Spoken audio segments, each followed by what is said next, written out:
But it's time to pause, cause Mother Nature's calling. I'll be back in a second and I'll continue the reckoning. They will still be waiting for us. And the pressure grows to make a save and throw. To introduce some movie, turn the lights down low. My armor's exposed, I'm getting full of holes. Think I need another chorus. Sooner or later, the dice land on the table. You know that's what fables are made of. Everybody sing, oh yeah, it's a critical hit. Double damage with it. Everybody sing, oh yeah, it's a critical hit. This is a critical hit. My main man and double damage with it. Oh yeah, it's a critical hit. My main man and double damage with it. Everybody sing, oh yeah, it's a critical hit. It's critical, critical. That ain't how we roll. Oh no, it ain't stolen. We on a roll. Hey, we on a rollin'. That ain't how we roll. Oh no, it ain't stolen. We on a roll. Hey, we on a rollin'.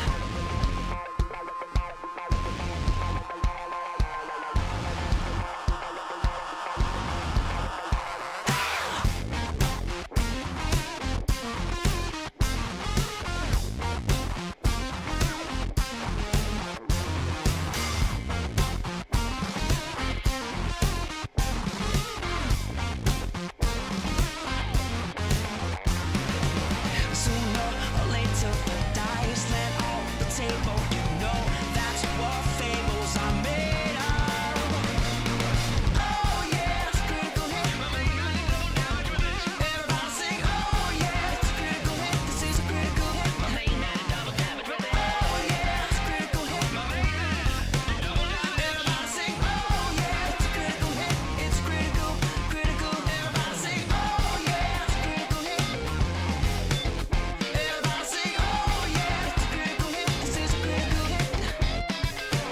Oh yeah, it's a critical hit.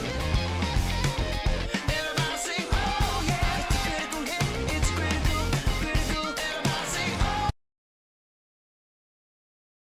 oh yeah, it's a critical hit. My main man and double damage with it. Everybody sing, oh yeah, it's a critical hit. This is a critical hit. My main man and double damage with it. Oh yeah, it's a critical hit. My main man and double damage with it. Everybody sing, oh yeah, it's a critical hit. It's critical, critical. Man, I forgot how much that song slaps. What's going on, everybody? Welcome, Arvanauts. Welcome, everybody, to a very special Saturday night stream. It's good to see everybody. I hope everyone is doing well. For those of you watching over on YouTube, welcome as well to this live Dungeons & Dragons event, and I hope that you will consider the possibility of joining us over here if you are interested in watching/playing.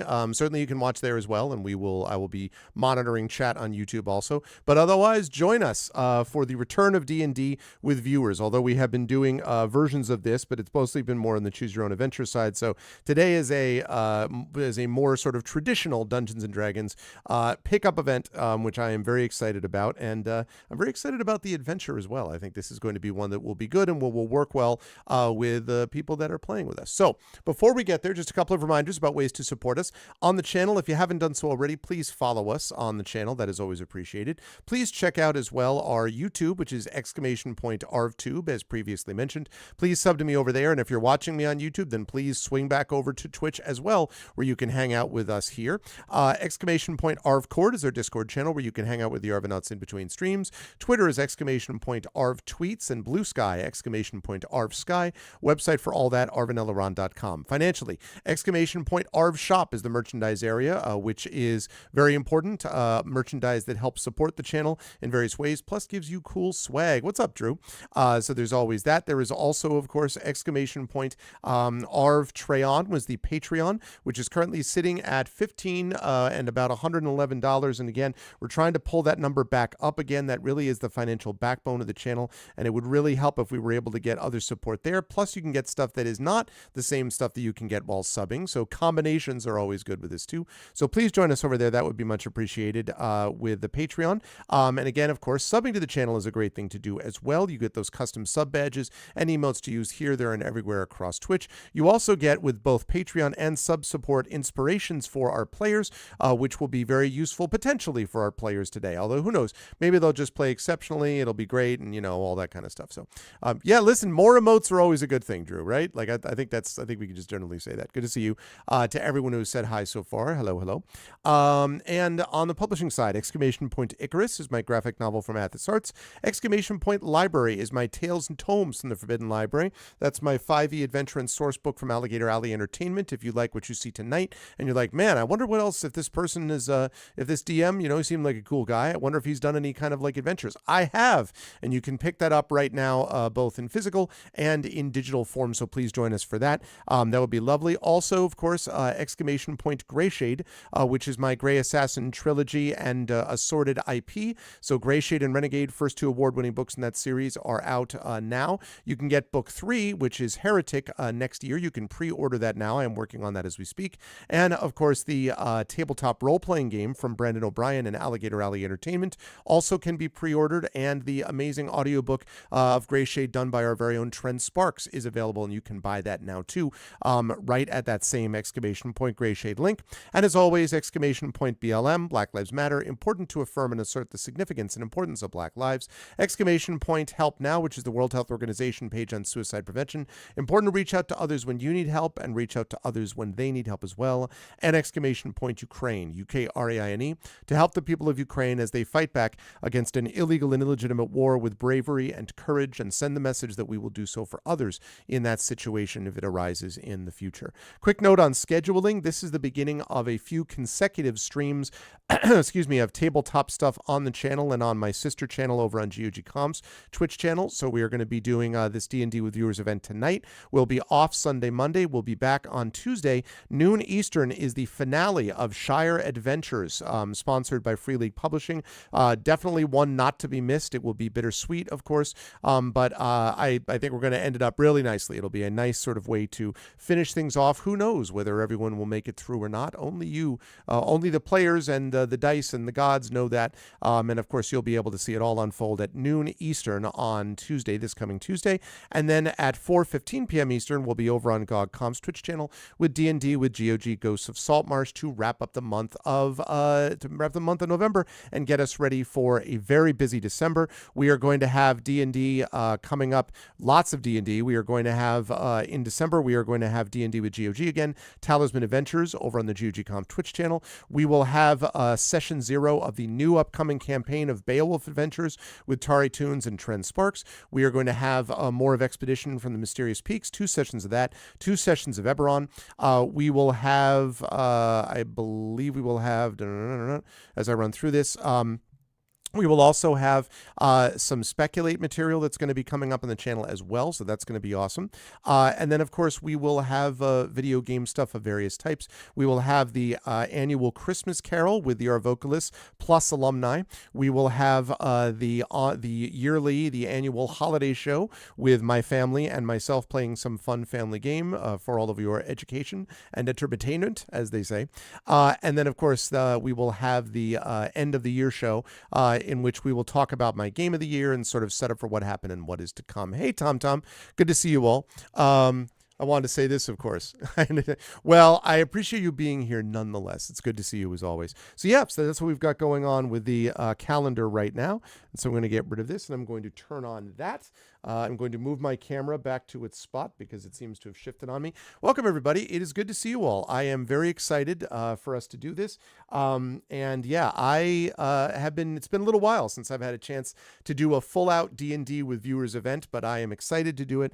I'm excited for this adventure, which is Grammy's Country Apple Pie. That is the adventure. It is a DM's Guild adventure. I have read through it, of course. I have prepared it. And I think this is going to be a lot of fun. It's got some amusement, it's got some frolics, it's got some laugh, and most importantly, it's got some apple pie. And I think we can all agree that that is something that we should have more of in our life, is definitely about that. It's a musical. Yeah, well, I don't know about that. It's definitely it's an ode to apple pie, though. I mean, I think we can definitely say that. So it's going to be a good time. I am very excited for that. Now, the way this works is really simple. If you want to play as one of the players, and I'm looking for minimum of 3, maximum of 5, 4 is kind of the sweet spot, but I'll take 3 and I'll take up to 5. If you want to play, it's very simple. There are a couple of requirements that we ask. The first critical one is that you have to have a microphone. Sorry, you have to have one because otherwise we can't have people typing in chat and all that kind of stuff. I mean, you lovely people can be typing in chat, but as far as players are concerned, that does not work. So we need you to have some kind of a semi-functional microphone. Webcam is strongly preferred, but is not an absolute requirement. But I have done it without before if need be, but I would prefer it if we're able to do that. Some basic familiarity with Dungeons & Dragons. Now, I want to say basic familiarity. So basically, if I say a D20 and you're like, what? Then maybe you want to sit this one out. You might want to just sort of watch it a little bit, and we encourage you to do that. The more that I can get people introduced to one of the most amazing games of all time, my favorite game ever, the better. So I'm all about that. It would be awesome. Playing a musical one-shot. That would be pretty slick. I'd have to think about that, Drew. You know what that would be good for is some kind of like either an ArvCon event. I could see that as like an ArvCon event, like D&D, Arv D&D, the musical would like, oh man, I can see that. I got to think about that. Anyway, so I'll have to think about that. But that, however, we're not going to do tonight because I didn't think about it until now. But maybe. So microphone, webcam, basic familiarity with D&D. The last 2 requirements, and I'm doing them kind of in descending order, are you need to be willing to stay here for the next 2 to 2.5 hours. So if you can only stay for an hour and then you have to leave, that's not going to cut it because the D&D event only lasts so, like an adventure. I made it as short as I possibly could, but realistically, we're talking like between 2 and 3 hours usually is when this runs. So, you need to be willing to stick it out for that time. And then the last part of this would be, I absolutely, it's a good call, Triffin. And then the last thing is just a general, goodwill, everyone is working together, getting along with people type of vibe. So being pissed off at people and being no min-maxing, no murder hobo, I want to kill everything, even though the rest of the players don't want to do that. You know the drill. Just be a nice person, be a relatively reasonable person. And as long as you can do those things, that's fine. So microphone, webcam, vague familiarity with D&D 1E. I will even provide the characters, by the way, so you don't have to worry about that. Willingness to stay for 2.5 hours, maybe a little past that, 2:45, 2:45, and being a relatively nice person. That's it. So with all of that said, and that is noted, Echo, that's noted. With all that said, who have I got? Who will step forward to be part of the D&D pickup event? Who among us is going to be a part of this experience? Many people have been here. In fact, people who have been part of the Shadow Crew, Shadowed Mages DMs group, have all been, I believe. Okay, I can't say all of them. 2 of the current members, current members, were not. But most of the people have started out as D&D with viewers. In fact, that's how Triffid got involved, was doing D&D with viewers stuff. And obviously we can see how amazing that's been for the channel. Echo got started, I believe, with D&D and viewers, or did a lot. Even if you weren't here initially with D&D with viewers, Echo, that was one of the big things that you did, as I recall. Shadowed Mage did D&D with viewers with me. Drew did D&D with viewers with me. All that kind of stuff. Where's the dotted line? Listen, Tom, I would like nothing more, my friend, than to have you be a part of this. Although I do have to say that if we do this, it's going to be very hard for me not to insist that you play someone named like Grebo Kata, and then everything you say is this is for, yes, sir. No, I'm just kidding. You don't actually have to play a Star Wars character. But I just, I had this immediate image of how this works. No, in all seriousness, I would, if you are willing to do this, I would love to have you be part of the crew. I don't think you've ever done D&D with viewers with us, have you, Tom? I seem to remember there was one time where maybe you could have, but I don't remember if you actually played with us. Did you? I don't know if you did. Would love to have you though. That would be amazing. Would absolutely love to have you play. But I don't remember if you had before. Did you? No? Yes? Maybe? Maybe so? But yes, if you would like to let me know, if you'd like to do so, It would seem you need to tweak the link. Yeah, we probably need to alter that slightly. But yeah, if you are interested in doing so, please throw your hat in the ring. Tell me, Tom, if you are throwing your hat in the ring, if that's a hat being thrown. All right. All the rules are the same. Okay, yeah. Oh, okay. The rules are the same. We just have, okay, that's fine. Well, then that's all good. So yeah, Tom, is that an official, yeah, I'm in? Can I sign you up as the first person in through the door?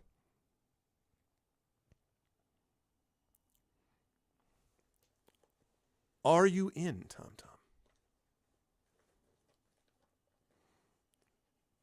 On this 2 days after U.S. Thanksgiving. I only mention that because I don't want to assume everyone had a Thanksgiving, because for those of you who are not in the U.S., you didn't. But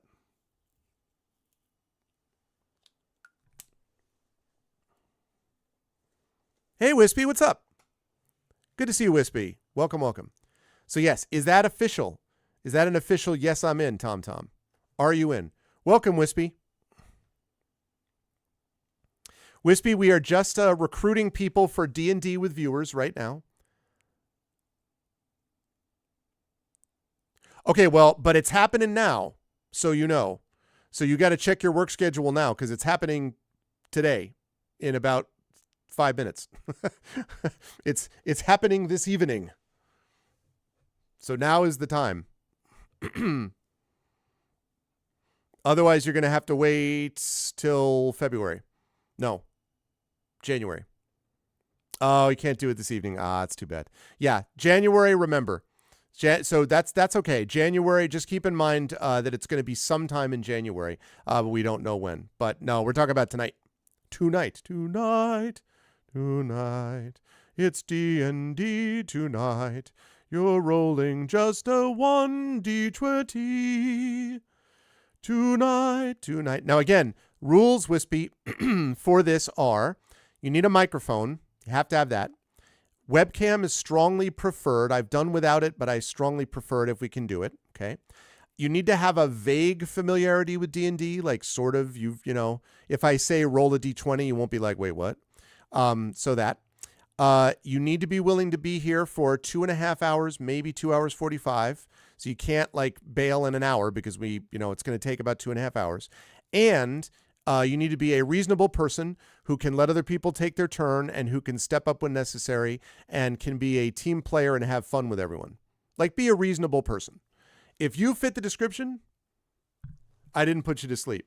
See, you know why, Tom? Because I was giving you the opportunity. You saw before you a future that involved you playing Dungeons and Dragons. Then you also saw a future, Tom, where you were getting sleep, but that was a much more boring future than the future that I have provided as an option, which is I get to play D&D with yours truly DMing.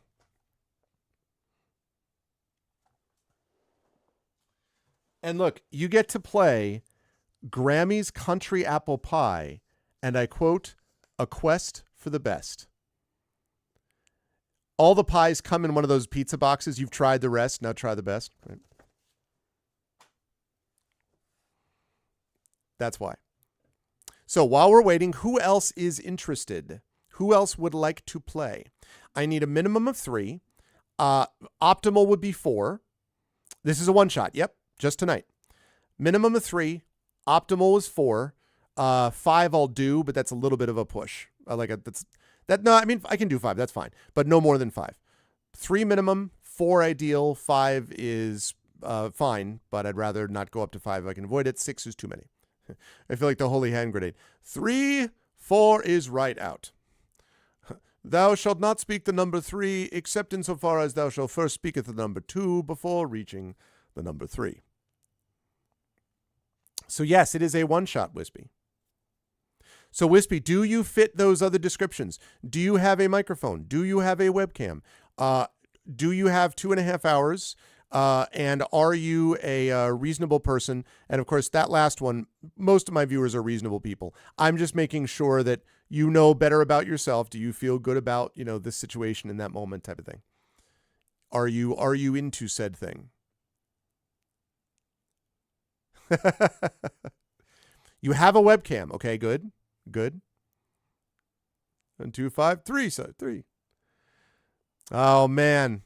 A career with playing a D&D adventure that kicks... I mean, listen, that was right there before you. No, I totally understand, Tom. That's fine. I get it. I get it. Although it's... I mean, do you work on Sunday? But it's totally understandable. Totally understandable and no problem. We will get you in here next time. So like I say, January, be on the lookout for when we do it. We'll have it scheduled. I mean, I'm not thinking about January right now, honestly. We'll schedule January in January, but we will do something like that in January. You don't know 5e. It's not that different. Oh, I hear you. Yeah, no, I hear you. I have had to work on Sundays myself in the past. I used to work retail back in the day, and I myself worked many a Sunday for sure. Yep. So that's fine, Wispy. You don't need to worry too much about 5e. I can give you the basics of that, and I'll be able to send you a sheet. So Wispy, do you match the other descriptions? Do you match the description? You have a webcam. That's good. So I assume that means you have a microphone. You can do the 2.5 hours. And you've already said that you have the basic knowledge of D&D I'm looking for. And again, this is just formal. It's just formal, inquiry. You can be reasonable on, by letting people, taking turns with people, being a team player, making sure everyone gets a chance, that type of thing. If that sounds like you, then my question is, Wispy, would you like to be one of the 3 to 4 to 5 players tonight? All right. Well, and you're used to DM. Well, listen, Wispy, that sounds to me like you were involved. So Wispy's song is number 1. Wispy is number 1. Wispy has joined the festivities then. Thank you, Wispy. That's 1 down. We need 2 more and 3 for optimal. 2 more people, 3 for optimal. What have we got? To play Grammy's Country Apple Pie. And what I'm going to do, by the way, is I will send you a link when we have all the players. I will send everybody a link to a Zoom call, the 4 players, and then the players can join the Zoom call, and I will capture you. I already have the overlay all set up and ready to go. So I will capture you folks. I will put in your character names, which you will come up with, and I will send you as well the Roll20 link and the character sheet link. Okay. I have to get dresses or dressed. I had this image for a minute of I have to get a bunch of dresses. And I'm like, all right, fair enough. I'm here for the dresses. That's all good. All right. Who else we got? Folks? We have 1 down. We need 2 more, potentially 3. Well, 2 more to run, 3 more ideal, 4 more at most. Who else? Yeah, I know. That's what I was thinking. Costume changes. I'm actually ready. I've got my Husky, the 5-0 University of Connecticut Huskies, by the way, in the men's, and the number 6 ranked in the women's, just saying. So I have this, but underneath, I have here my Carpe Diem Seize the Dungeon Master shirt. So I am ready to go. Welcome, Shadowed. Shadowed Mage, are you in? We have so far, we've just started recruiting. We have Wispy Song, who is in. Are you into a 2.5 hour one-shot of D&D in which you play the adventure Grammy's Country Apple Pie? I think so, yes. I agree, Crit. What about you, Crit Twitch? You've been a long time, extremely loyal viewer of this channel. You love all the stuff that we do here. You were an Arvanaut in high standing. What can you throw your hat in the ring? Ooh, Triffid and Shadowed Mage. So if we get Triffid, Shadowed Mage, and Wispy, I'm not reputable. What? This is a lie. This is a dead lie. Respectful, and yes, you are. Okay, Wispy. So, Wispy, it sounds like we've got Shadowed Mage. No hat in this channel, only 6 pences. Oh, I see what you're saying. I was like, wait, what? Crit doesn't want to play. Okay. No problem. No problem. No problem at all. So we've got Wispy. We have a potential for Shadowed and Triffid, which I think is awesome. So we need one more person. We could play with those three, actually, but we need one more person to fill out what would be a perfect crew. Drew, I know I see you in here. I can't help but notice that you may or may not have played D&D with me before multiple occasions. You may or may not have been part of the Shadow crew as well. You may or may not have been involved. What are we thinking about here, Drew? Yeah, me either. No. You said, quote, Echo, you said, I am here as a backup, quote unquote. You said, I'm here as a backup. I will only be used if called out specifically. So I'm honoring that, sir. I am honoring your literally your words. I can scroll up and show them to you. That's literally why I didn't say, hey, join. All right. Here, look, I scroll up, blah, blah, blah. Here we go. Aha. Is only here as backup. Echo has to be called out to participate. See that? See that? Oh, you got your COVID booster. You're feeling a bit under the weather. Oh, okay. So I got you. So no. Okay, Wispy. Awesome. You're in. Awesome. I will send you the link. So you're in. I will send you the link as soon as I have the other players confirmed. Right now, it looks like I might have Shadowed and Triffid. It'll be virtual dice. I will send you the Roll20 link.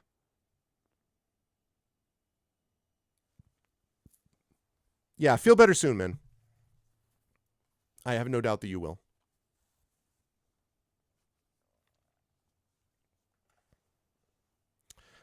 Okay. Who else? Anyone else?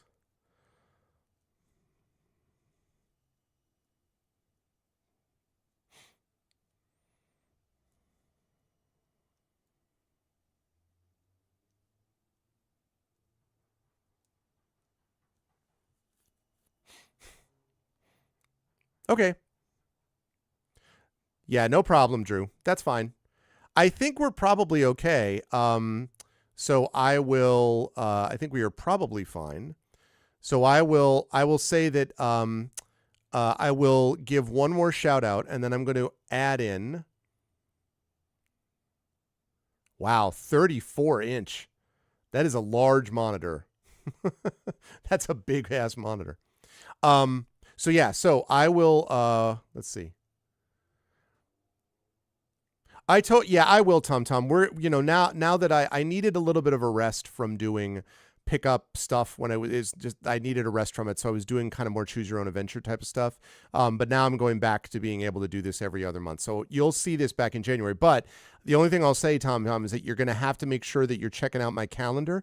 We always try to do it in January, like the beginning of every month. We try to set it for some time in the month. So you just need to take a look at it and try to mark your calendars accordingly. It's always either a Friday night or a Saturday night, but it always depends on schedule and a bunch of other things. So just be aware that, like, just keep up. If you just are following and checking the calendar regularly, then you will not be caught unawares.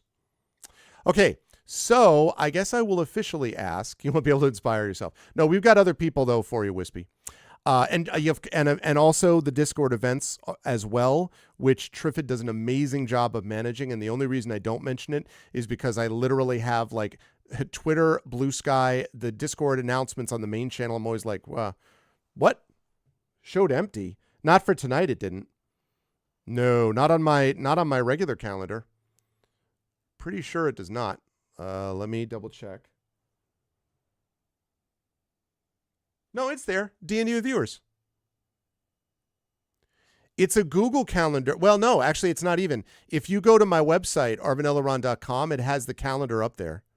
I wonder, actually, you know what? Just to be sure, once in a while, the calendar via the website breaks. And let me just see. No, it's there. It's there. Yeah, no, it's there, Tom. It's all good. Right. So, okay. So it sounds like Shadowed Mage and Triffid, if you could be persuaded. So then the question is, Echo, this is up to you. So we've got right now 3. So I can do it with 3, or I can bring you in as the 4th. So the question is, do you want to do that as the 4th? Doesn't have to happen. I can definitely run with 3, and I have in the past. So if you need to set up the monitor for your brother or do whatever, we can do that. Or I can send this to you. I can involve you. It's up to you. Yeah, January is not up yet. That's true. That's a good call, Drew. Yeah, January is not up yet. December actually is about to be filled. I only do it a month at a time.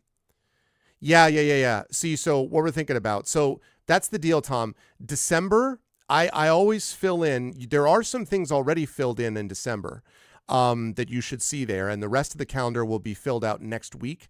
But then I always do it a month ahead of time. So January, I have a couple of like scattered events, like the Klein event, which I know is on January 26th, stuff like that.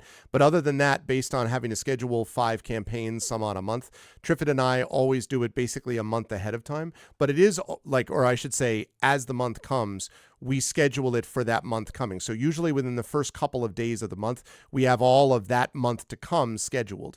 So that may be part of it as well. Like you've got, the rest of this month, right? The rest of November is all up there. And then December will be in like a week or so. So I rolled a 1, I'm out. Okay. Well, the dice have spoken. So, all right, Shadowed and Triffid. We have a 3-person crew. Last call, by the way, for anybody else. Last call. So we got 3 people. We got Triffid, Shadowed, and Wispy Song. Last call for Grammy's Country Apple Pie. Last call. I feel like I should start singing. Closing time. One last call for 20 and all, and something is something will blear. I'm double out. Yeah, also, it is like ridiculously late for Echo over in Norway. Let me make a guess here, Echo. Is the time for you right now?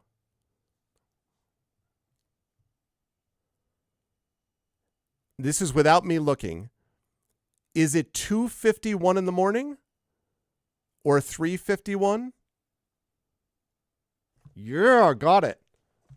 2:51 in the morning. That's the other reason. 2:51. I thought it was 6 hours ahead. Yeah.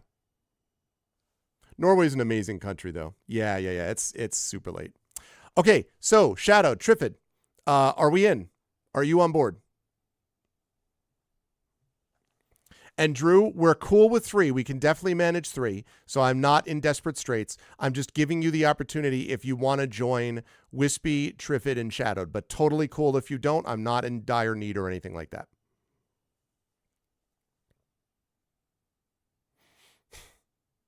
You really should go to sleep now. But see, you're about to see the most amazing. No, I in all seriousness, Tom, I know the feeling. I don't ever want to feel like anyone's bullied into staying up and watching something when they need sleep. I may have stayed up slightly later than I intended while playing a really awesome game last night. Not that that ever would have happened or anything. Maybe, but have possibly that could have, Oh no. Oh no, Shadowed. Oh, that's the worst. Some of the dreams, like the bad dreams I have now when they come up tend to be things like I'm back in school and taking a test I'm not prepared for. And I'm just like, it has been many years since I've been in high school, okay? Like we're talking multiple decades since I've been in high school. And I'm just like, I don't know where. But I get that like panicky feeling when I'm not understanding something on a test and like all the stuff that I got back in the bad old days for me. I'm like, oh man. So anyway, that sounds to me like Drew's going to sit this one out. Echo's sitting this one out. They are going to watch while their fellow Shadow crew members. Yeah. Listen, sometimes that's an actual student that has, not a dream.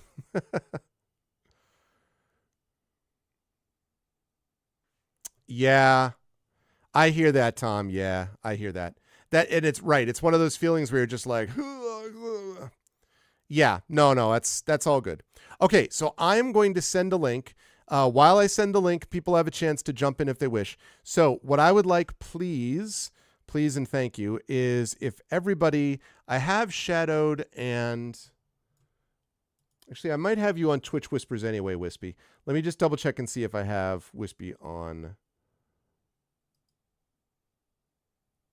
Wait, Wispy. Let me just double check and see if I have. Whoop, I'm checking my messages here.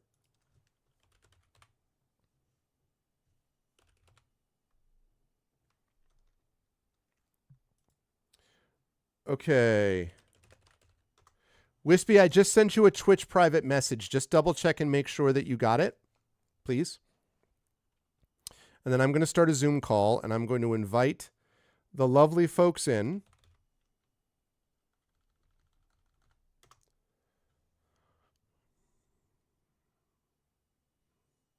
Yeah, but he had a COVID booster shot and okay, sounds good, Tom. If you do, then sleep well. And if not, then we'll hear you here. One way or the other.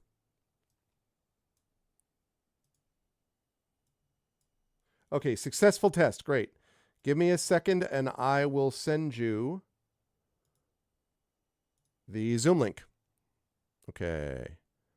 Here we go. There's that. Nope, that's the thing.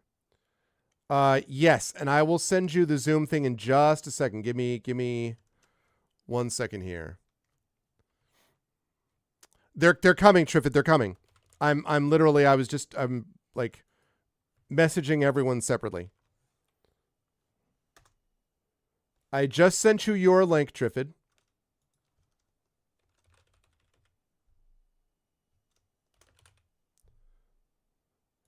Shadowed Mage, I have sent you your link. And then in just a second, I'm going to send Wispy's as well.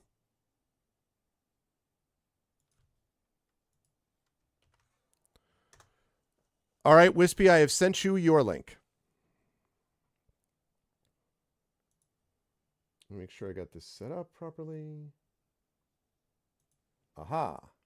Check. Can you hear me, Arvan? Yes, I can hear you. And hi, Triffid. Hey. How are you? All right. Okay. All right. I'm now muting. Let's see. Yeah, muting the stream at the same time. And there is Shadowed Mage, the amazing Shadowed Mage. Not that anyone can see you yet on Twitch because I have not yet captured. Okay, and I have sent Wispy one as well. All right, now I hope everyone is ready for apple pie. I should have made that one of the requirements. Like, if you dislike pie, then I respect your opinion. You're wrong, but I respect it, and it's fine. But then you shouldn't play in this.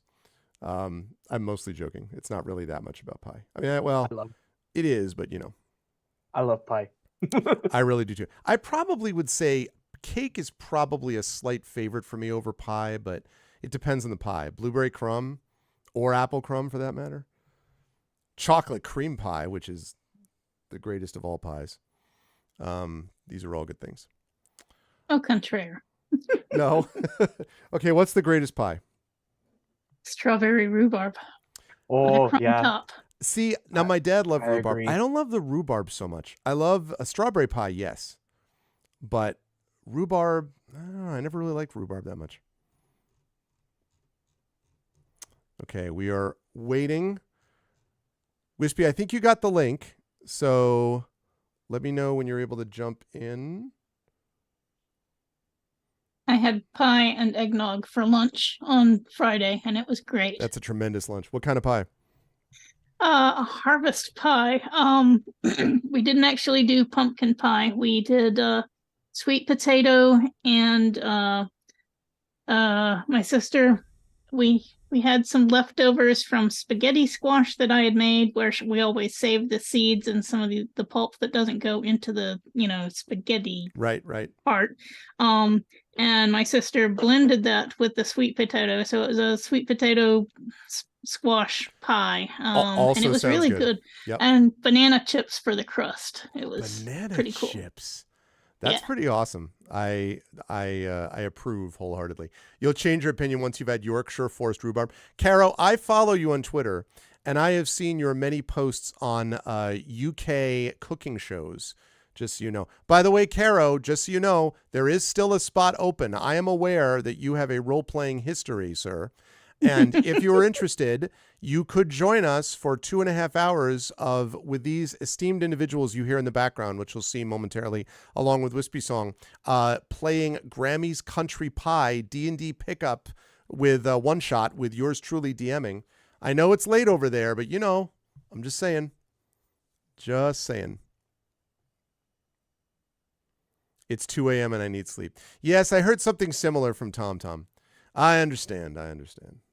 Time zones are a thing. Mandatory updates for Zoom. Yeah, the Zoom mandatory update. It's too bad, we've done Discord before and that's workable, but honestly, Zoom is just better. It just captures more easily and all that. Oh, look at that. See, I don't have you up though yet. I can't hang in there and then you can show that again. Oh, that's a nice thing to see. I incidentally shadowed good stream last night. I was watching for probably a good half hour before I conked out because it was super late. But yeah, that was pretty wild. Shadow was playing Talos Principle 2 and streaming it, and the whole interior of the pyramid, which I won't spoil, but it was that was some serious stuff going on there. Mm-hmm. And straight up Jedi. I mean, that feels they had to have thought of a Jedi temple. It just feels like a Jedi temple.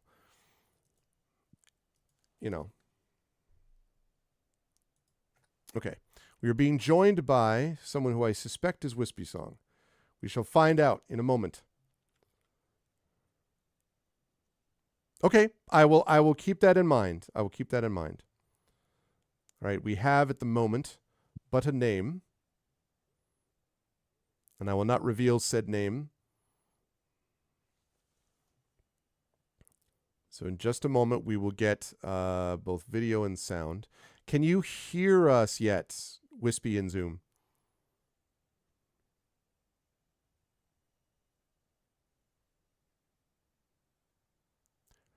Yeah, Drew, exactly. Well, and it reminded me of the rifts in Survivor. The Jedi rifts. Okay. All right. So we're just getting some tech things sorted out with this, and then we will be good to go. We'll be we have video. Aha, video exists. Hello. All right. Video is there. And if that's actually for real, then I'm officially jealous with the beach background. Yeah, no, not so much.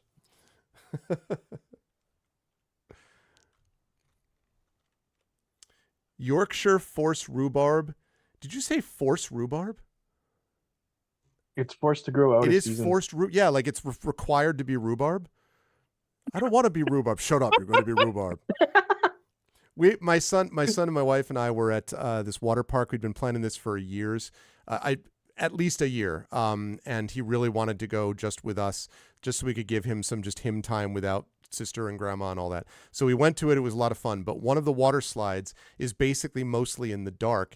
And for some reason, my son and I started calling this the dark slide of the Force. And we were just like, it was good times. He had a blast.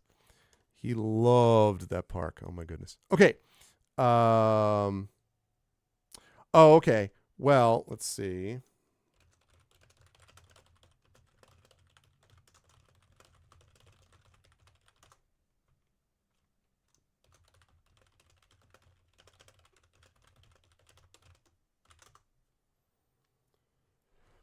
Okay.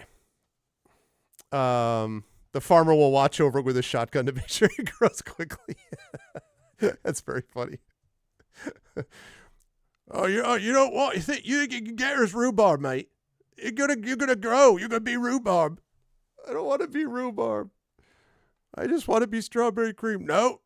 It's the best pie. Griffin says it's the best pie. You gotta be out there. You're not allowed. Hello. Hey, it Yay! works. I hear you. Awesome. Okay. Welcome, Wispy. I'm going to capture you right now. I don't mean like, forcing you to be rhubarb. I'm just saying just going to capture everyone's picture. And there we will go. I want you all to know that I temporarily, at least, placed you all as what have we got here? Rando McRando face, Person McPerson face, Friendo McFriendo face, and Gennaro McGennaro face. I will change that to your actual names once I have them. Dibs on Friendo. I'll put you right there in the Friendo spot. Friendo McFriendo face. The guy in Starfield, one of the like skeezy weapon dealers you deal with, calls you Friendo all the time. And it's just like, and there's this one discussion at one point about the difference between Friendo and Buddy. And it's just like, why am I even having this discussion with some dude on Mars? Like, just stop calling me Friendo. I mean, I just, okay. Triffid, I'm going to put you for just momentarily in Person McPerson face.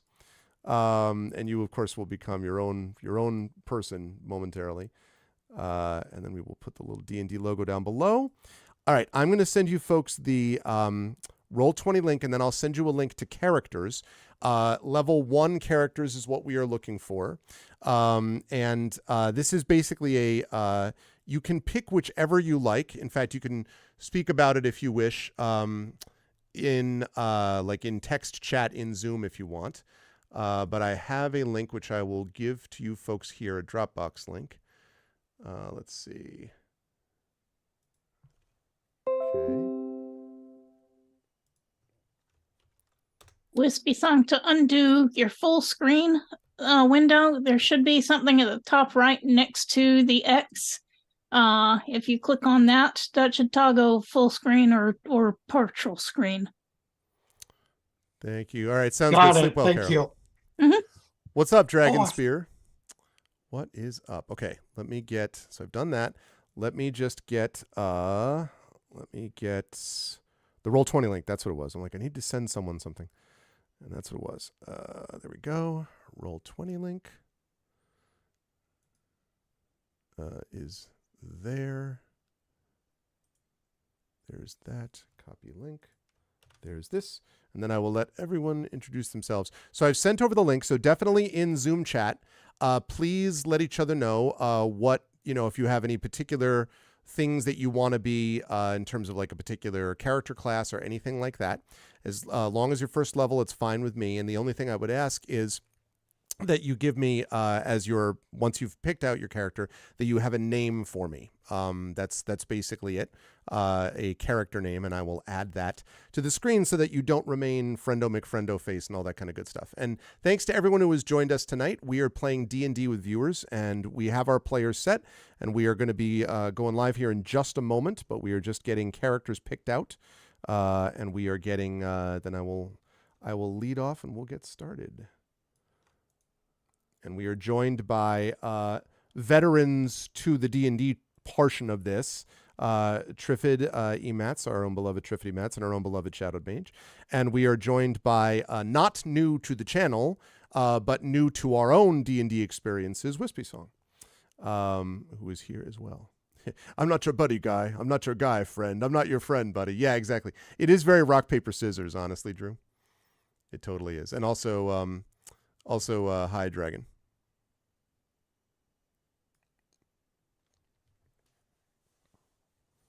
No, Roll20, you may not use my microphone or camera. Nope. Are you sure? Just once? No. I did see there was a one of the people that I have rated in the past, a guy named Grimbeard Adventures, is using this VTT that does like 3D on the fly, and there are multiple ones that do that. Like I know they're not the only one, but I have to say, like, it looks very cool, although I still would argue that the bar to entry, especially when I have as much invested in the Roll20 ecosystem as I have, is probably too much. But there are parts of it that I'm like, that actually looks pretty cool and just sort of visually. But in terms of like, it's not as convenient as being able to drag and drop stuff as Roll20 does it and all that, but it does look cool. There are some serious VTTs of the sort of 3D variety that are on their way, I think. Yep, that's how Canadians argue. Yep. The power of South Park compels you. Okay. So, all right. Let me know. Have people figured out, before I introduce everybody, have people figured out what they might be interested in terms of a character, potentially? Although I think they are now typing each other furiously.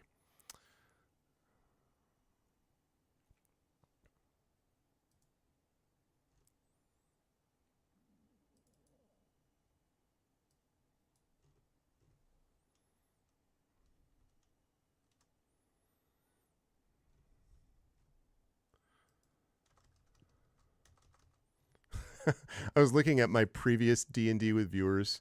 One of my previous ones, I have a lot of the extra notes from it. And I forgot that Light and Passion had played a half-orc paladin called Gude Lord.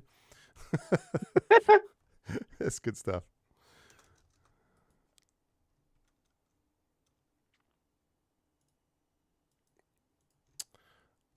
Okay, so I'm just going to put in...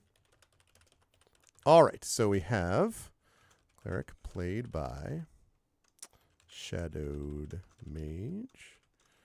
Okay, so we will look for the name when you have one, Shadowed. And then I will introduce, and don't worry, chat, you're just looking at my face at the moment, but shortly you will be looking at others. I have a human fighter played by Wispy Song. You have a great one-shot name next time? Nice.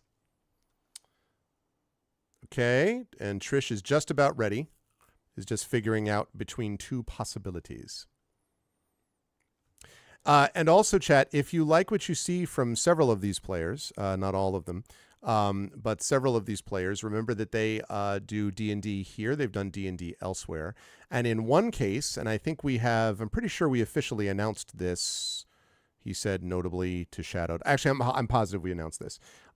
So Shadowed Mage is going to be DMing a return to community D&D. So he is going to be DMing a new group. It is some members of the former Shadow crew, but not all of them, and a couple of new folks who have been added as well. Not new to the channel, but new to the Shadow crew. And it's a great group. I have been watching their discussions in the green room, basically in the back room, setting up for this, and it looks awesome. I'm actually very pumped for it. I think it's going to be great, and it's going to be part of a really nice sort of extra, more content being provided, more than just me, and it's going to go along with one of two new campaigns that is launching, that one, and then the other one, of course, is Beowulf, which is launching, which I'm also pumped up about as well. So it should be a good time. Yeah, I'm very excited about it. I think it's going to be great. I am very, very pleased. Okay, so I've got two of them locked down. So for Shadowed and Wispy, let me know whenever you have a name for those characters. And Wispy, I know you said you hadn't done 5e specifically, which is fine. We will, we'll kind of walk you through it when needed. You should see a lot of your stats, some of which will look familiar, I imagine, on that sheet, but we'll be happy to walk you through it. If I say something like, make a perception check, and you're like, what the hell's that? Then I'll, we'll talk about what that is. So fear not, but I'm just letting you know. Well, no. I mean, maybe you're just saying it's going to be really fun, Drew, like objectively. I'm not playing in the campaign. I think it'll be really fun. That's great. Shadowed. Okay. and I assume that's phonetically spelled, right? Pronounced, right? Yeah. Okay. Because I am tempted to be like the roof is on fire, but I won't do that. Oh man. Okay, I got one name, which I actually am going to start putting in right now. No longer Friendo McFriendo face.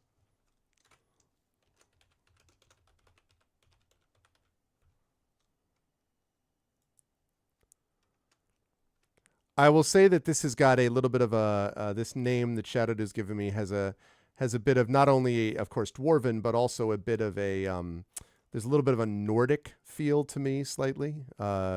Only Echo will be able to determine if that's truly the case.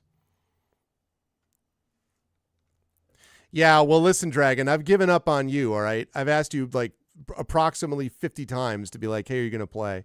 And you're always like, oh, sure, yeah, I'd love to, but blah, blah, blah. You know, you talk a big game, sir. But, you know, someday...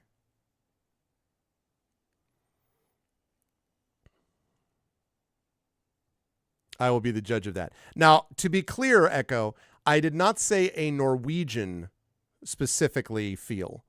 I said Nordic in general. Slightly Viking-ish, let's say.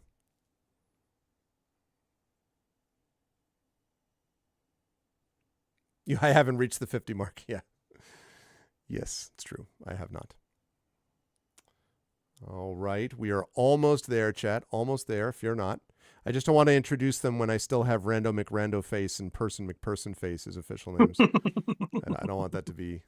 I don't want that to be a lesson. Name. Yeah, that would not be it. Hey, you know you will still be very thoroughly judging. I'm proud Nordic. That's funny.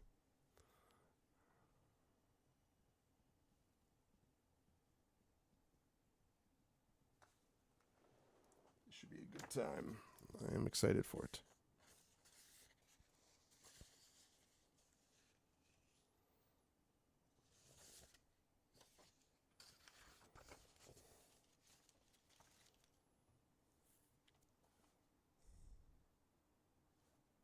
Oh, actually, while we were waiting, I'm going to show off something, chat, which I have just gotten. This is the first time I've owned one of these, and I got this specifically because it will be helpful in annotating and making notes on student papers, as well as actually doing some reading, but I've never had one.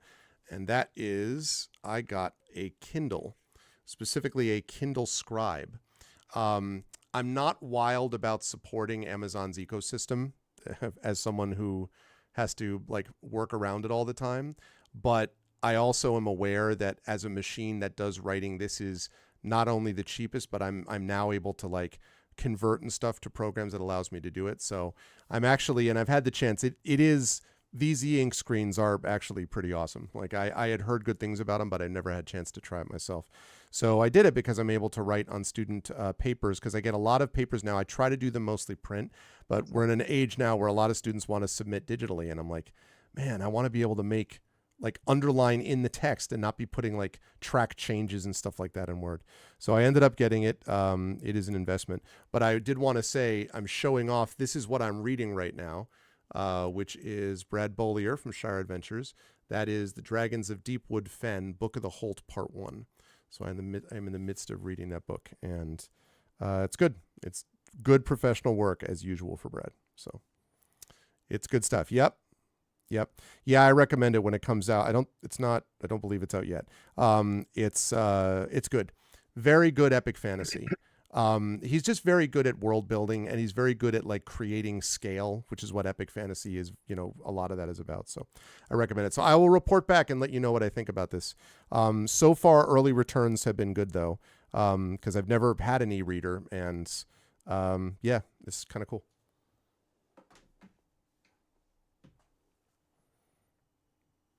Oh, the Switch setup on ARVCourt? I will have to check that out. Echo. I just realized I can't do that. Let me go back to here. All right. Just 1 second. Okay. Pirating a fellow writer's book. Yeah. That's not what I'm doing. Okay. Ooh. Yeah. I like that. That works fine, Wispy. Yes. Good call. Do I emphasize it in the very much welcome? You know what I mean? The the kind of a here we are. Oh man. Okay. Triffid, do we get a sense of the two options between the two? I said it in the Zoom chat. Oh, did you? I know you said you were thinking about a couple, but Yes, Oh, I and found it. then I found it. Okay. Sorry. I was like, wait, what? Okay. And you're just a one name star? One name that I say publicly, sure. Ah, I see. Okay. That's a whole different situation. Okay. Lovely. Great. Awesome. Okay. How do I change my name in D20? In Roll20, I think if you go up to the little cog on the top right, also don't worry because that's not being shown on screen in case you're curious, but cog in the top right. And if you go to, I think it's under personalization and display. Yep. There should be display name under that. And then you can just change it to whatever you like.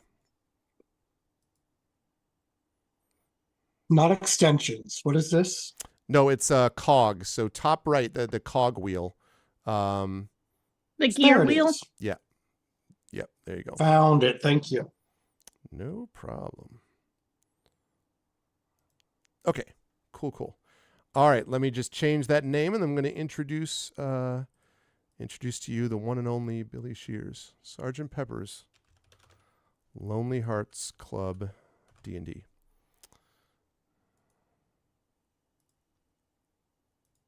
Has everyone heard the new and final Beatles song?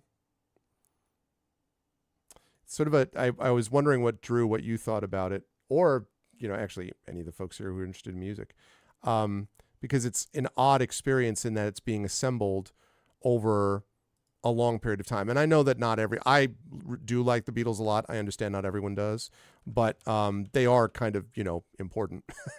So the fact that this is the last one they'll ever do is a sort of interesting experience. You haven't heard it? Yeah, it's interesting. There's a kind of wistfulness to it, honestly. It's fine. It's not like a brilliant song, but it's just, you can hear the voices and you're like, oh, wow, that's the last one they're going to do, obviously. So that's kind of a strange experience given how important they were. Okay. Oh, done. Okay. Beatles are from Liverpool, boo. All right, Dragon, listen, all right. Okay. I think that's good there. So let me just move that over there. Let me move that there.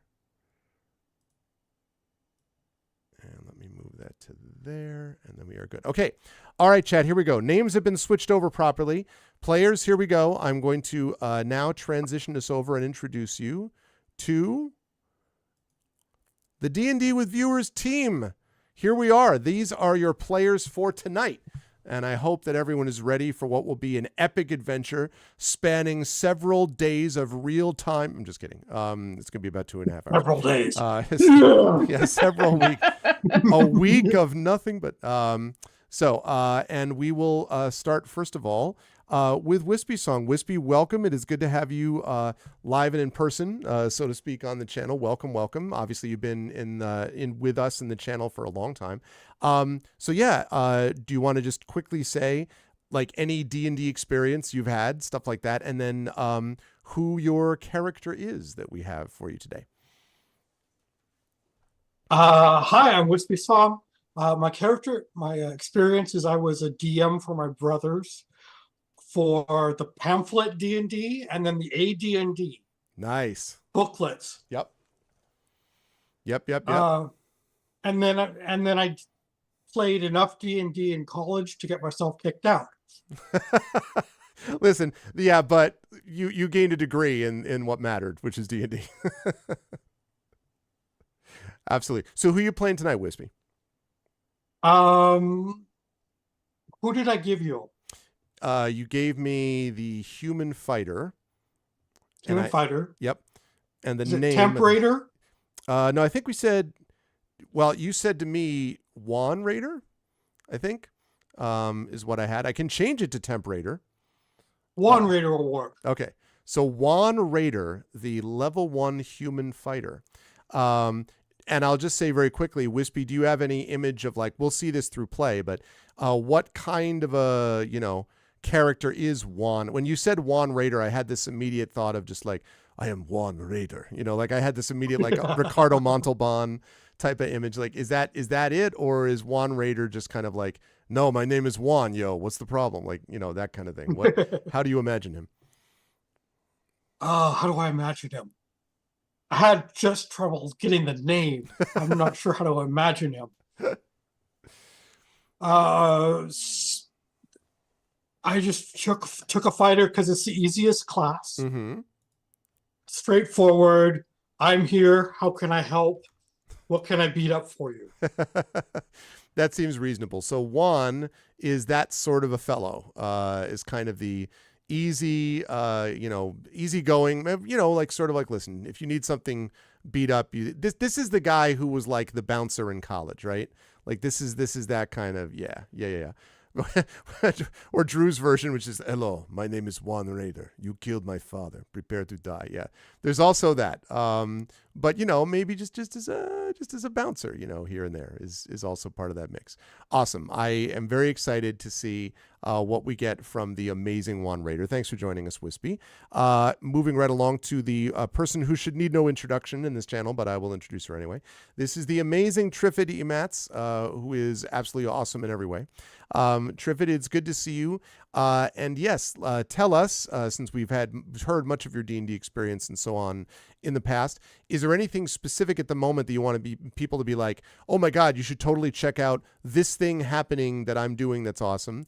And also, who are you playing this evening? I guess I may as well call back to a book that I had an essay in this summer, published called D20 or Die. Ooh. Memories of old school role-playing games from today's grown-up kids. It's a great title.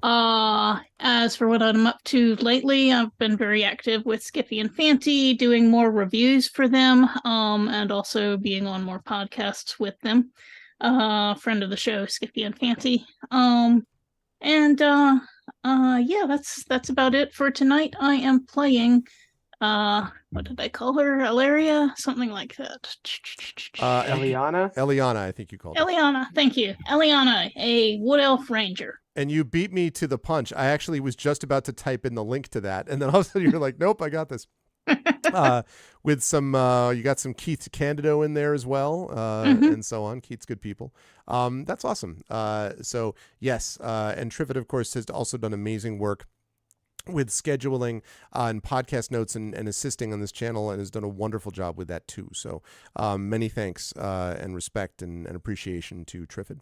And that leads us, last but certainly not least, to the, as I said, DM of the Shadow Crew upcoming. So you get to see his work as a player, and also when not doing this is also doing badassery in terms of Talos Principle 2 streaming and such. And that is, of course, the awesome Shadowed Mage. It is very good to see you, and genuinely good to see you Shadowed on this channel.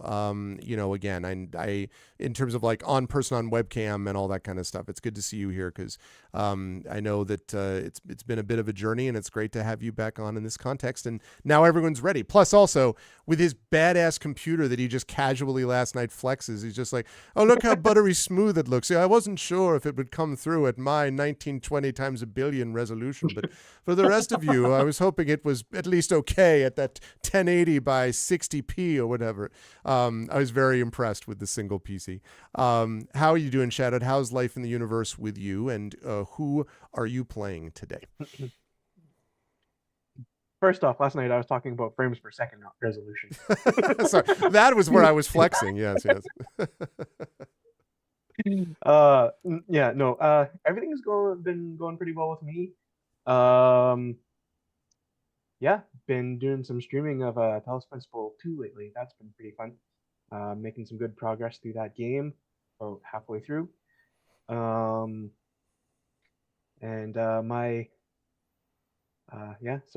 if anyone wants to come follow me for possible Talos Principle 2 streams, I'd be appreciated. Yeah.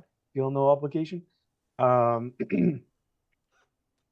My character tonight is a hill dwarf cleric named Ruff Bronzebeard.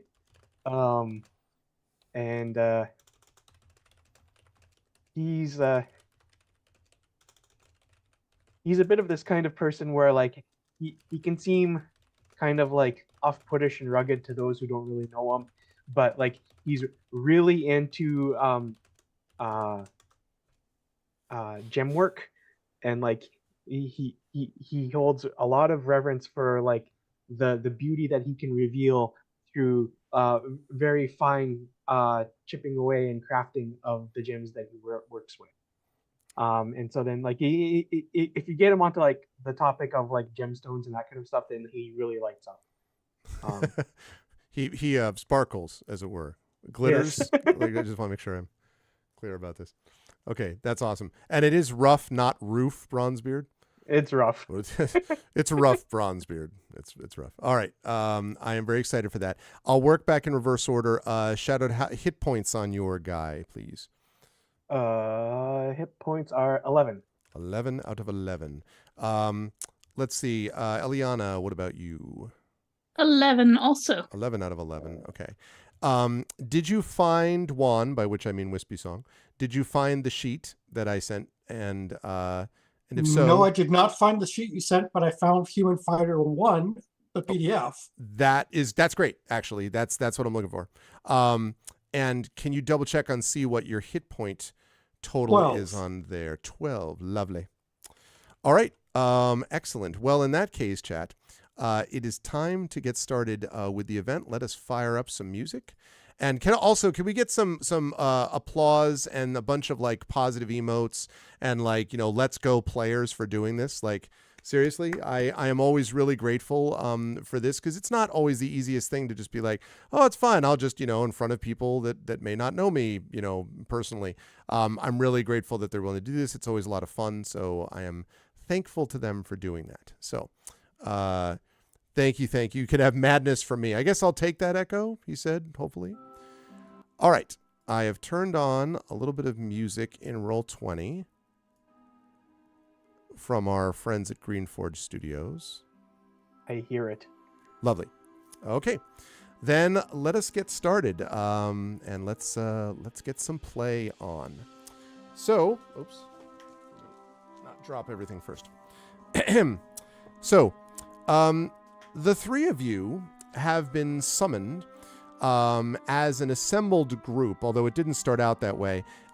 You were actually brought together as part of what I would describe as, this may be a little bit of a deep cut, literally, but I don't know if anyone ever did the thing as a kid where they went to like, in my case, like went somewhere to basically like do something like sell knives and stuff like that as a kid, where it's basically like a pyramid scheme where you go in front and the training mostly consists of them telling you about stuff you're going to sell, and then you try to sell it to a bunch of your relatives basically, and they're like, oh, you can make an incredible amount of money.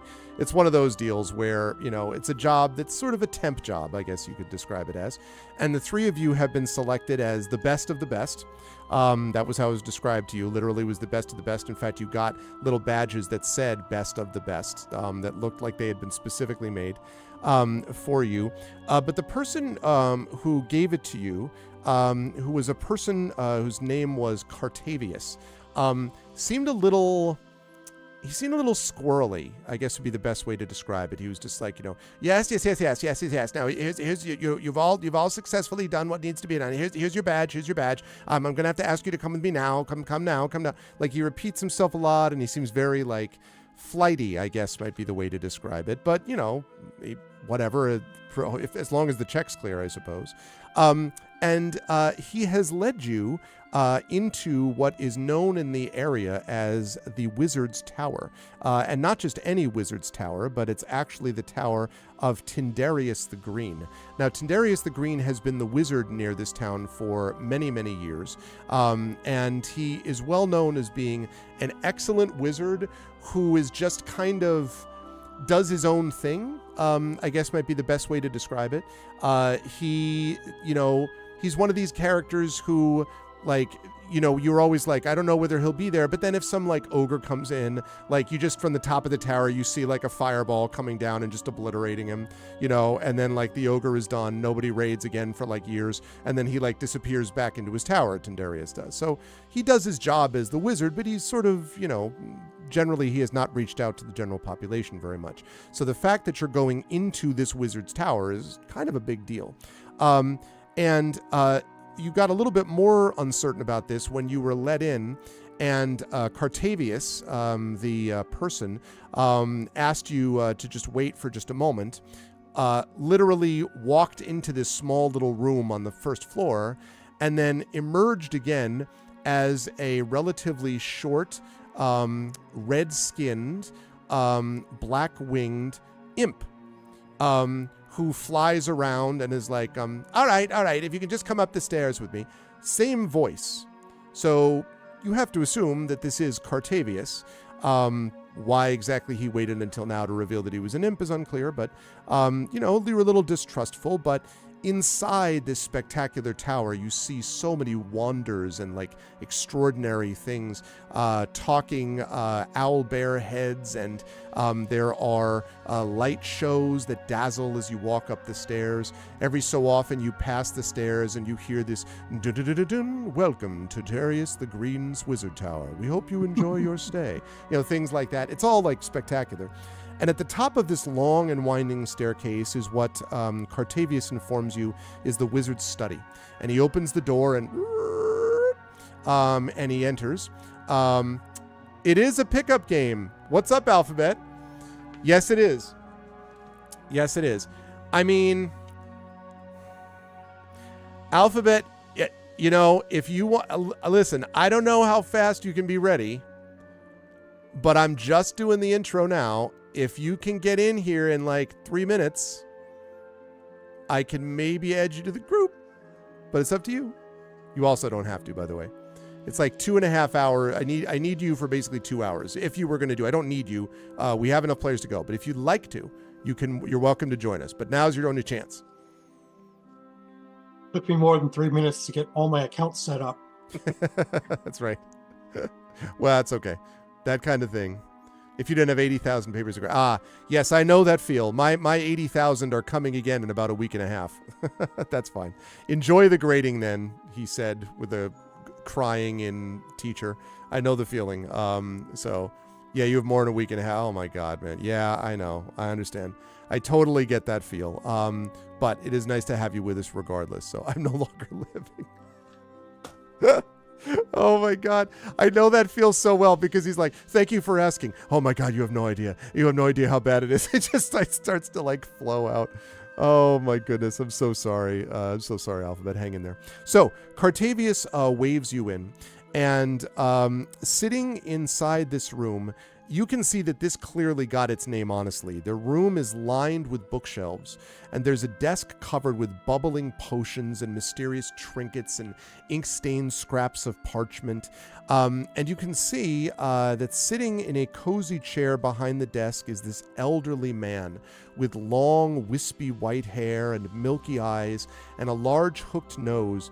And it occurs to all of you that you don't actually think. Now, you have lived for various times in this town. Some of you are newer than others, but none of you, including the ones who've been here for a while, don't think you've ever seen this person for real. Like, you don't actually think you've seen Tindarius in the flesh. So this is the first time he's ever made an appearance himself. He's sitting in this cozy chair behind the desk, and he very slowly stands up, and he says, welcome, adventurers. I am pleased that you've answered my call. I am Tindarius the Green. And he sighs deeply. As he sighs, the room feels this breeze, which seems stronger than what one person's breath would provide, but just blowing around you. He says, before we begin, it is very important that you partake in a critical ritual, and it is about tea. And he looks at you, Juan, and he says, what kind of tea would you appreciate? I can provide anything, even iced tea. I would prefer pomegranate tea. Pomegranate tea, an excellent choice. Cartavius, if you would do the honors. And Cartavius comes close enough to you that there is a moment where you become a little panicked, is he going to make himself into the pomegranate or something? But instead what he does is he comes over and he snaps his fingers. This is Cartavius, the imp, who does this. And appearing in his hand is what looks like a pomegranate. And he sort of holds it and sort of nods at you. And then all very suddenly, he turns and he whips it full force at the face of Tindarius. And you're like, but Tindarius sort of casually lifts a hand, and there's a little puff of smoke, and the next thing you know, he's just holding a cup of tea, which is steaming, and he hands it over to you, and Juan, you smell the delectable smells of pomegranate. It's kind of flowing in your nose. Yep. And Tindarius nods, and then he turns to you, Eliana, and he says, "And what would an elf require in terms of tea materials?"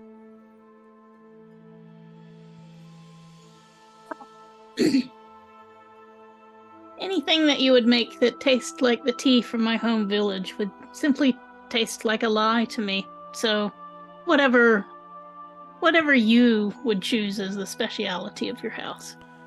And he nods, and he turns and says to something behind him, "Earl Grey, hot," and some opening, like some illusory opening behind him. You see something steaming. It looks vaguely like metallic behind him. You don't know why. And he pulls out the tea, and then it closes and vanishes. And he hands it over to you, and he nods, and he says, "Make it so." And finally, he turns to you, Ruff, and he says, "And of course, for one of the dwarves whose handiwork is well renowned throughout all the realms, what sort of tea might I provide you?" Well, it would have to be chroma leaf gray, cut with proper dwarven rum. And he says, "Yes, of course, there can be nothing else." And he turns to the imp and he says, "Cartavius, please." And Cartavius nods. He flies over a little bit. There's a poof of smoke, and suddenly you see a full bar has appeared in the study, and standing behind this full bar is a dwarf, which is a little confusing, but Juan, you can see behind the bar and see that he's actually up on a couple of steps. And looking above him is what looks very clearly like Cartavius, except that now his wings are there and he's still the same size, but he is now wearing a barkeep's like tunic, like apron, and he has a long wispy beard. And which he did not have before. And he says, "Right. First," and he's, affecting the Scottish accent, dwarven accent, which he never had before. "First, we're going to have the important ale that's necessary." And he pulls 2 kegs above, and he splits them together, and they start pouring together into this mug. And he waits as they fill together. And then once they're done, he puts the casks down. You feel like they must be spilling all over the floor or something, but he pays no attention. Pulls up the mug, and then he takes it, and then suddenly whips it again full force at the face of Tindarius the Green, who waves his hand with a puff of smoke, and then has got tea that seems to have the smells, at least the scents that you indicated. And Cartavius says, "You don't have to go home, but you can't stay here." And he sort of shakes his head and snaps his fingers, and suddenly the bar and everything is gone except for just, the study that you were in before. And Ruff, it certainly seems like the right kind of tea. I mean, and it's definitely cut by a dwarven rum. Tastes like home. Yes, nostalgia indeed. As you're drinking, cheers to us. Yeah, exactly. And Tindarius sort of nods and pulls up his own tea, which he informs you mournfully is a kind of herbal tea because caffeine no longer agrees with him. And then he takes this herbal tea and he says, "When I was a boy, I tested the most wonderful treat in all of the material plane. I remember it like it was yesterday, and to be clear, it wasn't. I would remember that too. No, this was the greatest of all pies, Grammy's country apple pie. The bakery was near my hometown, and you could smell the spices all day and night, no matter where you were in town. I studied to those scents. I fell asleep to those scents. I crammed for my wizard exams to those scents, and I replaced my own scents with those scents. if that makes sense. And he stares at you, and Cartavius is nodding, taking very seriously. The last, when I left after Wizard College was over, the place was overrun by goblins, and no one has dared go back in since. I would like to taste those heavenly pies just once more before I depart for this celestial plane. If I give you a map to the bakery, I would like you to go in and find Grammy's secret recipe for me. Only you can return the pie to its rightful place, providing scents for my nose. He seems very sad, almost on the edge of tears as he's saying this. And he pauses and looks over. Cartavius kind of wipes away a tear. And he kind of, looks at all of you and waits.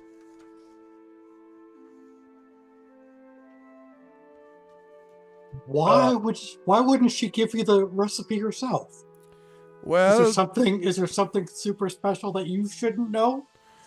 The truth is that I can't find her. I think it's possible she's dead, but as I am not a necromancer, I have not been able to find her in the usual places one might.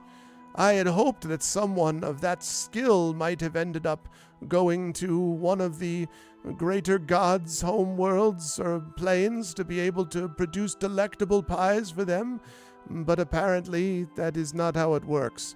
I've been told by clerics that I don't fully understand this afterlife business quite right. But in any case, I haven't been able to find her, and the recipe, it is said, was kept deadly secret. I can't imagine the goblins know anything about it, but if she were around, I would reward her richly for such a recipe. Sadly, she is not, and I am left only with the memory of sense and sensibility, if you will.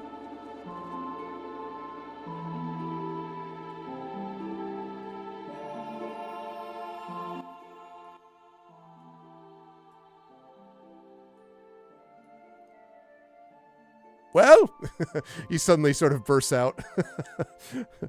And he says, I don't know really what to make of this. I'm struggling with the desire to just tell the magician to let go of things, let go of the past. You can't go to the back, but that would be very rude, and I wouldn't get paid for it. Can't go back to the past of pie. What exactly is our compensation for this? He says, well, there will be some gold I will provide you. Also, you can keep anything of value you might find in the bakery, and I might even, if you did well enough, be able to give you the bakery. The goblins certainly do not deserve it, having overrun it when it was not theirs. I might instead give it to you. And in addition to that, there is the most spectacular prize of all. And he kind of looks over at Cartavius, and Cartavius says, that would be the pie itself, my lord. That is correct, as always, Cartavius, yes. The pie itself. That is a reward beyond price. So let me get this straight. You want us to find someone you can't find, get a recipe that you can't get from her, so that we can get a pie that she gave to you without the recipe. And he kind of beams at you beatifically, and he says, you've got it almost right, except it's not a pie, it's the pie. Understandable mistake. Perhaps I have not rendered it to you well enough. Imagine, if you will, that you are in a courtyard with fountains, and suddenly Cartavius clears his throat. My lord, if I may, I think they probably understand that. Is my guess. They perhaps just didn't understand the level of monetary or other compensation you could provide, like the nature of this bakery. Oh, yes, I understand that there were other recipes that were quite valuable there, things which could be sold for a great deal of money, but I have no concern for these things. I simply wish one more scent and taste of that delectable pie. But everything else you can have, including the building. Maybe there's a portal to other worlds. You can have that too. And Cartavius kind of looks at all of you and sort of nods like, it's a good deal. Well, I suppose a bakery isn't all that far. Less than 2 days' ride, and I'll provide you fresh horses. Not what I meant. A bakery is Oh. not all that far, ontologically speaking, from being a type of artisan shop, which I would also have an appreciation for. That is true. Oh. He seems very pleased. I will undertake this quest. Okay, and he sort of looks at the rest of you, Eliana and Juan. Very well. I will attempt to recover this fabled pie recipe for you. And any excuse that brings me into conflict with goblins and such like is gratifying.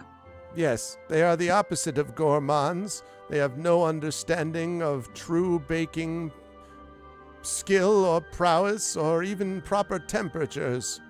Ah, Well, other than thinking that you are a greedy man for wanting more pie than you already have, they kind of, I will undertake this quest for you. well, I'm grateful, and as for greed, well, I can have a lifetime, several lifetimes of celestial pies, but nothing compares to Grammys. And he kind of nods mournfully. And as he nods, you get this moment, Juan, where you look around and you note, I mentioned that there were like, an owlbear head and stuff like that on the walls as you come in.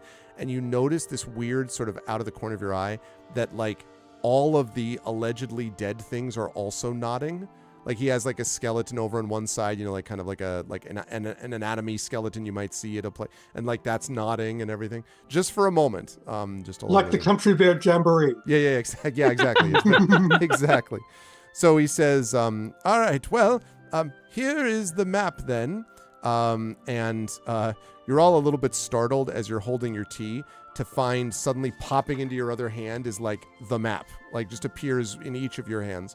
And you can see that it is indeed a fairly simple ride to this bakery. Not too busy, although, the wild is still the wild, and there are certainly places where creatures can come or animals can come. But doesn't look too much to be the case. He also mentions that in the town nearby, that you can stock up on any general goods that you might need.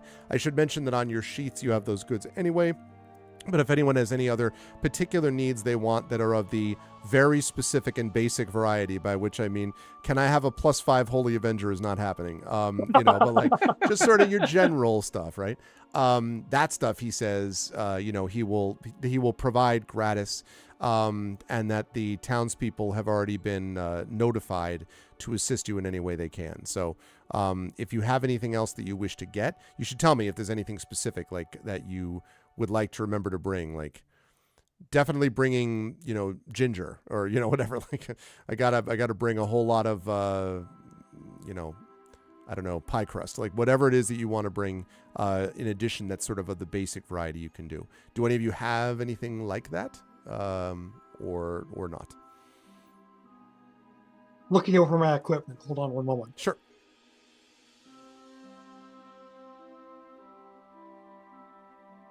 Oh, I know I've got a good adventurer's explorer's kit, so I'm going to use this map that's suddenly in my hand to kind of cover my face while I sip the tea distastefully, and that way I don't have to hide my expression while I force this stuff down my throat.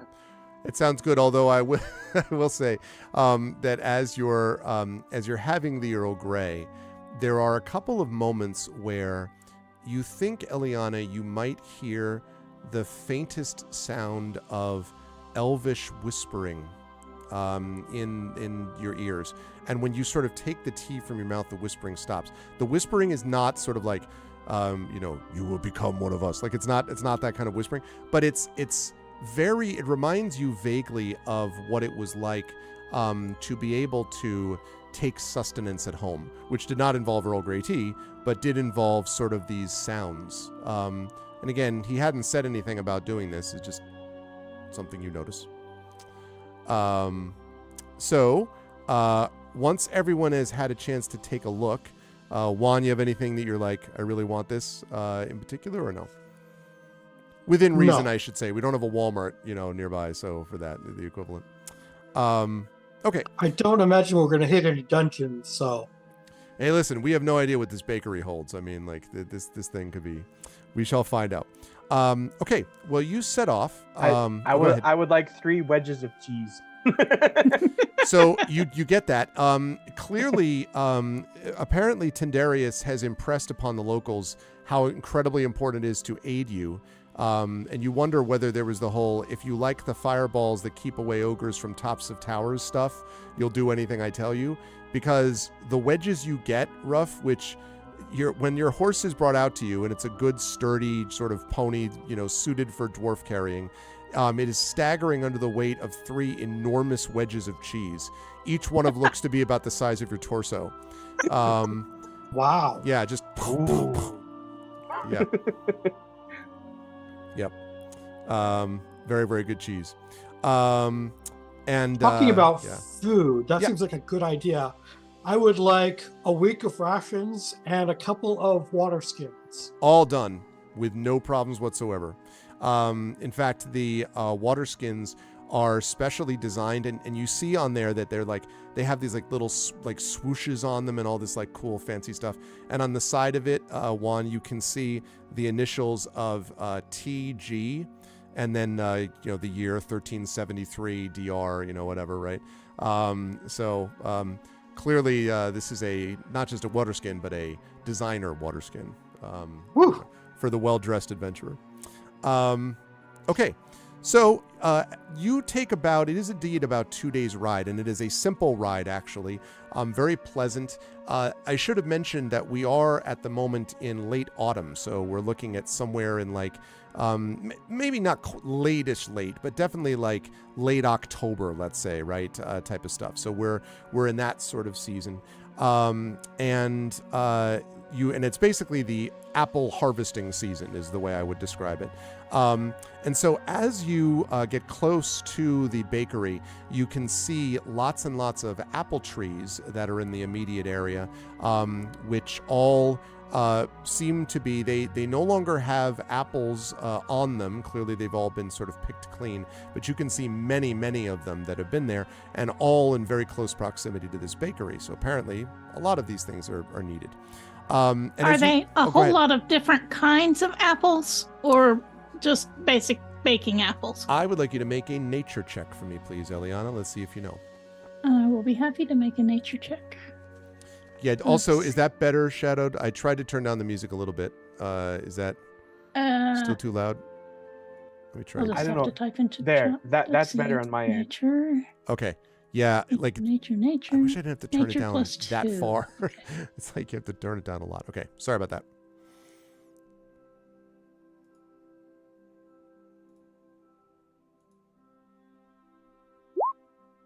So that's an 11. 11. It's a little hard to tell, you would say, Eliana. You definitely see trees that are somewhat of different types. Like there's definitely different kinds of trees. And you would assume, therefore, that, naturally they would produce different kinds of apples. But because the apples are all picked off already, you can't 100% tell. But yeah, it definitely looks, though, at the very least, like these are well tended. You can say that for sure. And that they have been, taken care of somehow with the apples as they are. And as you approach this large stone building, the road turns into a gravel path, which is surrounded by an overgrown lawn. And this is the first time, as you get close to the bakery, you can see that although the trees have been taken care of, the building itself, like specifically the immediate grounds, not so much. There are a bunch of leaves on the ground that haven't been like even not just raked, but like the grass looks like it was never cut down to a reasonable level recently and all that. It looks like the sort of bakery itself is a little bit of a mess. And it leads towards this large set of wooden double doors. Exactly. These characters are in for an apple of a time. That's correct. The fragrance of ripening apples is thick in the air from the apple orchard which surrounds this place that I've described. And there's one massive apple tree near the path to the front doors. As the wind whistles through the long grasses and you're getting closer, you notice that the bark of the tree looks almost like an ancient wizened face. And it's just sitting there by the path as you ride up it. I would like to get closer to the face. Me and really too. Scrutinize it. Okay. So Roof, I assume that like you and Eliana, do you do one of these deals where you're like, you know, like right up close and personal type of thing? Yes, absolutely. Okay. So you get right up close and personal and you're like, wow, that really looks like a face. As you look closer and closer, and then, what exactly are you doing? Like immediately the eyes flip open and you see you're looking, in fact, at a face. It is the face of a creature. And it looks at you and says, what are you doing? Why are you staring at me? Who are you? Why is the damned music so loud? And then,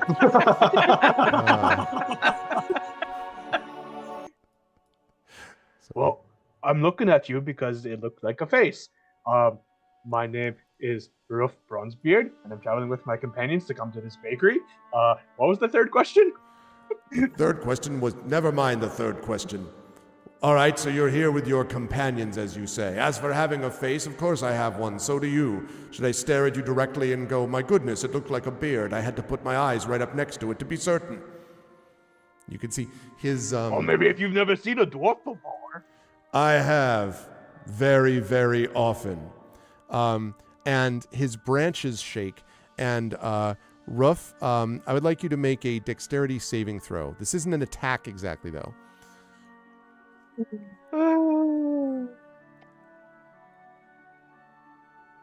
-1.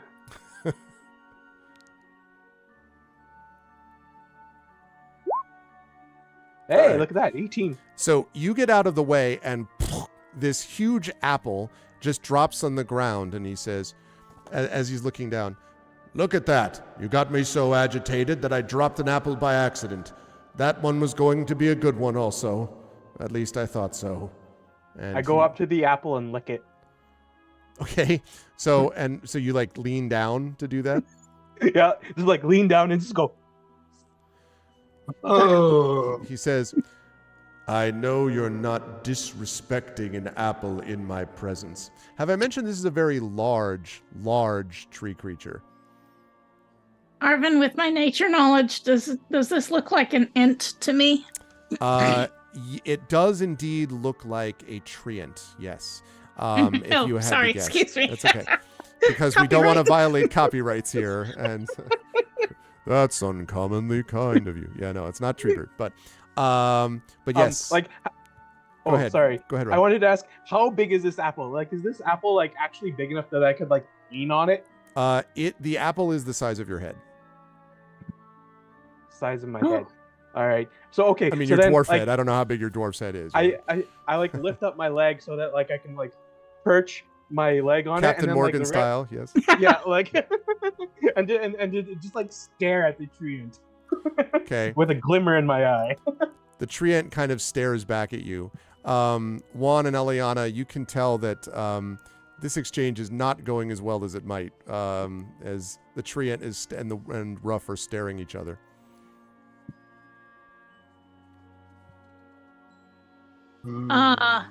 I will talk with approach it, not quite. I'm not going to go up and peer into its face, but I will approach it slightly and say,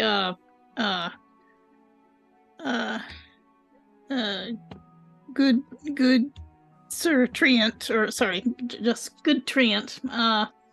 Are you the guardian of this orchard, or have you? Are there any people in the area that you are allied with, or are you just here as a remnant after the goblins killed? He kind of like he kind of, as you turn, you hear this "Rrrr," like creaking as his as his branches and trunk moves, and he turns away from Ruff and looks at you and he says, I am not allied with anyone because no one is allied with me. I am, on the other hand, allied with nature, as I am a part of it. So if anyone harms, and he looks back at Ruff, harms nature in my presence, it will not go well for them. As for whether I'm their guardian, I suppose. I never asked for the job, but it's my job to protect them nonetheless. And I'm not Mr. Treant, by the way. My name is Macintosh. Gosh. I take my leg off the apple and stand up straight, and then I just kind of like do like, understood. And he sort of nods slowly and he says, so why exactly have you come here then, to this bakery? Have you come to pick more apples that have not been yet ripened, or to do whatever it is they call running things these days? Who is it that calls things running things these days? And he says, well, I don't know the details. There's some creatures in there, goblins, I think, but who cares? They don't pay any attention to me, which is a good thing. I did have one of them once who wandered out in my general direction, and I basically knocked him back through the door with an apple. That was the last they did. I've heard them sort of yammer in there on and off, and they don't take care of the place the way they should. But that's not my concern. It's up to the two-legged races, such as yourselves, to work out these problems. My job is to handle the living creatures who were here before you arrived and will be here after you've all left. We're searching for Granny. Have you seen her? Grammy. I suppose... The one who used to run this bakery. I remember Grammy. But the question is whether I should trust you. You don't look like goblins, but you clearly have problems with staring at people up close. And he kind of glances at you and he says, how can I know that you are truthful and trustworthy and that you don't, cut down trees with axes? And he kind of like glances briefly at Ruff.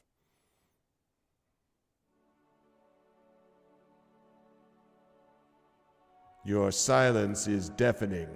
I don't know what trust I don't know what test you would trust for our being truthful. I can tell you that I am truthful, but what good does that do? But I will tell you anyway, we are not here. We are here to take Grammy to a safer place if we can. And if she's not around, we've been requested to find some of her recipes and take them back to people who will appreciate them. And he sort of looks you up and down slowly, and he says, I will consider telling you what you wish to know if you can pass a very simple test. It's only one question. Go for it, Macintosh. Give us the question. And he sort of looks carefully and he says, all right. You're standing at the edge of a cliff. You're teetering at the edge of it, about to fall.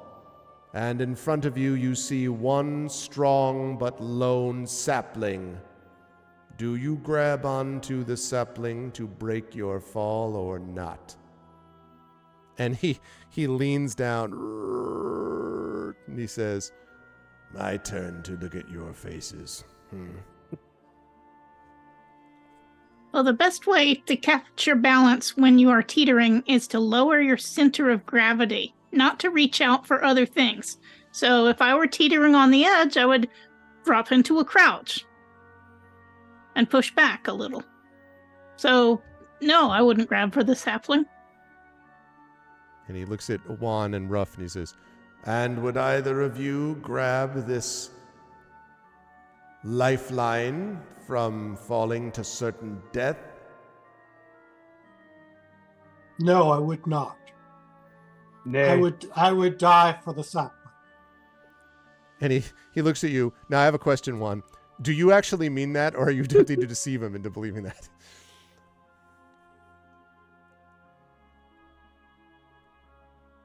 Oh dear, did I freeze? No, you're still there. I hear you. Can you still hear us? Hello? You do appear to have Oh, frozen now now. you froze. Now Yeah. it's, now he froze. I just thought he was trying to think of an extra way to answer the question about being about being deceptive or not. Hang on a second. We have some technical difficulties. Of course, as this is all happening, Mac is getting much, far and more suspicious. Like, why are you delaying? Don't look away from me. Okay, I think. Oh, there we go. Sorry about that, I froze. There you are. That's okay. Wait, for a minute, Wispy, I thought that you were just sort of like, I'll answer your question in just a minute, and then just like freeze, like without actually. So yeah. So do you actually mean what you said to him? Because it'll make a difference with what I ask you to do. Like you would die for the sapling, or are you kind of like, let me just say that? I'm a fighter. I'm a military man, Okay. according to my my chart, Yep. and I support the people. I would assume that this sapling would be my people. Okay. So in that case, all right, I will take that into account in just a minute. Roof, last one is, what do you say to this question? Nay, I would not reach out for the sapling. I'd be more likely to use a pick, jab it into the edge of the cliff to prevent myself from falling. And he nods slowly and he says, what if you hit a patch of moss?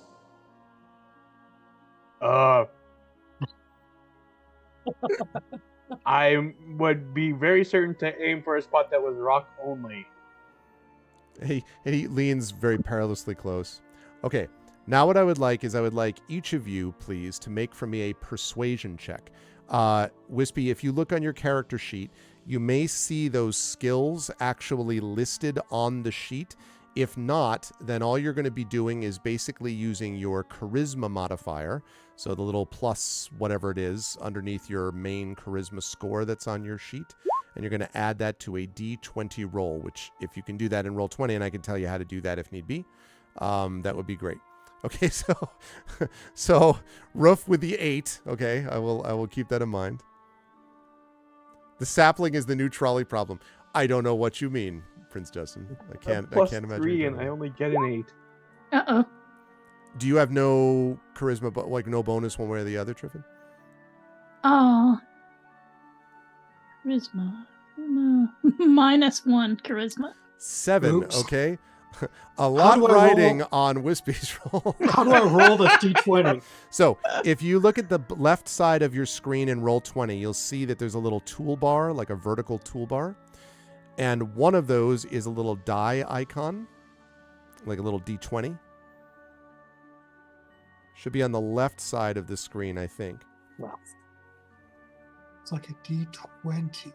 Yes. Yep. And if you click on that, you'll see it'll pop up something. It'll show you basic rolls, which is just like images of a lot of the different dice, or advanced roll. And it says roll 1d20. And if you just put in that little +0, if you just add your charisma bonus, if any, or minus for that matter, and then hit roll. Oh no. 1d20 +2, we have a 5. Okay. So he leans back and he says, surprisingly, I don't believe you. I think you all may claim that you would not try to use nature for your own purposes, but that seems unlikely. I won't stop you from going in there. You can do what you like. I don't trust them any more than I do you. But I can tell you that nature, for its part, will stay out here where it belongs, and you can stay in there where you belong. Just make sure you tell those creatures to stop harvesting the apples from these innocent creatures. And don't stare at people. And then he goes, and just goes stationary. What if we attacked you instead of the goblins? And for this information. In response, you hear, and looking up, you suddenly are horrified to see 1, 2, 3 massive apples plummeting towards your head. So what I would like you to do... I was trying for an intimidation check. I'm sure you were. He is not convinced enough to be in a position to be intimidated, I think. So what I'm going to ask you to do is to make a dexterity saving throw. 1 will count for all 3. There should be in there, it should list your saving throws on that sheet. If not, you can take just a dexterity check, which is, again, that D20 again, plus your dexterity bonus will do fine. If you want to do that instead. Dexterity. Oh, wonderful. Okay, back to rolling.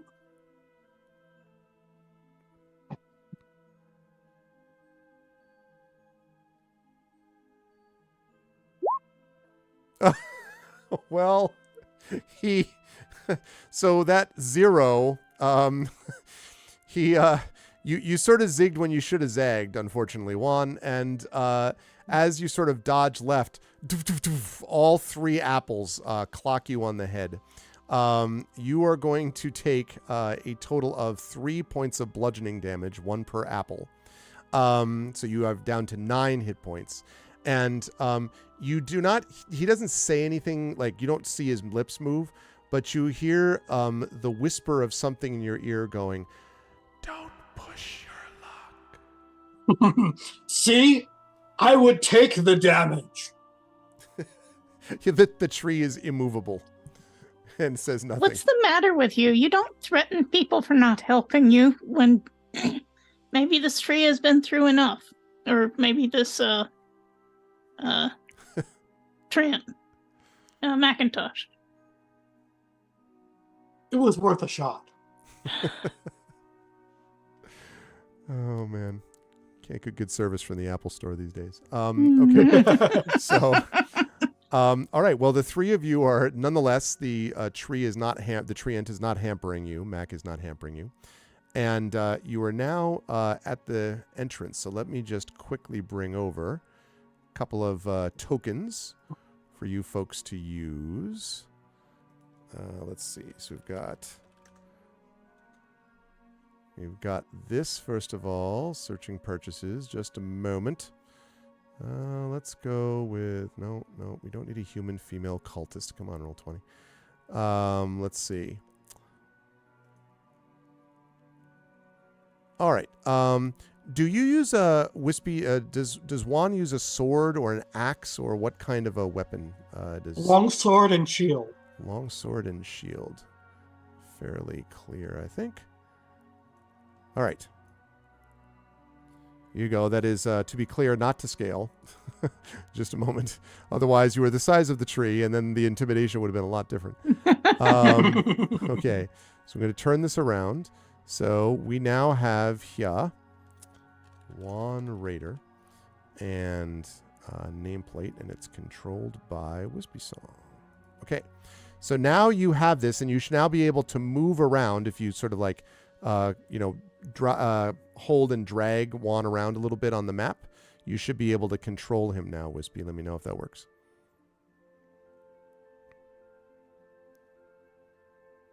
I think I gave you... Yeah, there you go. It works. Huzzah. Okay. And then we've got... we have got an Elven Ranger.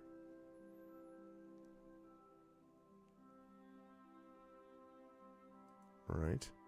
No, not an elf male archer. Why would it have to be a male archer?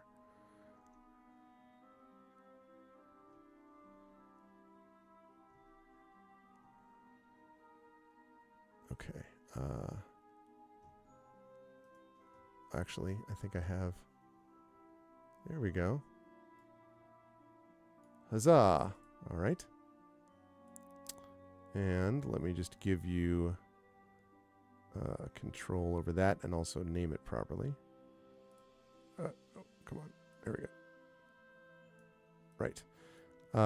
Right. Okay. Eliana. All right. There's the nameplate. Controlled by Triffid. Lovely. Okay, Triffid, if you could just double check and make sure that's working for you, that would be great. Yep. Lovely. Okay, and last but certainly not least, we're going to bring up for Rough. Okay. So this time they're like, how about a female cleric? I'm like, how about you do what I tell Even you? if you just have a dwarf with a hammer. Yeah. No, I should be able to find. I'm sure it'll be fine. Okay. What I'm trying to do is provide some consistency so I don't give you like a flat 2D when I gave everyone else 3D. There we go. That is, I think, perfect. Even slightly bronze beardish, sort of. Okay, and that is Rough Bronzebeard. And there's the nameplate, and it is controlled by Shadowed Mage. There we go. Settings saved. Please let me know if that works out okay. Rough? Yep. Okay. So now that you're all set, we can bring us in here. Before I go on, I will just say welcome everyone who is watching D&D with viewers. As always, a good time. This is Grammy's Country Apple Pie, and I am joined by Wispy Song as the human fighter Juan Raider, with several bumps on his head at the moment. Eliana, we have Triffity Mats with Eliana, the Elven Ranger, of course, and we have Shadowed Mage with Rough Bronzeheart. I just did that for that extra music volume, just so you could get a real sense of it. It's really frustrating because no matter what I do for the stuff, you can control a playlist volume, but it doesn't take from Roll20 to Roll20. So when you bring it in, it's like goes right back to the same ridiculous over volume that it was before. So my apologies. Okay, that should be now better, I think. Okay, so. Yes, so Shadow Mage with Rough Bronzebeard, and if you like what you see in here, please follow us here in the channel. Please support by subbing and doing all the Patreon stuff, and please check out these lovely people with all the things they do. We will talk more about them at the end of the adventure. Okay, so you were all standing facing these doors. I will say, by the way, that these doors, like you can tell even without any checks, that the wood on the front of these is rotting. There's no question about it. They have seen better days. They've seen better construction for sure.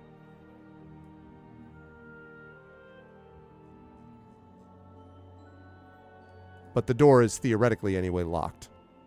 Okay. Well, who wants to give the door a try?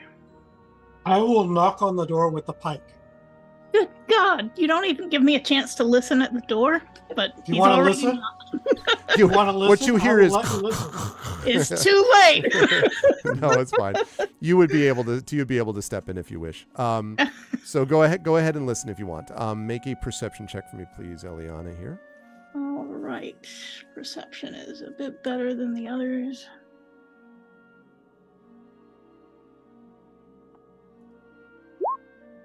$17.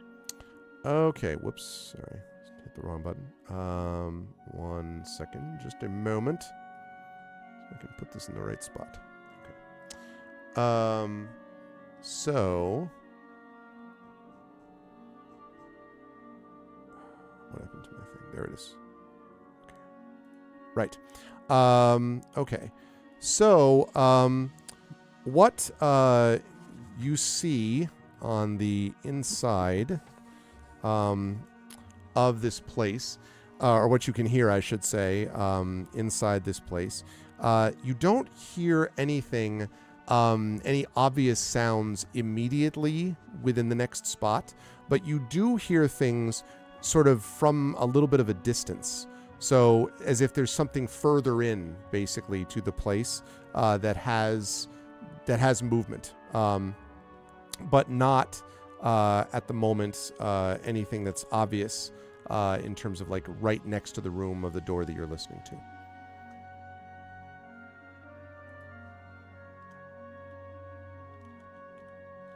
And I relay this information. There's some noises in the background, but it doesn't sound like anybody is right behind the door. Is there anything else you'd like to do? should anyone scout around the building, see if there's anything else that we should be taking note of?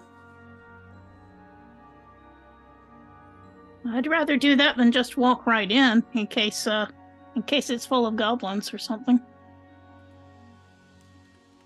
Oh, I guarantee it's full of goblins.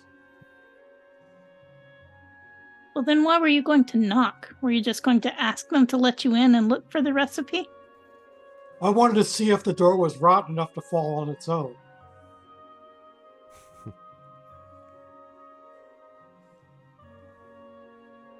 All right, well, I'll head around the left side. I'll head around the right side. Outstanding. I already like where this is going. All right. So, Ruff splitting to the left, Eliana splitting to the right. You know, if all three of you just sort of plan this, you could all like run up parallel lanes, just like straight up the map, you know, and like whatever happens at the end of it, just see what could go wrong. Okay, so let's see. Let's talk about now, Ruff. As you're going around on the outside, are you just sort of like looking? Or are you tapping on the sort of outside, you know, stone and brick and stuff like that? Or what are you looking for in particular or listening for?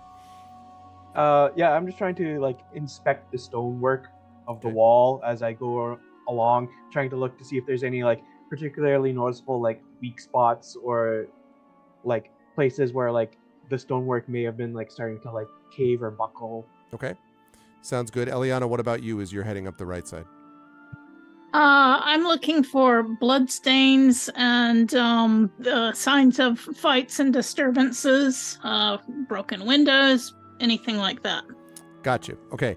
And then Juan, while they're doing this, I was half joking. I mean, do you want to just be like, all right then, like just like, go through the front door?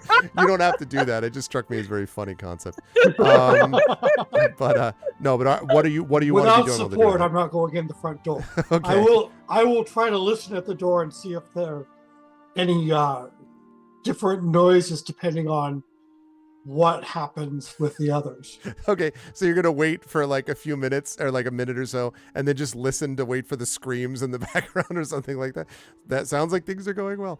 I was in a DM pickup game once at a convention many years ago. This is like early '90s, and it was this guy had like. Whoever this was had planned like some very big, like thing with like a fortress in the middle of this desert, and there was all this magical stuff, and it was like totally, guarded by orcs, like a whole like squadron of orcs. And so one of the guys in my party, and it was like a level 6 or 7 something or other thing, and it's just like looks around, and we spend probably about 10-15 minutes looking for a good way to get in, and he's just like, well, this seems pointless, and he walks to the front and fireballs the front door. And so the entire like woo-doo woo-doo, like alarm bells, and like the next hour and a half was just fighting this slog of fighting a million orcs.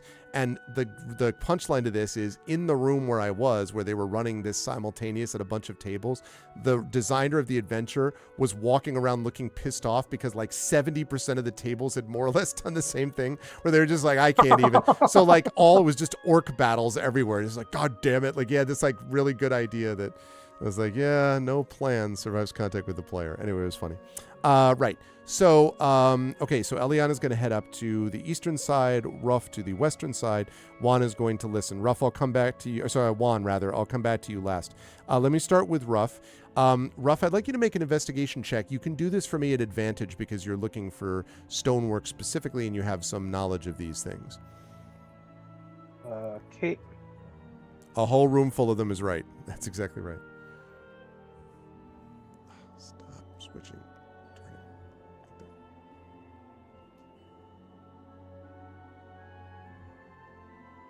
At advantage, you say, and this Yes, is indeed. Investigation, which is intelligence? Yes.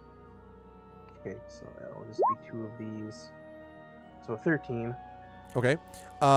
Yeah, with the 13, you're able to tell that it doesn't look like there's a lot of weakness in the stonework, although it's far from impregnable. Like if you were to just sort of like, hammer away at a wall, you would probably get through it fairly quickly.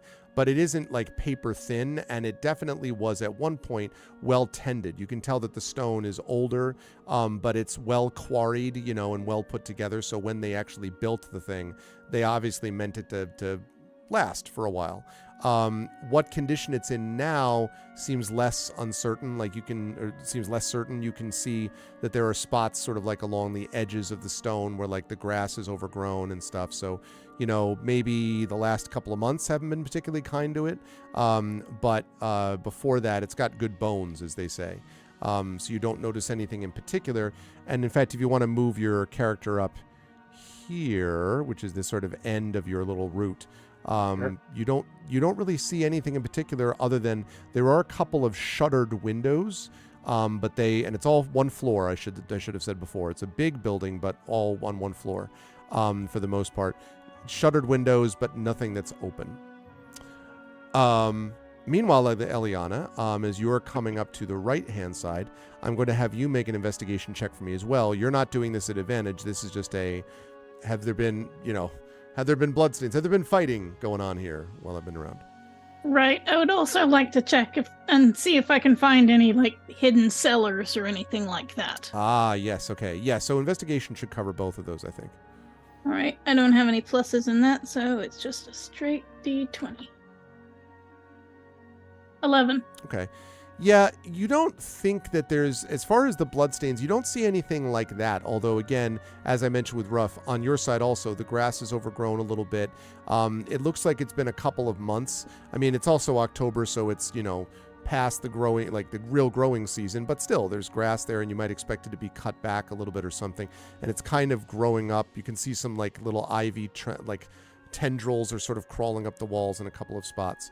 And you don't find any secret cellar, but you do find here a set of doors which seem to lead to something beyond it. And you can tell that the doors, unlike the ones in front, which are like regular double doors, this actually seems to be more or less a sliding wooden door.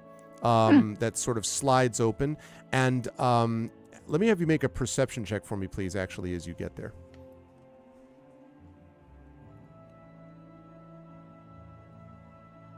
23. 23. Yeah, you can actually see what look like cart tracks coming up to these doors and out the other side. In fact, there are a lot of cart tracks on that dirt path, which is, again, Wait, dirt do they and not look like they're gravel. going inside the house or just up to the house and back again to the bakery? They look like they're going inside. Huh. Okay.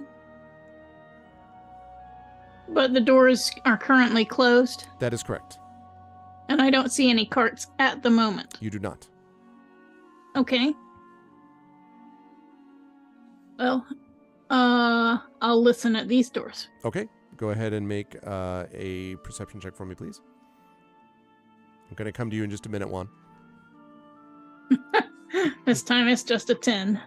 Yeah, nothing in particular. I mean, you do hear some movement, but it's sort of the same kind of sort of indeterminate sound that you heard in the front door. Maybe a little closer, but that's pretty much what you get out of it.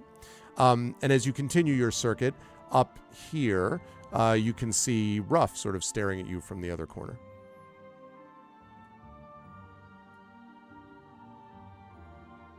Okay. So you all lock eyes, do some secret hand signals maybe. And I'm going to ask you two what you do in a minute. Juan, in the meantime, I would like you, please, to make a perception check for me as well. I think, again, you should have perception there on the sheet someplace. If not... +2. Okay, there you go. So then D20 +2 would get the job done. Did I already roll it? I see the D20. Okay, so +2, so you have a 16. That's not bad. Yeah, you do not hear any sudden you don't hear any sounds of fighting inside. But you do hear something a little bit, not right in the room next to you, but you hear something sort of close by that sounds a little bit like, it's a bit echoey, and it sounds a bit like... They're not speaking orc, are they? Well, I was just about to ask that. No, they are speaking. Well, what languages do you speak? Let me. Human and orc. Human and orc. Okay, so they're not speaking orc, although very much like as we all know, orc is a Romance language. So there are certainly similarities, orcish, between that and what Goblin language would be. This Goblin language though is sort of like, so you pick up a little bit like, tired maybe. And something about smell, tired smell. They seem very bored, whoever these voices are. It does not sound like people who are like, to arms, like it doesn't sound anything like that. Whatever these creatures are, they seem bored and kind of have these, as I say, like kind of type of voices. Okay. Now I'm going to ask Tired actually. and bored. Oh, sorry, go ahead. I'm just reiterating it's in my head. Yep. Eliana and Ruff, are you heading back south at this point, or to reconvene, or what? I would try to I can see Eliana. Like, we can see each other at this point. Uh-huh. Okay. I would try to gesture at her and be like, see anything? I'll wave him over and point at the cart tracks. Okay, so then I'll head over her way. Okay. Can do that. And you do indeed, once she points it out to you, you can see those cart tracks that seem to be, there's a couple sets of them going in and out, but they're definitely going like into the door, like into whatever this building here. Okay.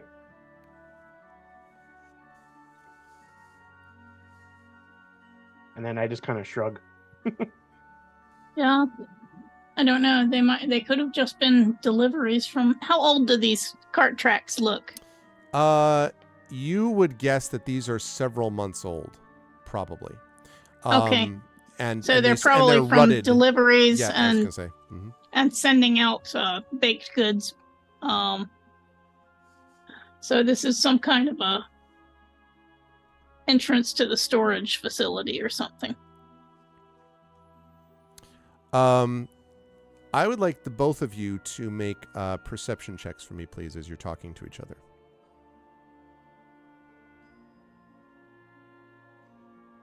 3. 17. Okay. Ooh. Wow. Ooh.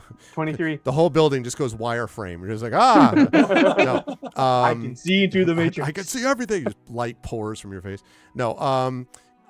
You actually do, it's not from the building, but you almost have this sort of sixth sense, I would say, about this, actually, Ruff. And you also sense something weird, Eliana. And you hear a kind of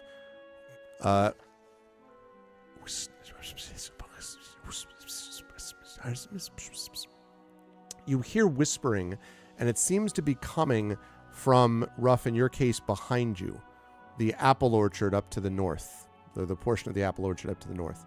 The whispering is some strange language. This is where I ask which language both of you speak. My sheet says common, dwarvish, and giant. Okay. Common, That's a definite Elvish. Right. Common, Elvish, Draconic, and Orcish. no. Okay. So, so I would say, as you're listening to this, you're sort of like trying to figure out exactly what this picks up as. Like, you're just kind of like, what exactly? And you can hear occasional snatches of stuff that you completely understand, Eliana, in Elvish, and then words that are not. And so, do you think they see us? Not goblins, maybe. Just bring them in. That'll be funny. Like little things like that. Very high, sort of sparse, spare sounding voices. And they're like snatches of language that you understand, and then into some language you don't quite, although it sounds familiar-ish. So I lean close to Ruff and say, there's someone talking in Elvish. Like half the conversation is in Elvish and half is in something not quite Elvish. But we can hope that these are not hostiles like the goblins. This is back in the trees. Yes. Should we I think go- maybe we should get they might be Juan. helpful. Yeah.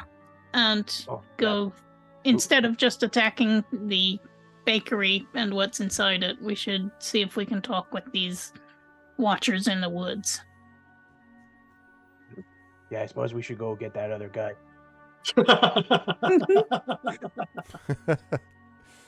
Sorry, chat. My main screen froze for a moment. I was like, why have they not moved? They are moving. I'm looking at them. Now it's fixed. Okay, so you go down to get Juan. Yep. Yes. All right, you can do that. Juan, assuming you agree to headlong back up with them, they can explain to you what it is they saw. And I'll tell them that they were not heard. Okay. Okay. So when you get back up here, you're back in this area now, and again you hear this, they're back. There's another one. What do you think he is? He's got a sword. That doesn't mean anything. And again, this is the only one who understands that at all is Eliana. What the rest of you hear is, actually, I think, Juan, what languages do you speak? I shouldn't assume. Common and orc. Yeah, definitely not. There is no commonality in this with either of these languages with orc. Right. They're talking about what weapons we have, but they might just be worried about us attacking them. I think that I will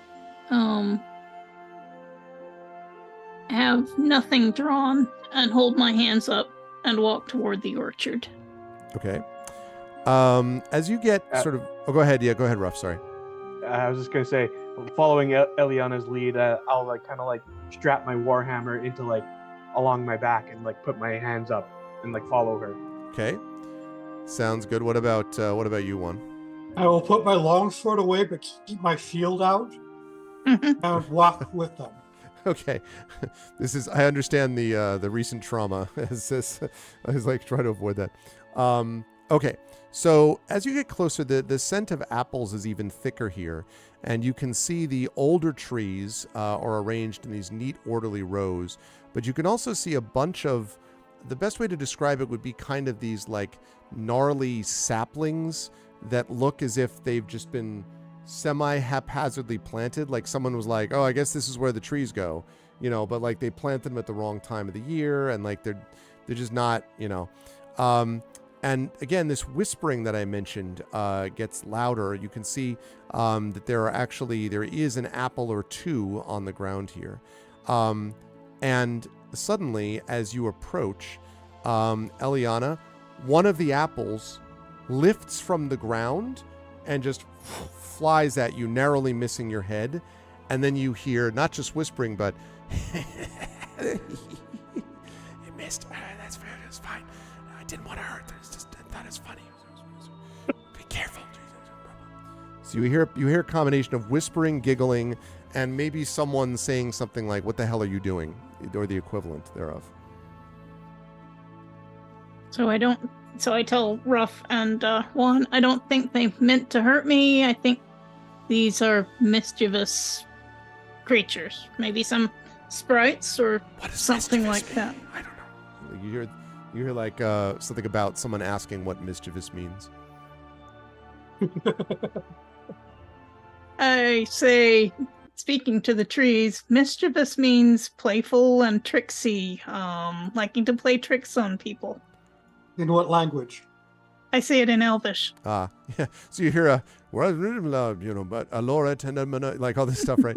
And you're like, well, and then there is sort of a pause, and then sort of looking out from behind one of the trees, you see peeking what looks at first like a sort of a maybe darker skinned, very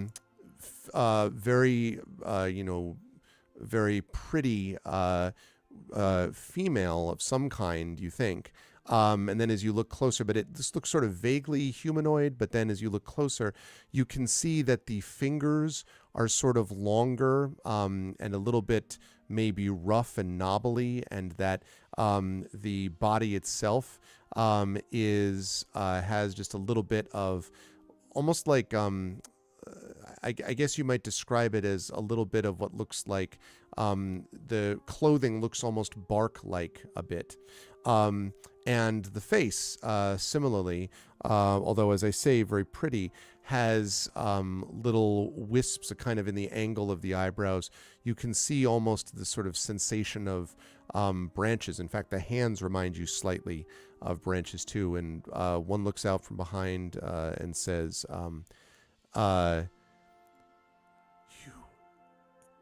you understand? It's little like, it's sort of struggled common, basically. And so it comes out, all of you understand that's like, you understand we, or something. I understood some of you, not all of you. Oh, well, is more of us here, and two other, like, sort of, like, look out from behind trees. And the one who spoke first says, harm us, you? No. And I glanced sternly at Ruff and Juan to make sure. Fine, I'm in defensive posture. Okay. We mean no harm to you. We're looking for the Grammy who used to run the bakery. But we understand that goblins now hold that building. We haven't decided what to do about that yet, but if you need help yourselves, maybe we can work something out. But if you know where Grammy is, we'd really like to help her. I would like you to make a persuasion check for me, please. All right. Don't believe I have any pluses. And my charisma is -1. So I would make that a flat 0. I think that you've said enough to them. Oh, okay. So just make it a flat roll. Again, actually, before you roll, don't forget, chat, if anyone has an inspiration sitting around that they might use. Now, granted, Shire Adventures and Ghost of Saltmarsh is coming up on Tuesday as well. But if you have an extra one sitting around, you could certainly use it at this point, if you wish. He said momentarily. Prince Justin has inspired Triffid. I assume I am not allowed to do this. So the rule on that is that you're allowed to inspire another person in your party, but not yourself. So that's basically the way that works. So you could inspire Eliana or Ruff, although in this case, Prince Justin has inspired Eliana, which is logical. And so Eliana, there you go. Thank you, Prince Justin. So you now have an inspiration. You don't have to use it here, but you could.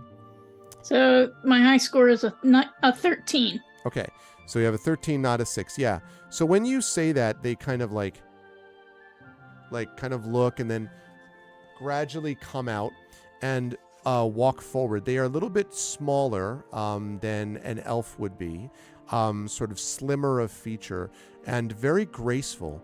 But as they walk, you can see they have bare feet, but the way that their toes, which are sort of elongated, they almost feel like they're kind of pulling into the ground like roots as they walk. And they come up and they sort of like, there's 3 of them, and one each circles each of you, and they're kind of like, not threateningly, they look like they're just sort of like, kind of looking at you, and then one of them sort of like points at Juan's shield, and then they sort of look and then they giggle. And then one of them points at Ruff's warhammer, I think you said, and kind of, and sort of like goes like kind of a hammering motion, and then everyone sort of giggles again. And then they finally, the one that's looking at you, who's the one you spoke to, Eliana, sort of looks at you kind of up and down and then says, why hear you? Sorry, Arvan, did you say, why hear you? That is indeed what they said. I already told them. I look at Ruff and Juan. We want to help Grammy the baker. And they nod. So she nods and she says, "You said Grammy." "Yes." "Grammy not gone forever, not here now." Ooh. And sort of shakes her head. So Grammy died? Nods. And the one who's talking to, "Yes, while ago, before goblins." Just So goblins not cause. No, just old. Happens. And they giggle. Goblins bad? And the one sort of like, meh. Goblins smell and ugly and hurt things sometimes, and they plant trees and don't know how, and bad. Not they you kind of get the sort of weird, you don't get the impression from the way they describe, sort of, if you can kind of trace it out, but you don't think that they're saying that the goblins like try to hurt them, but they're just incompetent and don't know what they're doing, and like they're annoying, and they're not caring. You get the impression they liked Grammy a lot better than they do the goblins. In fact, one of them says, "Grammy brought here us."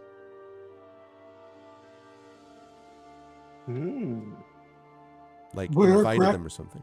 Go ahead. Where's Sorry. Grammy now? And they sort of like shrug and they say, "Where mortals go."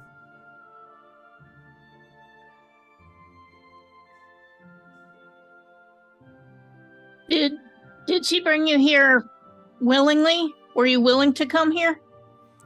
"Yes, safe place, apples, forest, and other creatures. Take care of nature here. Our trees. There is Macintosh, friendly, kind, will help, gentle." And like just says all this stuff that rough, like you're describing, like, you know, the guy at the store who like cursed you out and told you to get out of the store was just like, what a gentle family man he was, like, is the way it seems.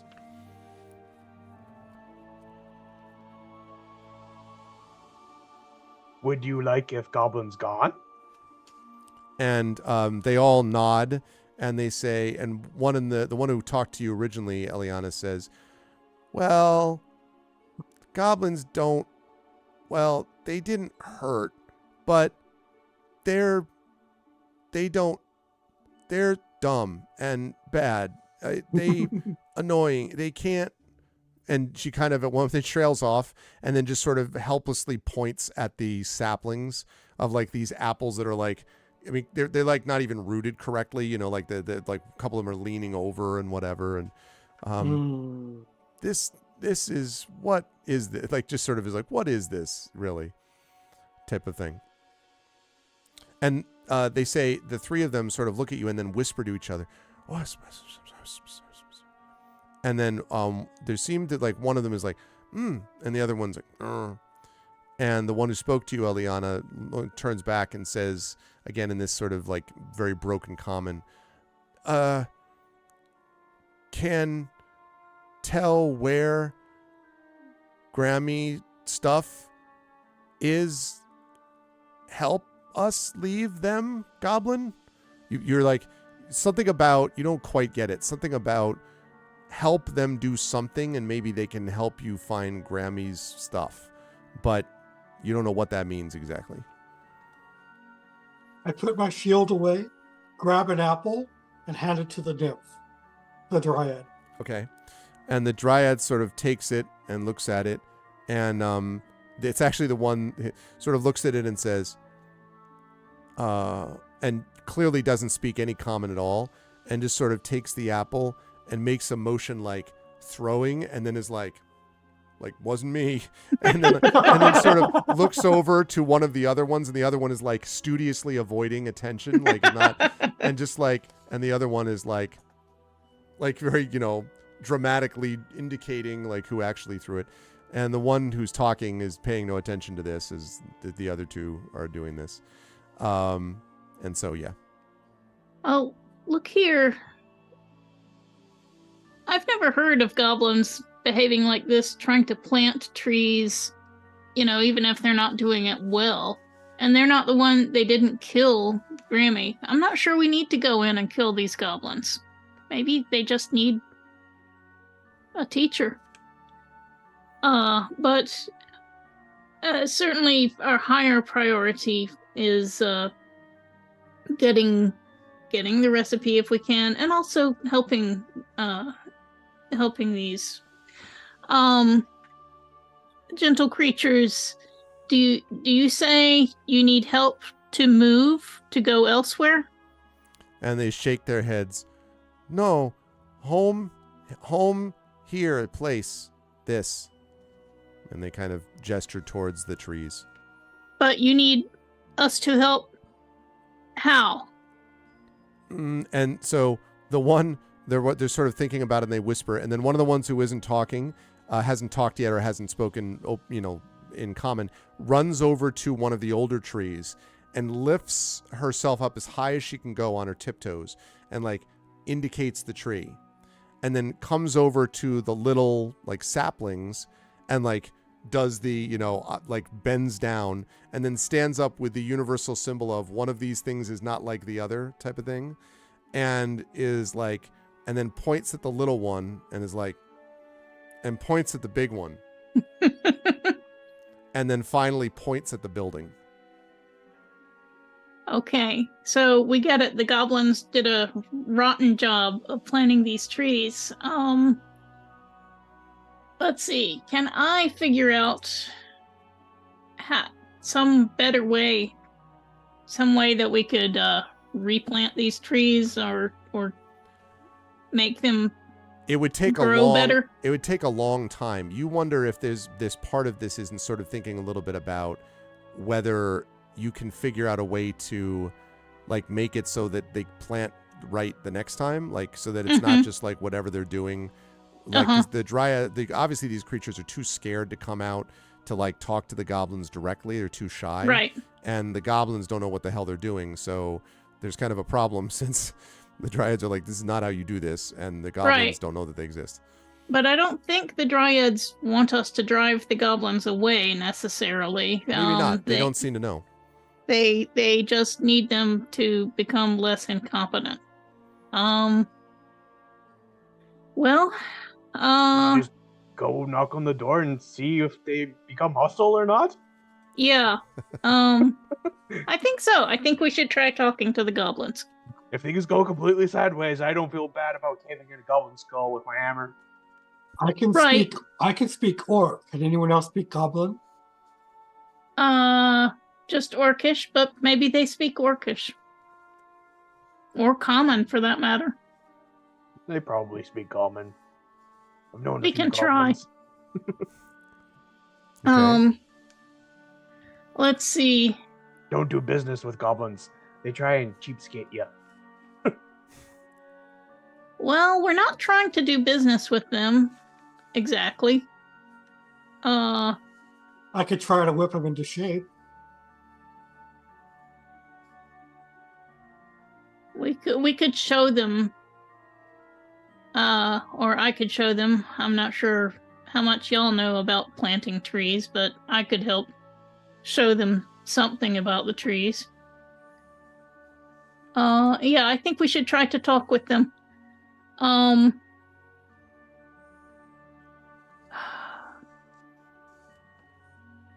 I would probably be the least threatening looking person, except that are goblins natural enemies of elves? Would they naturally assume I'm hostile any more than a human? No, I wouldn't say necessarily. The question is, there is a lot of suspicion of goblins in these so-called civilized lands, And frankly, Eliana, there's been sometimes some suspicion of elves too in these so-called civilized lands, and that was wrong. That was just as wrong. Goblins are there's a lot of interactions with a lot of cultures, and so it's not necessarily the case that they're like absolute enemies in this area. But certainly you've also fought your share of them. Sometimes goblins are do not love nature and do not care about preserving it. So it's kind of a mix. Okay.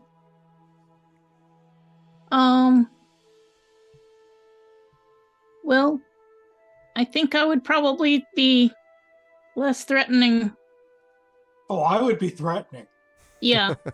So I will knock on the door and say, hello, the house. And you two, please back me up. With your weapons ready, but not actually raised in attack posture. More like sword out, but pointing down, like that. Sure. Okay.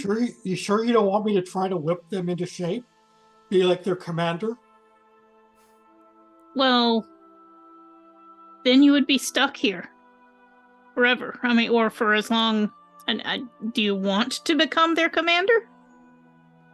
I could get them to do what I want, I'm pretty sure. I speak Orc, I'm intimidating, and I'm a fighter. Well, let's hold that idea in reserve and just try talking with them first before we try intimidating them. I had this image of Eliana being like, all right, so you want to speak, and then listen up, maggot. Like, it's just like at the same time. You don't understand. Okay, now question, which doors? Because there's actually two sets. You've got the cart path one here, and then you've got the front doors, the ones that were semi-rotting.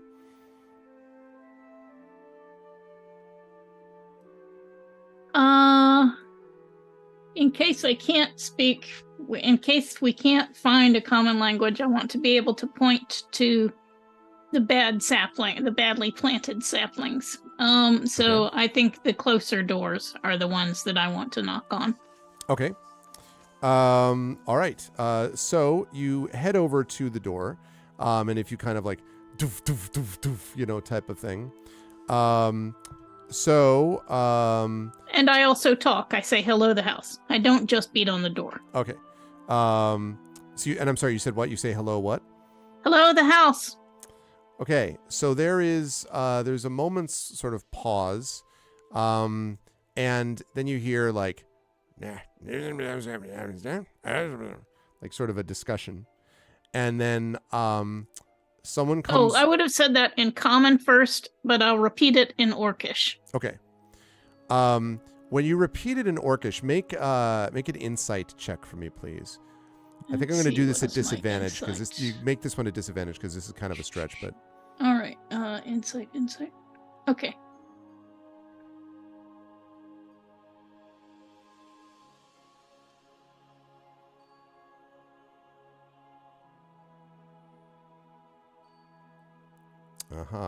So we're looking at a 6, plus your wisdom, I guess. So. Sorry, I wait, what? Well, it's the. It's that first one, right? The 6 of the 13. I think the 6 plus 13 was from before. Oh, I'm sorry. Okay, I looked at the so wrong the thing. 8 plus 11, but that was my raw score, so it's plus 5. So 11 plus my plus 5 in perception would be a 16. Would be a 16. Okay, but this is. Wait, no, you said insight, disadvantage. So an insight, yeah. So 13. 13. Okay. So you get the impression that when you said the Orcish part, the sort of tenor of the conversation, they were like, before they were just like, nah, nah, nah, and then they heard that and they're like, like someone's chuckling about something that you said. Exactly, Proxima. And then something comes over and slides open the door. And I will reveal now part of what you see. So, first of all, let me make sure that don't want to reveal too much. Okay, right. What you see here are a couple things. First of all, the room that you're looking into is a room with bare stone floors and plain walls, and there's an empty wagon which stands abandoned in the room gathering dust, and you can see that it almost like directly correlates with the cart tracks, like the same width, if you had to guess, that were on the road outside. And you can also see packing and shipping pallets that stand ready to be loaded onto the wagon, probably. There's a door to the south, and in front of you, you actually see not one, but two. Oop, hold on a second. You see two things, which I'll tell you about in a minute as soon as I tell my daughter good night.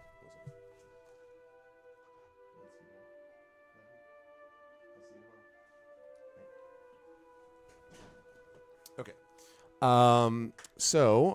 You see not one, but two goblins. There we go. That's what... Oh, shoot. I had it, and then I hit enter again for no reason. One second. Okay. Let's go with... No, that's too much. It's too much. Let me sum up. No.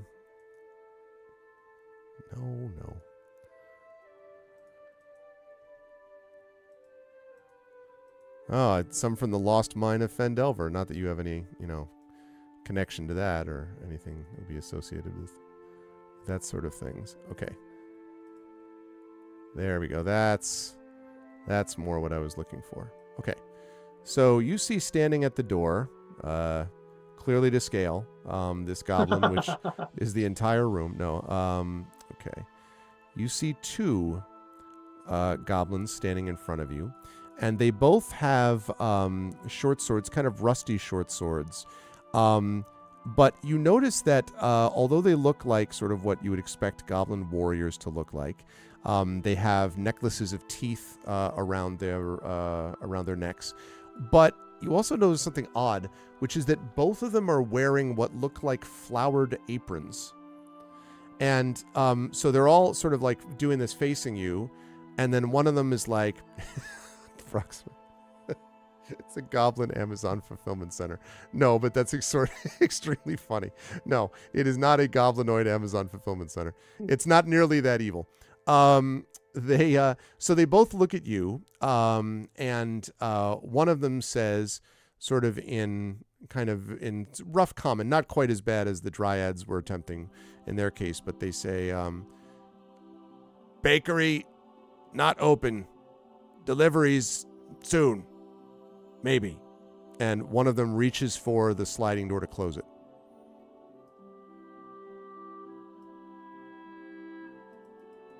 And if you do nothing, they will.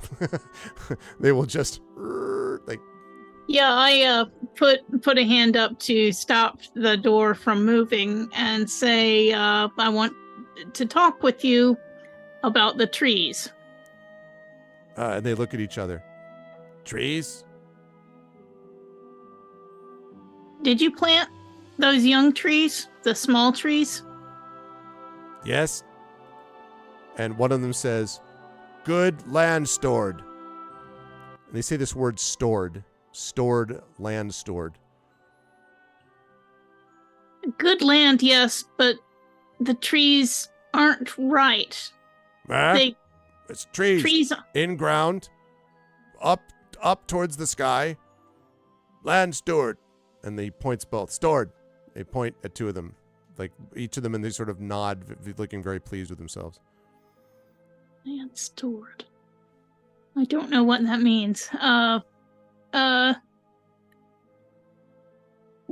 What exactly is wrong with the trees? They're crooked or I mean, like the better question is what isn't wrong with them? Like they're planted too close together. Like in some cases it looks like they just threw some, like planted them in a circle, and like they're kind of clustered as they grow up. They're underneath the shade of the older trees, so there's no sun there. They're like the roots are shallow. Like the whole thing is just a disaster. Prince Justin may or may not have the right of it.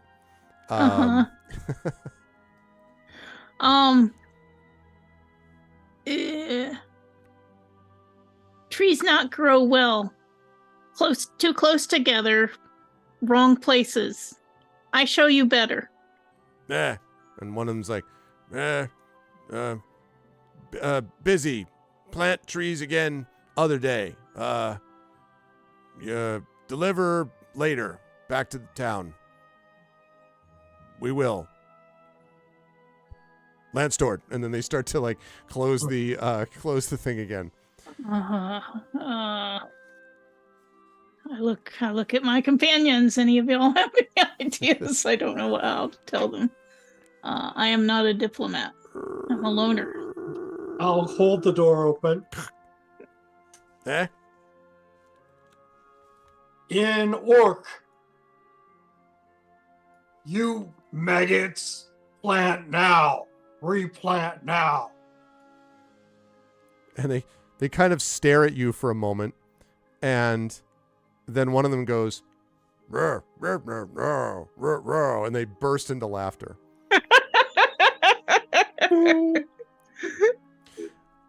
Now, you could also, I should say, now, unlike the situation with Mac, you could attempt an actual intimidation if you want. Be aware that at the moment, they seem to think, you don't get the impression that they're mocking you. You get the impression that they think you're joking, actually, Juan. So you could intimidate them. Be aware, though, just be aware, that would clearly be perceived as a hostile act.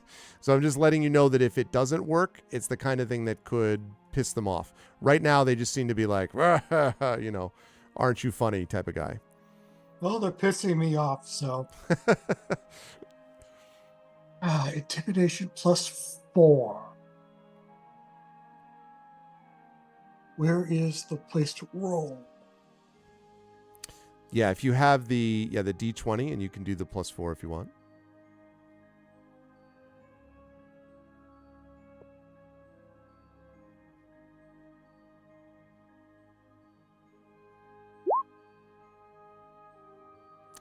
Ooh, I believe that was meant to be a +4, not a plus or -4. So I'm guessing that's actually a 22.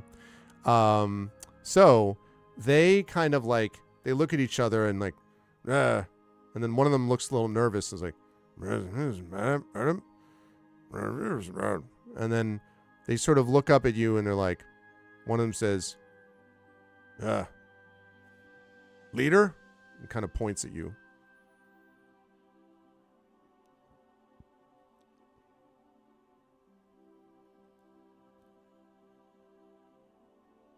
Waiting on me. Yes. I was waiting to see if. No, it was great. It was great. Else. There's like this big awkward silence where you're just staring at them, and they're like, "Yes," like, and so they're like, and they're like, and they kind of shake their head, and then they go, and they wave you, come, and they turn around and they walk to the southern door in this room. They seem to be asking you to follow them. I will follow. That presumably is everybody. Yeah, me too. Yeah. Okay. So they come down to I'm the keeping door. a hand on like my hammer. Yeah. So their door opens to reveal a pretty good sized room. Let me see if I can not show all of it. That would be really lovely. Arv. Okay.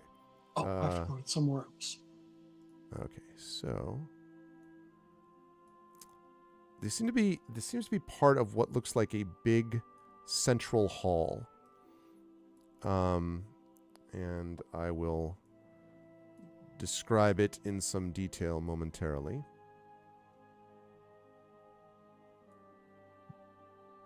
As I reveal. And I reveal even more. Okay.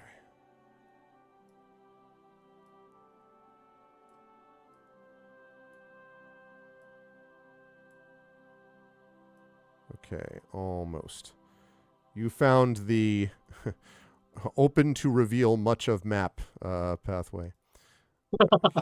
Okay. So technically wouldn't be able to see this unless you were close to it, but we basically get the idea from these ones. Okay. So and they lead you into this room. Now, in this room, when they walk in, there are a couple of things to note, which is that this is obviously the bakery floor. It is a wide open space with high ceilings with exposed wooden beams, and there's sound that's echoing throughout the room. And there are two stone rooms which stand to one side with heavy barred doors keeping them closed. Between them, there is a small glass cabinet with an even smaller mallet hanging on a chain. There are 6 long workbenches which fill the center of the room. These are the ones that you see here, which are covered with all kinds of like pie tins and rolling pins and other baking equipment. And what's odd about them is that some of the rolling pins are still rolling lazily back and forth, even though no one is actually using them. Like they're just doing this on their own. There are dulled knives chopping at presumably apples on these cutting boards that clearly there are no apples, though. Clearly there haven't been any here in a while. And on the other side are 6 massive ovens, and their doors are still opening periodically, again, with nothing opening them. So every so often it's and then close again. Tall chimneys rise from each oven to pierce the ceiling overhead. The whole area is an absolute mess. This is not the work of a professional baker.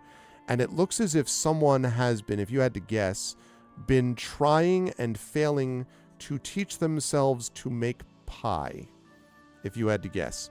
And there are, while I'm on the subject, I shouldn't bury the lead, there are a lot more goblins in here. There's one here, one here, one here, one here, one here, one here. There's another one here. Have I mentioned there's another one here? Also, there are a couple here. Like, basically, this entire room is filled with goblins, but all of them they are all wearing these flowered aprons.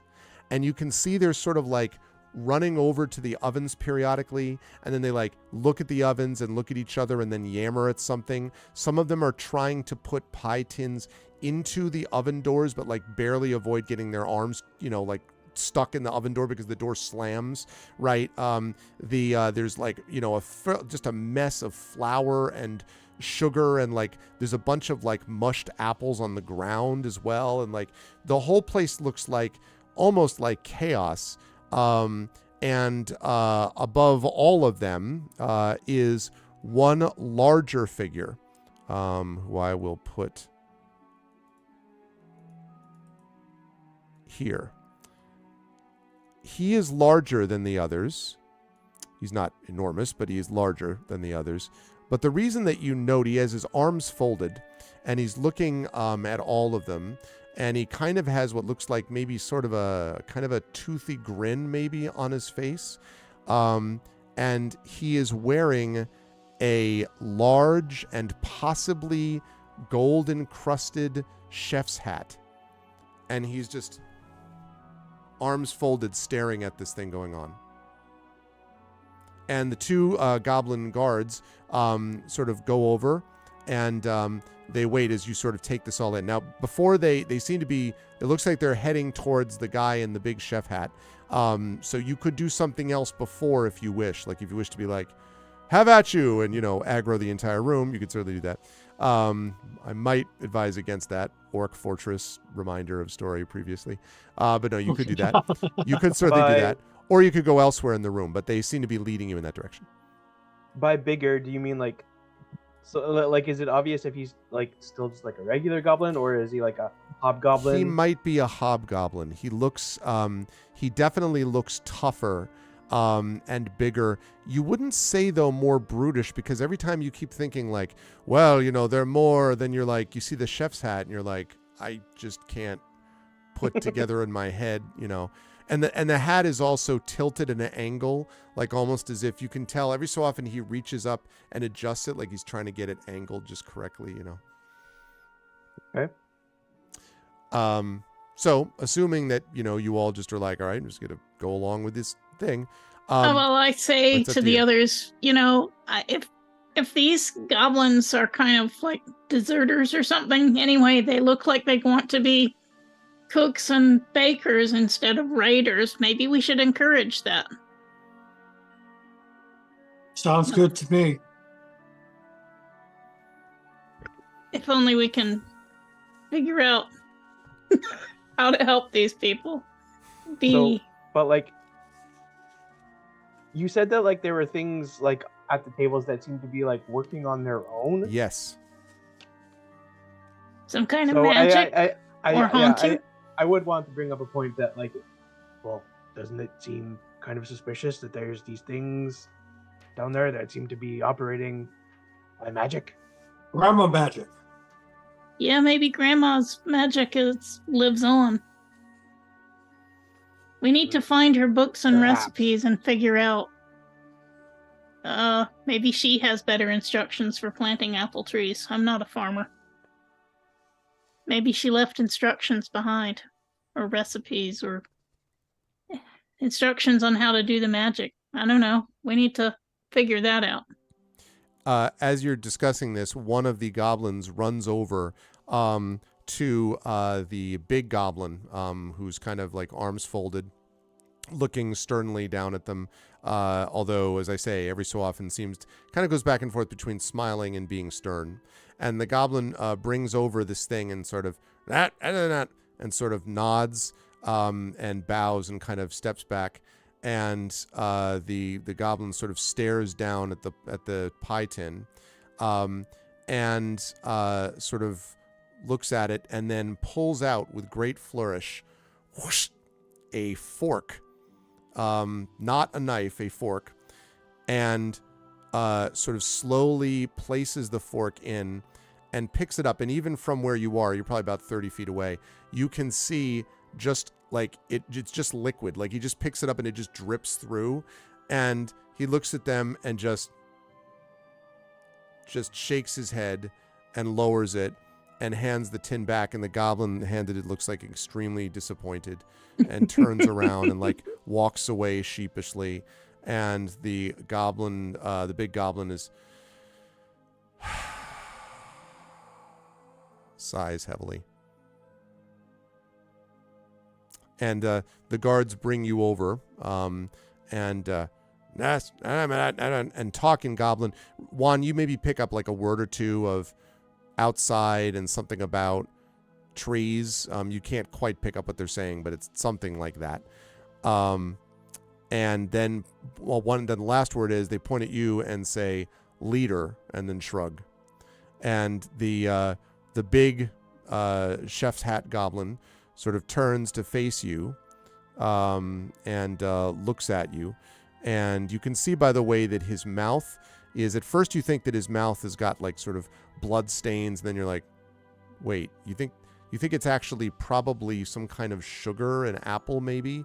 It looks like he's been trying a lot of apples, apple pies. And he sort of stares at you and is kind of like, They tell me that you're trying to get us to make better apple trees. He's definitely like still a little like broken, but much better than even the guards. And this is in common that he says this. Say in orc, make better apple trees. And he kind of like blinks and he said, how? You just plant them. And it's plant trees to make apples. What? And he kind of shrugs, like as if you just said, like, what's the stupidest that, like, well, of course you just plant trees, like, what's the problem?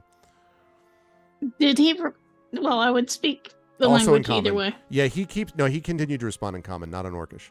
Okay. So I'll say trees need better planting. Also, I kind of gesture at the kitchen. Show you. You need help. We help. And kind of looks, everything fine. And you hear, oh! And then you see that someone has dropped a pie tin on their toe and they're kind of hopping around in one end of the room. And he says, we're fine. The problem is cooking. Cooking's not right. Can't get cooking. Need pies. Very important. Pies. And make an insight check for me, Eliana, as you're looking. Actually, Juan, you can make this too. Insight would be wisdom here. So if you want to add 20 and then add your wisdom score, unless you have an insight skill that you can see, in which case that works too. Just a 9 is all. Okay. Yeah, just, sort of like, just seems to be very intense about the pies. That's for sure. Oh, sorry, was that? Oh, no, Wispy did not roll yet. There we go. So 13, and you just have a 0. You have no bonus on the wisdom there, Juan?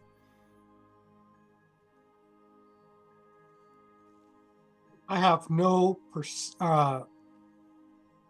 not perception, insight. Okay. And wisdom is 0. Okay, that's perfect then. So yeah, you get the impression, Juan, that like they really like these pies. Like you get the impression the boss is like, this big goblin is like, we need to make pies. We want these pies a lot. Like they're a little intense about it.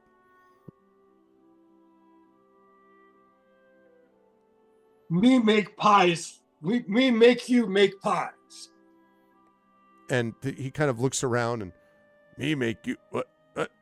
No, we make pies. We make pies for us and people. Best pies. And he kind of nods confidently.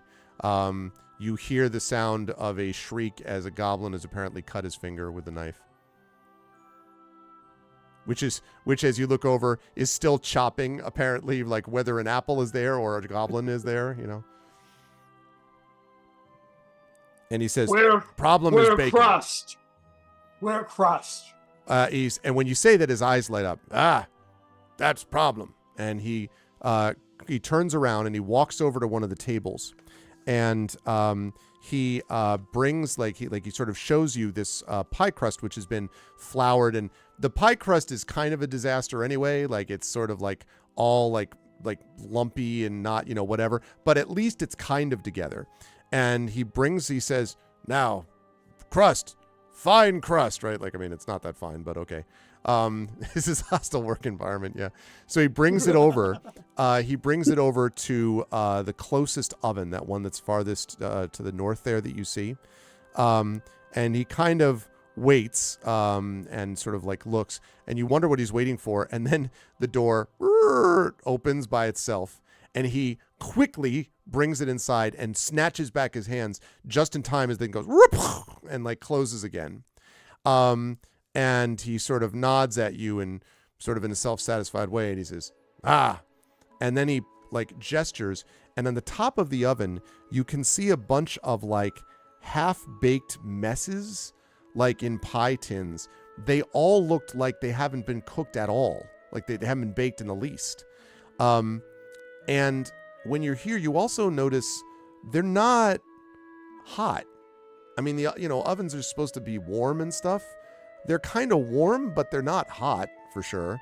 And so the goblin looks exceedingly frustrated, and he's like, not working. Need better pie crust? Bake it. And he sort of nods. And then the oven door opens again, and he grabs it out again. So it's been in there for like 45 seconds. And he like shows it to you. And of course it looks exactly like it did when he put it in. He's like, see? Not good. And he nods furiously. And he actually calls a guard over, and he sort of points to you, Juan, is like, listen to him, listen. And he like babbles in goblin. See, say again. And he points to you. Say it again. Not good. See, pies. Right, no, your, and he points at the goblins. Your pies, not good. And like the goblins are like, gesturing. I ask, when you come here, any bakers already here? Building empty? And any people? And he nodded and he says, yes. Person who owned, dead. Didn't kill her, was just dead. In room, asleep. Well, not asleep, dead. And then we couldn't find, no one else was here, and there were some pies that were made. And he pauses for a moment, and pie was delicious. Something from a different, and like he's gone for like at least 30 seconds. He's just in a reverie about this pie. And he pauses and he says, for everyone. And as you look, you get this moment, like all of a sudden you notice there's a very eerie silence. And as he looks down, you see all of the goblins in the room are all having a simultaneous, just like staring up at the ceiling, you know, like, wow, what a great time that was. He's like, but then we ate pies and then they were gone. Wanted more. Thought we'd make them. Got apples. Planted trees. And pie crust, and then the oven like more opens again. And yes, trying harder, work harder, want to have pie, must have desire. Desire makes food. Food makes pleasure. And he used to get the impression this aphorism has like carried him through. Which room was the old baker in? And he points at this one over here. He says, there is where we buried Grammy now. She was dead and would have smelled. Not good for bakery. We want clean, pass health department standard. Yes, good. But I want to go look at that room, and see if I can find papers in it. Yeah. Okay. And he says, whoa. Very sacred place. Can't just let you in there. Solve our problem, maybe let you in. Solve problem. And he points at the ovens and he says, problem. You can fix. Maybe. I'll go over and look at the ovens. Yeah, they're definitely warm, for sure, Juan, but they're definitely not hot. They are not at all hot enough to bake a pie. And they seem to be, now you don't know how they're heated, but they seem to be, clearly they're magical in some way.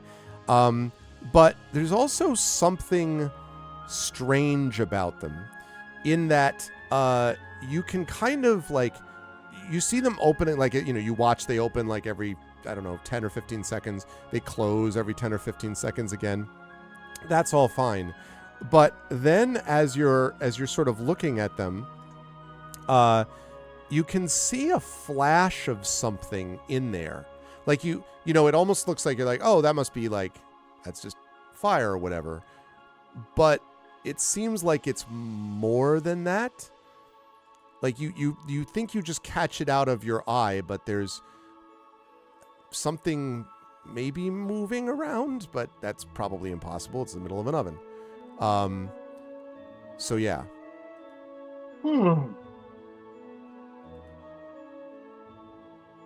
Looking for a name. Must resist metagaming. I mean, you can, as far as that goes, you can also look. Eliana and Orcish. Eliana, come check to see this magical oven. I look around for something I can prop an oven door open with. Okay. There's rolling pins. If you can, you may need to take them though. You don't know how like resistant they will be to being removed, but you can try. I also have a hand axe. Could I take my hand axe and like shove it in like the edge of the oven door? Sure. So I can like look in. Sure. You can right. do that. Good. So that's what you want to do? Yeah. I'm going to ask you to make a dexterity check, please, because these things, and as you start to put something in, it starts to close immediately. Oh boy.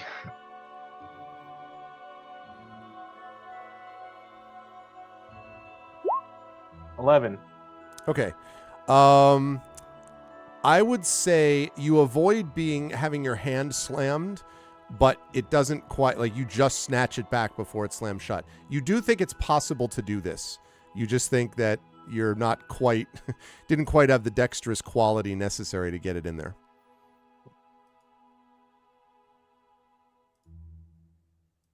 Right. I don't really want to risk my short sword, so I will try to grab a rolling pin and see if I can take it away from the table. I will ask you to make a strength check for me, please. As the thing is rolling back and forth, you're like pulling at it, and it's like inexorably trying to, go back the other way. Can I get like I'd like to ask Juan to like help me so that I actually have 2 hand axes and like jam them on like both sides of the oven door. Okay, sure. I will give you a chance to do that in just a second. And I got a 14 with getting a rolling pin. Let's see. This is an opposed roll. I'm about to see what this rolling pin thinks of that. The rolling pin critically succeeds in pulling away from you. Literally just rolled a crit. It's like, like it's just like, ah. I mean, you don't get hurt or anything, but it's just like, at least that rolling pin did. There are, of course, other rolling pins elsewhere. The goblins also are giving you kind of funny looks. Like, they're not stopping you, but they're like, what is the problem? Eliana, I'll ask what you want to do as sort of like an alternate option, or if you want to try again, and then I'll come back to Juan and Ruff about the double axe thing. I will come and help Juan and Ruff triple team one of these ovens and see if we can force it to stay open so we can see inside. I love it. Is there a glass window on this door? There is not. No, they are metal, like all the way. So the whole thing is metal, including the doors, not glass. Okay, I'll help Ruff. Okay. Make sure we get one open for a while. So let me have all 3 of you make dexterity checks for me, please. Basically a group dex check, which means all of you are making them separately. This is kind of like the persuasion thing, except let's see if we can, do more in that regard. Okay. So Shattered, you're like, I got it. Whoa. Okay. Would this I be got a 14. athletics? Fail. Would this be athletics? Dex, he said. Oh, maybe athletics. Yeah, let me think about that. Yeah, I'll give it to you. I'm tempted to say acrobatics, but no, athletics I'll allow. Yes. I have no more inspirations. Prince Justin said sadly. Yeah, Ruff, like sometimes, maybe you should have like focused more in the kitchens of your youth, but. All right, so we're looking at, we got a 12, a 14. So this is what I'll say. I think that will work, but Ruff, you're going to take 1 point of damage as your finger almost gets slammed in between the axe and the door. Yeah, fair. But you do manage to get it in. Now, what happens is the oven, like, there's this terrible sound of like tortured metal as like it's definitely pushing against the axes. But it does give you a moment. You can see that there's definitely fire dancing inside, which is weird because the thing's not very hot, as I've already said. Warm, but not hot. But the thing is now open. Does it look like a flame, or does it maybe look like some kind of flame, salamander or imp or some creature? If you bend down slightly, you don't have to get right next to it, but if you bend down and look inside, you might be able to see. I do so. Okay. When you look inside, you can see a creature which is sort of like peering out at you. And it looks like that. And it's sort of peering out at you. And you can see that it's got a little... First, you think you have to blink twice to see. You think it's got a little chair that it's sitting on. And there's a little table next to it. And on the table is a little almost like a drink of something, like if you like a little glass, and it's staring out at you, and of course these axes are like, and the creature is, and then it starts like yammering at you. Let me see, I should double check and make sure I know about what this actually is in terms of what it speaks. Do you okay. Yes. The languages that we're talking about here are not languages that either of you would know, that any of you would know. To be clear, it is definitely a language that you have not heard before. But it is definitely, as you see it here, these sort of fiery wings and this sort of long nose. It's not very large, but it seems to be very comfortably sitting at the back of this oven. and it seems to be sort of very displeased that you've opened its door. And one of the you hear behind you this voice that says, that is that problem? And it's the boss goblin, the chef goblin, the baker goblin, I should call him. I think you're muted. Yes, problem. Trivet. Don't know yet. What do you need in common?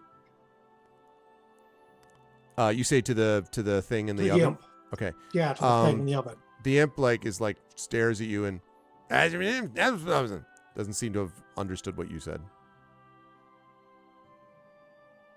In Orcish, then, what do you need?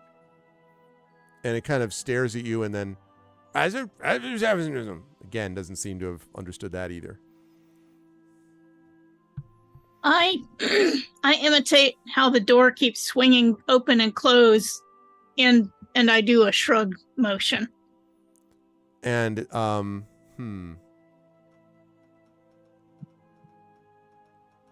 make a make a performance check for me. I don't think I have anything in that. Let's see. I wanted to say persuasion, but you're not trying to convince it. You're just trying to get across something to it. No, I have nothing. So what would that be? Charisma? Yes, performance would be charisma. Yep. Oh, that's a -1 for me.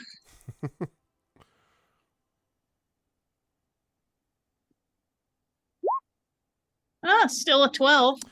So it kind of and sort of kind of squints its sort of already squinty eyes and kind of like looks at you and then stands up, and you can see behind it, you think you catch sight of a little cushion, maybe a flame resistant cushion on its seat, and it walks over and it points to the 2 axes and it goes "Meh, meh," and then points at the door. "Meh, meh." And then it sort of puts its arms around it like it's cold. I will pantomime drinking and then shrug my shoulder. And so he kind of looks at you and and kind of yammers, and then sort of imitates you and shrugs your shoulders, and then looks at you as if have I made a breakthrough? Does it he's trying to, maybe this is the word of their people. He doesn't, you get the impression he's doesn't know what you're saying, but is sort of trying to help. Also is shivering slightly.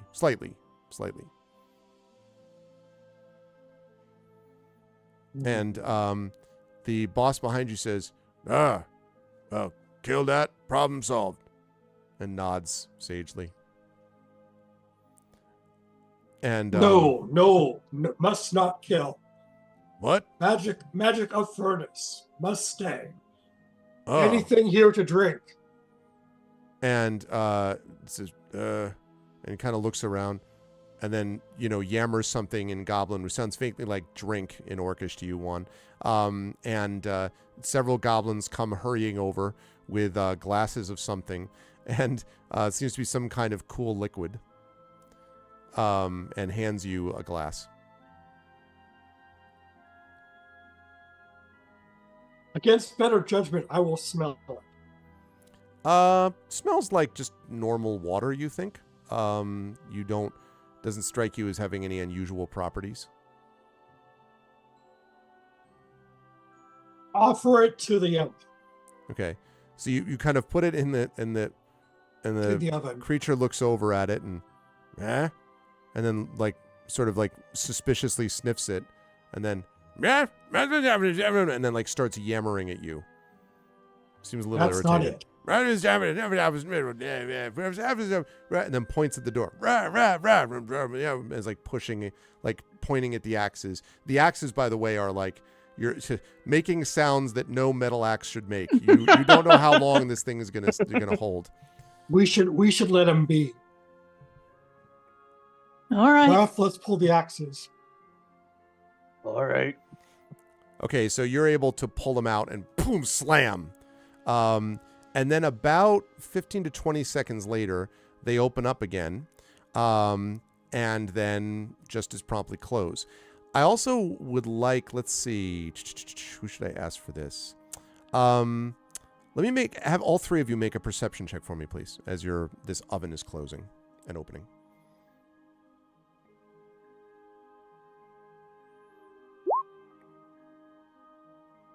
Okay, we have a 13 out of Rough. So that's 14. That's perception, not adding the skill based. No, that is like whatever your perception, which I think you said was +2 for you, that would be the same here. Okay. That's a 14 for me. 14, 13, okay. And I will wait to see what we get from Juan. 14, 13, and whoa. Ooh. Whoa. So Ruff and Eliana, you are kind of like, you're kind of like, something's off about this thing, like, closing and opening. But it occurs to you, Juan, as you're sort of standing next to this and kind of watching this thing open and close, that there's no way an oven is going to heat up the way that you need it to if it's opening every 15 seconds. Like, it can't possibly build up the heat that's necessary to actually cook anything in there. And so it's just being kept warm but not hot by this. And all 6 ovens seem to be doing this.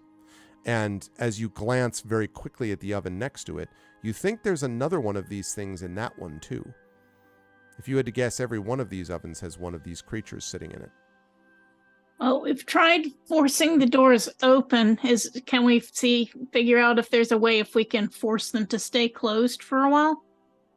I don't think that's a good idea. I think we should make a proper crust in a pie tin and see if that makes any difference. I don't see how when we can't bake it if it doesn't get hot inside the oven. It might not reject it if it's a better pie crust.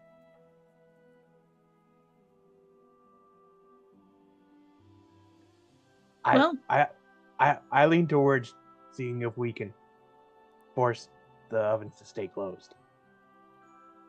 Why don't you work on the pie crust then, and we'll work on keeping the ovens closed? Okay. This is the part where I'm like, I need to think about what I use as a cooking skill. Let's see. Baking 5e. Let's see. Because there's literally debates about what skill is used for cooking. I have a guess about this, but and technically it would be there's a tool check, which is cook's utensils. But none of you are going to have that. Yeah, that's exactly what I'm thinking too, Drew. All right, so Juan, what I'm going to ask you to do is I'm going to ask you to make a particular kind of check, which is admittedly not sort of the usual brand, but that's fine. Survival is what we're looking for. So I'm going to ask you to make a survival check that's based on wisdom. Based on wisdom. Yes, based 0. on wisdom.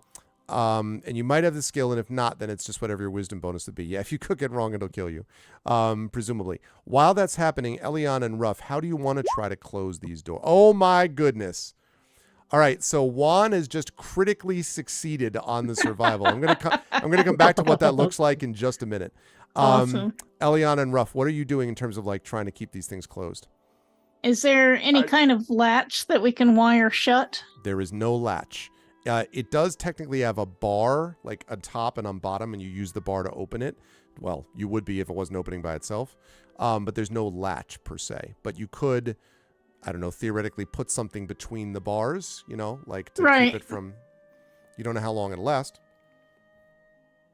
All right. Can we see anything in the room that would be like tall enough and sturdy enough that we think we could like put like maybe like 2 or 3 of through the bars, like right in front of one of these ovens?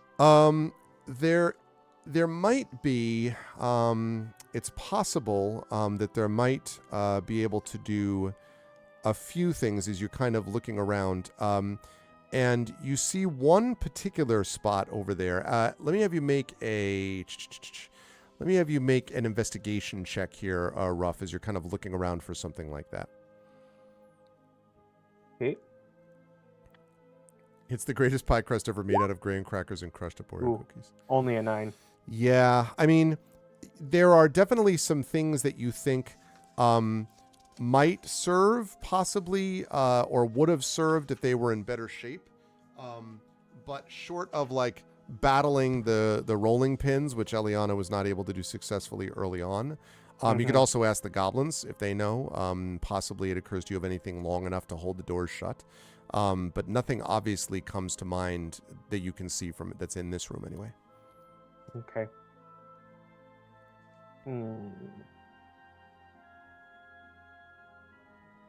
Eliana, any thoughts?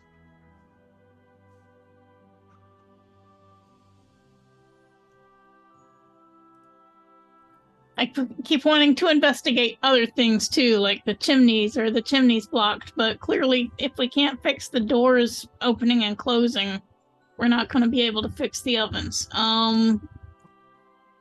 And I can't help feeling like it's some kind of magical code word, but we can't get into the room where Grammy died because they've turned it into a shrine, and they say that we have to fix the ovens first. So I don't think there are any doors from outside that we could sneak into Grammy's room from.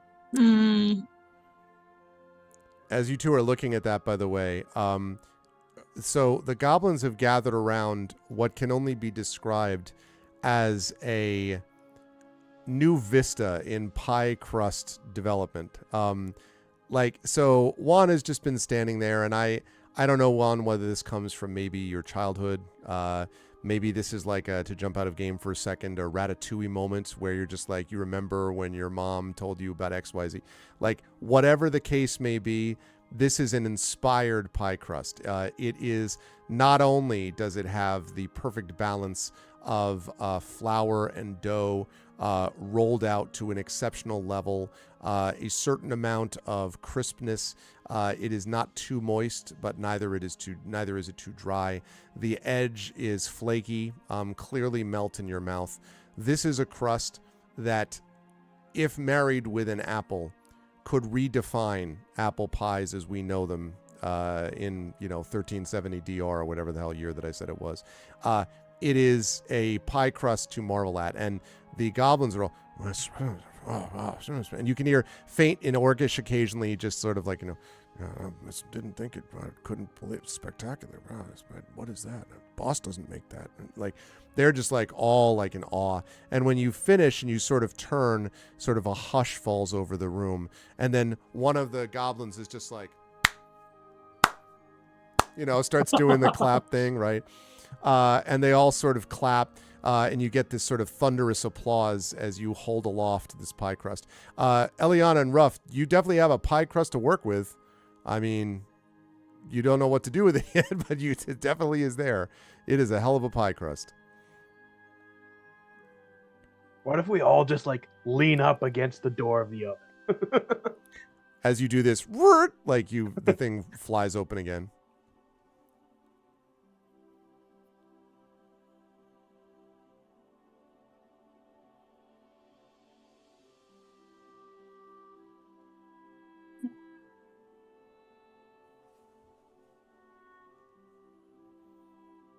Well, maybe the recipes were in another room. I want to go around and look at the other rooms and see if I can get into them, or if the boss goblin is going to stop me from looking around. Okay. He seems to be less concerned about the other rooms. Is there one in particular that you wanted to look at? I'll just go around the room in order. I'll start at the southwest corner. So over here? So we're looking at? Yeah. Okay. So when you get to there's a door that opens from the eastern side. And what you find in there is what appears to be, if you had to guess, this looks like some kind of what would have been a guard room. you get the impression that there, because you can see a few kind of there's a barrel, there's a few this is what would have probably doubled as a guard room or would have worked as a guard room. Okay. There's a small table with 2 chairs. There's a chest which you can see on the southern wall, but there are also 3 quarterstaffs which have fallen to the floor against where they once stood against one wall. All right, maybe the recipes are in the chest. I'll come in here and see if I can open it. Okay. So you will need to, it is locked. You're going to need to either pick the lock or break it. That's true. That's funny. What would pick the lock be? Dexterity? That would be dexterity. Yep. Well, I'll try that. I don't think you have a thieves' tools, but I can let you try to do it normally. This thing is not in great condition, so that may help you a little bit. 16. Yeah. You, as you're sort of looking, click, click, click, but fortunately it's a little bit kind of antiquated, you think, probably. And eventually the lock sort of just falls open. And you are, in fact, able to open it. Inside the chest are not a recipe, but 3 bottles of some kind of oil. You can't tell what kind of oil, but you can see that that on the sort of bottles themselves is a picture of what looks like basically a stick figure holding a staff. Ooh.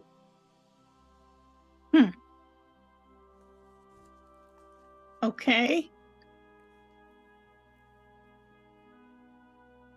Well, I don't think this will help with our current dilemma, but I will put the 3 bottles into my pack. Okay.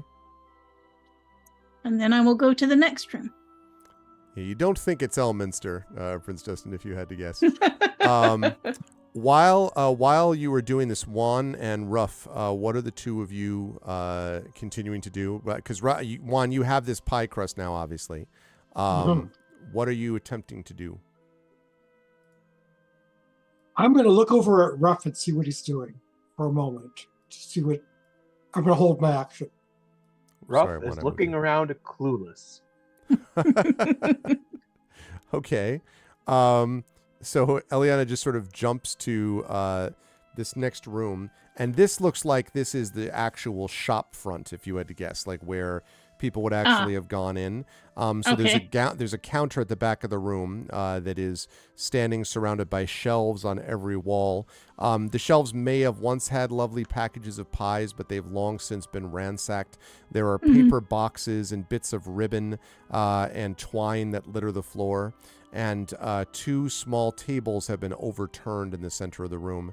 And obviously there are 2 doors that you're able to get into and out of, in addition to the doors that are the front. And if this is the door that leads outside, you can see that although the wood is rotted, it is lightly barred with a kind of splintered, faded 2x4, basically across the inside of it to keep it closed.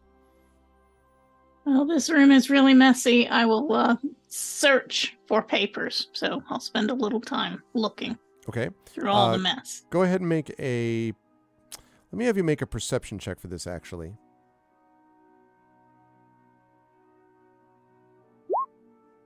22. Yeah, you do find underneath the counter a small metal box, which is locked. Okay. Once again, I'll try to pick the lock. This one is, we're looking at sleight of hand. If we can do that. If not, it'll just be straight dex check. Yeah, that's just going to be a straight dex check. Okay.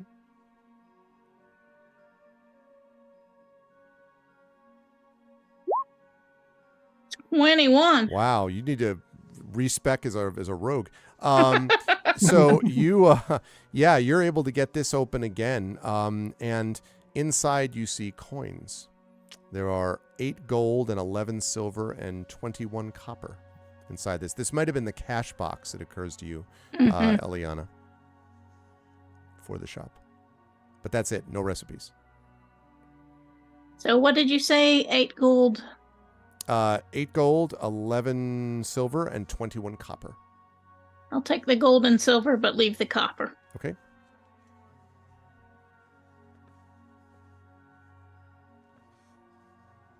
Go ahead, So Ruff gets bored and he wanders over here and he looks down this like little hallway. Okay. So, as you are sort of looking over at this spot, you can see that there's actually there is a kind of on the end of this hallway. First of all, there's doors north and south, but also here. At the very end? Wait, hold on a second. There we go. I was like, where's my selector tool? Right here. Yeah, the very end. Yep. You can see there is a glass cabinet that is there. And inside the glass cabinet is a smaller, like a small mallet hanging on a chain.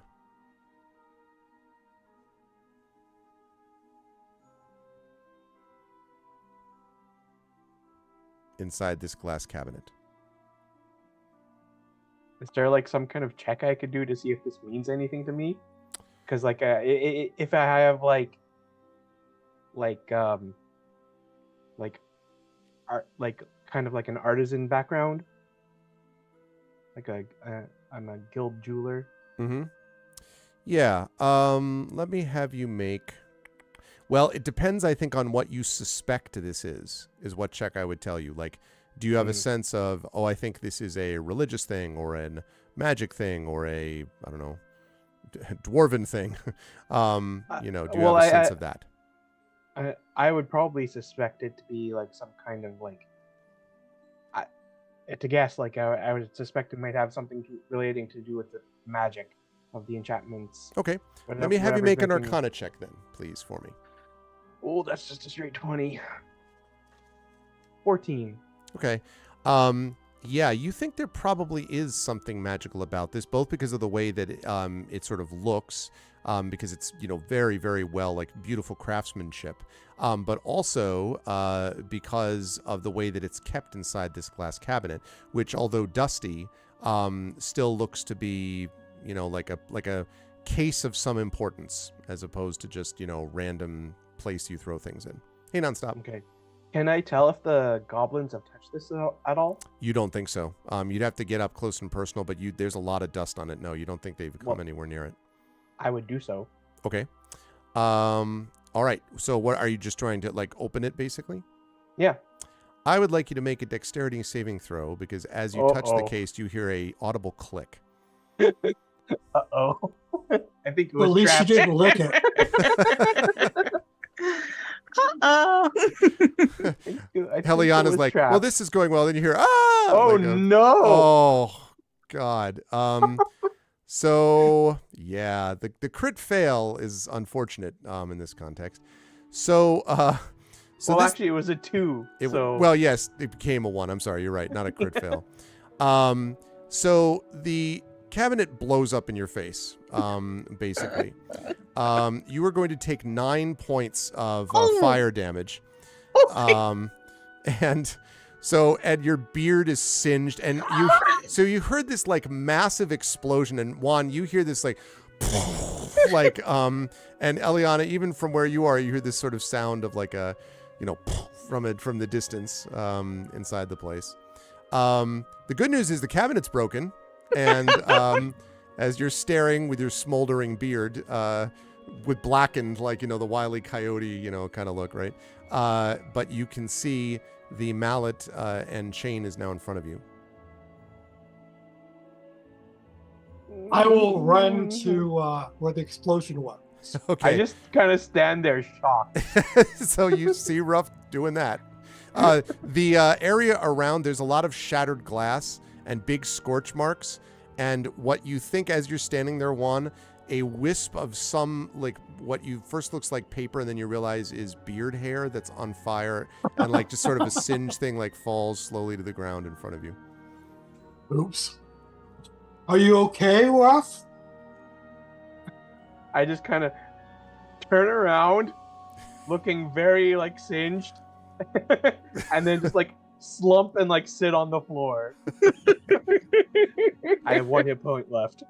1 hit point left. Oh, Behind him is a mallet hanging on a chain in a very broken cabinet. The mallet looks beautiful. Can you heal yourself, or do I need to use a healing potion on you? I could heal myself.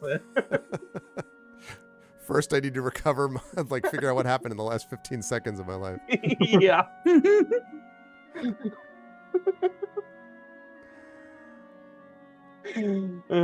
so when I hear that, I go running up also, Okay. and You arrive on the scene to see Juan standing over a very shocked and scorched-looking Ruff. There's a lot of glass on the ground and a shattered, sort of door bits and stuff like that. And there's a mallet, small mallet hanging on a chain in what used to be a glass cabinet of some kind. Also, several of the goblins have now come over and are kind of looking and sort of talking to each other. And you can't tell if you're hearing giggles or not, because they're trying to and a couple of them are kind of doing this sort of like this type of thing.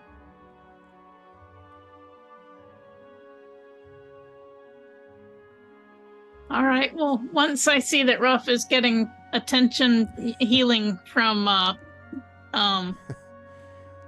I'm going to Himself. heal myself. He's fine.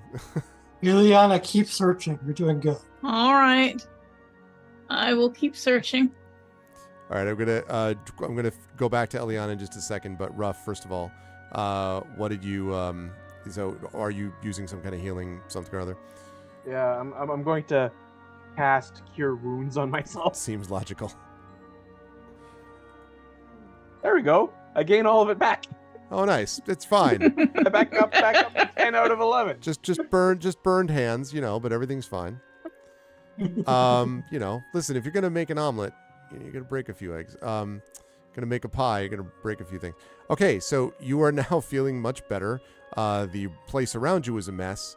And at this point, the boss goblin, you trying to blow up the bakery? No, I just touched the cabinet Oh, and it exploded. we heard it was dangerous. I guess it was. And then turns and kind of walks off again. And so, now you're standing in front of this cabinet with the mallet and chain.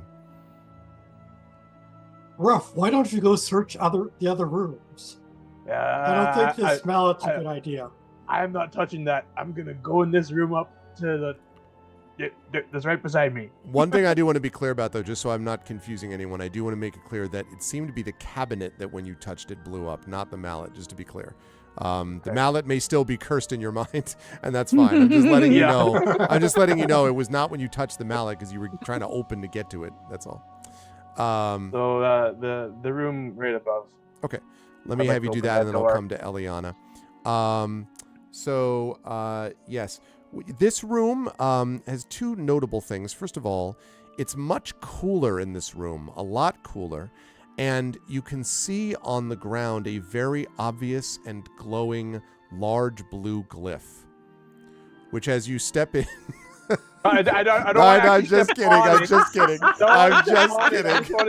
God damn it! No, I'm just kidding. I'm just kidding. No, you as you're looking at it, but no, it's actually a very large and glowing blue glyph. And as I say, the room feels much cooler in here, and there are shelves that are sort of lined up around the outside, and bags, several bags and barrels. One of the bags actually is open and lying on the ground, and you can see what looks like flour is kind of like, poured out a little bit on the floor. And you said this room felt noticeably cool. Yes, not freezing, but much cooler than the room that you came from. Like not a that the room root you cellar. came from is, So it's like a magically enchanted refrigerator room. A root cellar, yeah. could be. Okay. I'd like to inspect the glyph to see if I can tell what it means. Sure. Uh-oh. Arcana check for me, please. Touch this okay. room to keep things from blowing up. Shoot. I probably don't know anything with 4. Definitely a glyph. You've seen glyphs, and that is a fine example of a glyph. All right. Well, Ruff stays a little worried and scared, so he turns around and wants to check the other door. I will come to that in a second, but I will take Eliana first. With this, Eliana, when you come in here, this room strikes you as different in that it is very well appointed. It's not, mixed with flour and foodstuffs and everything. There's a lot of sturdy, what looks like mahogany furniture maybe, and velvet curtains. And there are 2 paper-strewn desks with overturned chairs. The remaining walls are lined with bookshelves and filing cabinets. And one thing to note is that the goblin, I don't want to say the goblin odor, but like there's just, you get the impression they haven't been in here very much. So that would be your guess about whatever this room happens to be. Maybe a counting room or an office or something like that. Okay. Time to look through all these papers. Days pass. No, it's not that many. Okay. Make a perception check for me, please.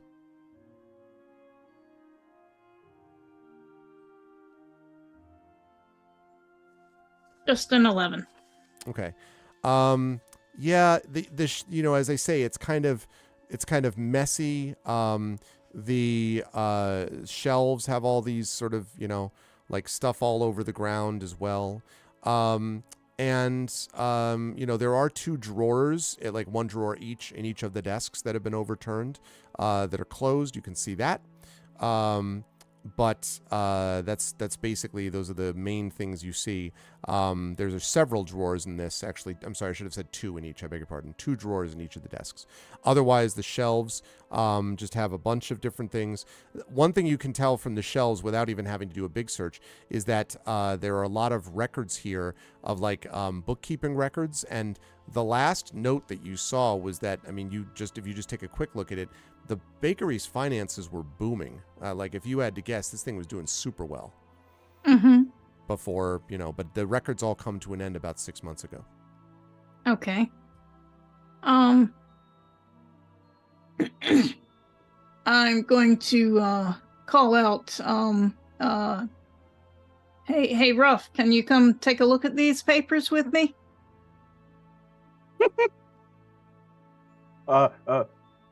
In a moment. Okay, you want to look at that room first, Ruff? Yeah, I just want to peek inside. And Juan, while you're doing this, by the way, can I ask what you're doing with your amazing pie crust? I am trying to teach the other goblins how to make pie crust. Awesome. Can I have you make, please? Yeah, teaching. Yeah, so many things. Performance? No, it's related, but no, I think Yeah. a straight intelligence check. You're trying to convey this to them in some way. So let's have you make an intelligence check. So just a straight D20 with whatever your intelligence score modifier is, if any one. Okay. I want some pie. Straight up, Prince Justin, after this thing, I'm going downstairs to get me some leftover pie. That is 100% what's happening.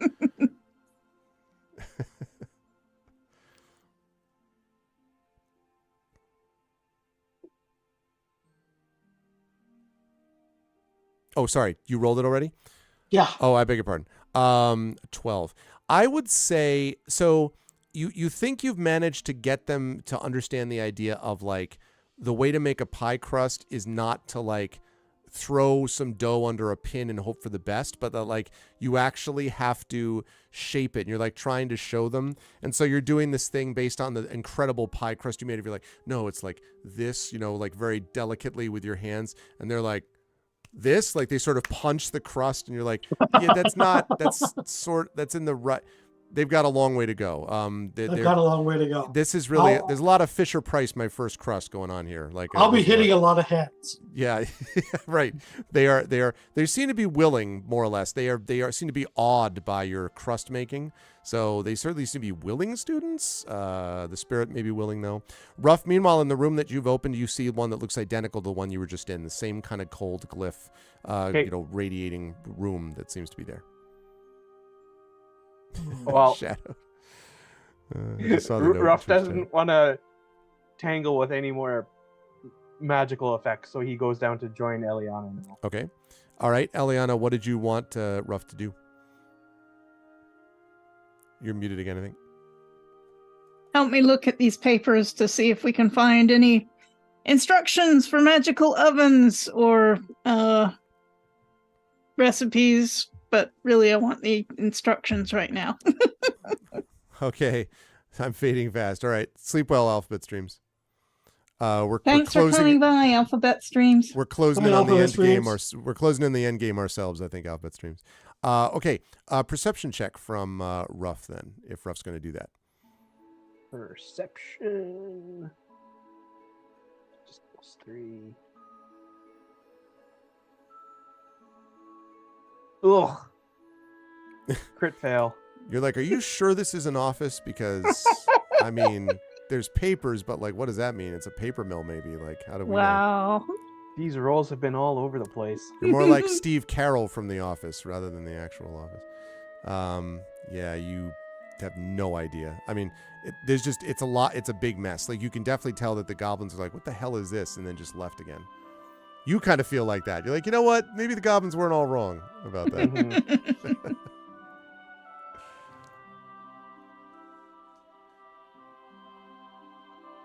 And the boss goblin kind of comes down and is like, hey, you gonna fix problem? Got bakery to run.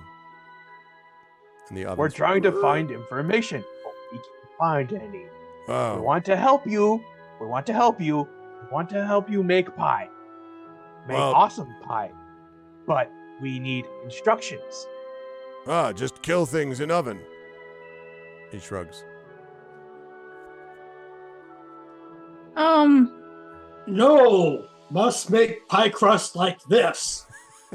Right, and you hear like, and you hear like sort of obediently, russ, like they trying to like get the common down, like as the goblins say, like this, as they pound their fists into the dough, like turning the dough like, like around the outside. Arvin, I guess I'd like to try to make another check, but insight this time as Okay. to where a baker would have put instructions. See, I'm trying to not use perception again. I'm trying to use insight this time to Okay, let me have get a you new make. roll. Yeah. Let me have you make an investigation check this time, then. I don't have investigation. Would that be just straight intelligence? So that would then? be straight intelligence, I think. Yeah. I see what you're getting about the insight. I'll come to that if we need to, but you're 2. like, well, I will let you make an insight check, but it's not just going to bring you to something. But I will let you make an insight check. Okay.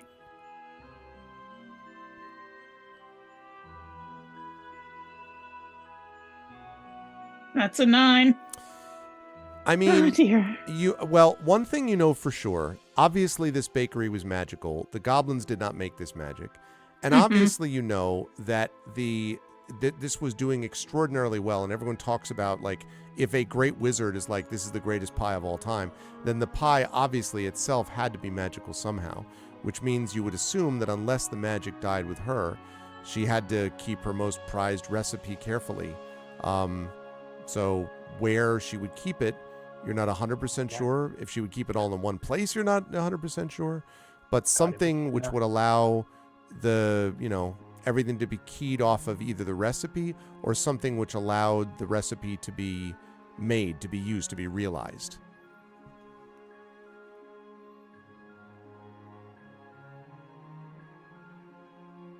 Gotta be in that room we're not allowed into.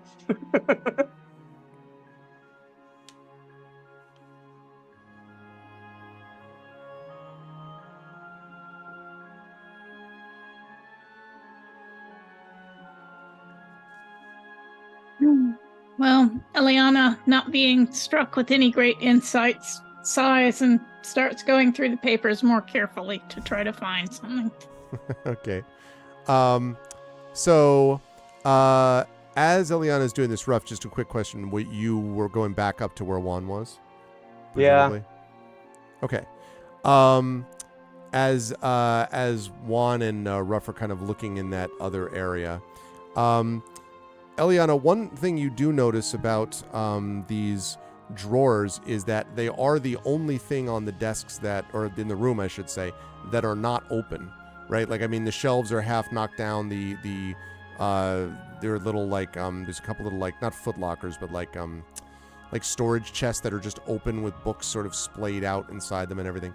The only thing that's actually closed are the drawers in these desks, and there's 2 in each. All right, I will try to open the doors. Okay. Let me make Drawers. left or right. Like, so this, sorry, this one here or this one here?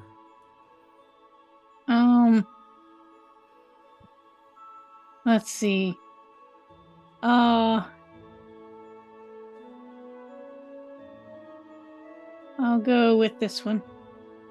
Okay. Let me have you make a perception check for that, please.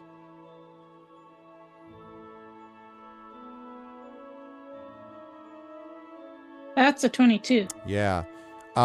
So you can see on this drawer, one of the drawers is actually kind of like, is just open. It opens fairly easily on its own, and it just seems to have like blank paper and quills and obviously ink that's long since dried out and all that. The other one, though, before you open it, you can see there is a mechanism on it. Some kind of mechanism on the drawer. Not necessarily one that would keep it closed, but something that's designed to do something when opened. Right.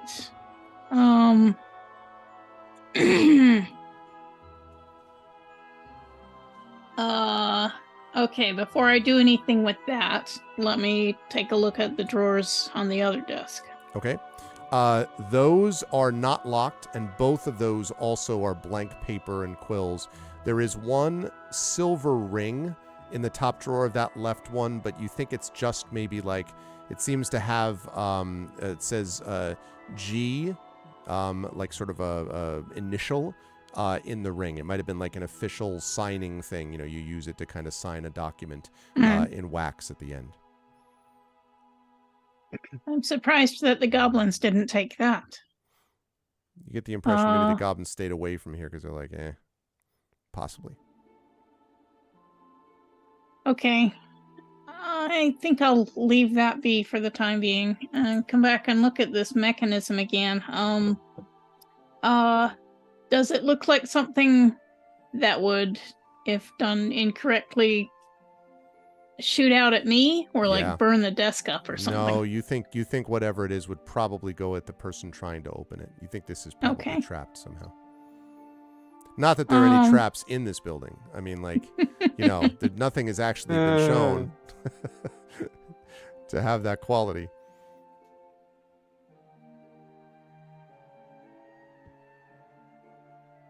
Let's see. Can I interject? Yes. So Ruff goes up to Juan and says, "Hey, Juan, I'll give you all the money, the coins I have on me, just 3 gold and 2 silver, and one of my giant, huge wedges of cheese. You go over and touch that mallet that was in that cabinet that blew up on me." No. No? But I said a wedge of cheese. Maybe you didn't hear me. Wedge of cheese. Fine. And Ruff very begrudgingly walks back over to the blown up cabinet with the mallet. Yep. And reaches out very tentatively to touch the mallet. And you can go back to Eliana. Oh, okay. You hear a very loud click. Meanwhile, Eliana is in the room down below. We'll talk about that click in just a minute. Eliana, so you're still looking at this drawer, this trapped drawer? Yeah. Well, I'm no thief to pick a booby trap like that. So I think what I'm gonna do is take one of my arrows and get kind of to the side of the desk, so I'm not Okay. right in front of the mechanism. Okay. And I'm going to poke at the mechanism with my arrow tip, hoping that it will go, like this, and Okay. not hit me on the side. All right. Let me have you. I'm going to have you make a dexterity saving throw, but it's going to be at advantage because something does indeed spring out. All right. So that'll just be 2d20, and then +3 is my thing. Sounds right. Okay.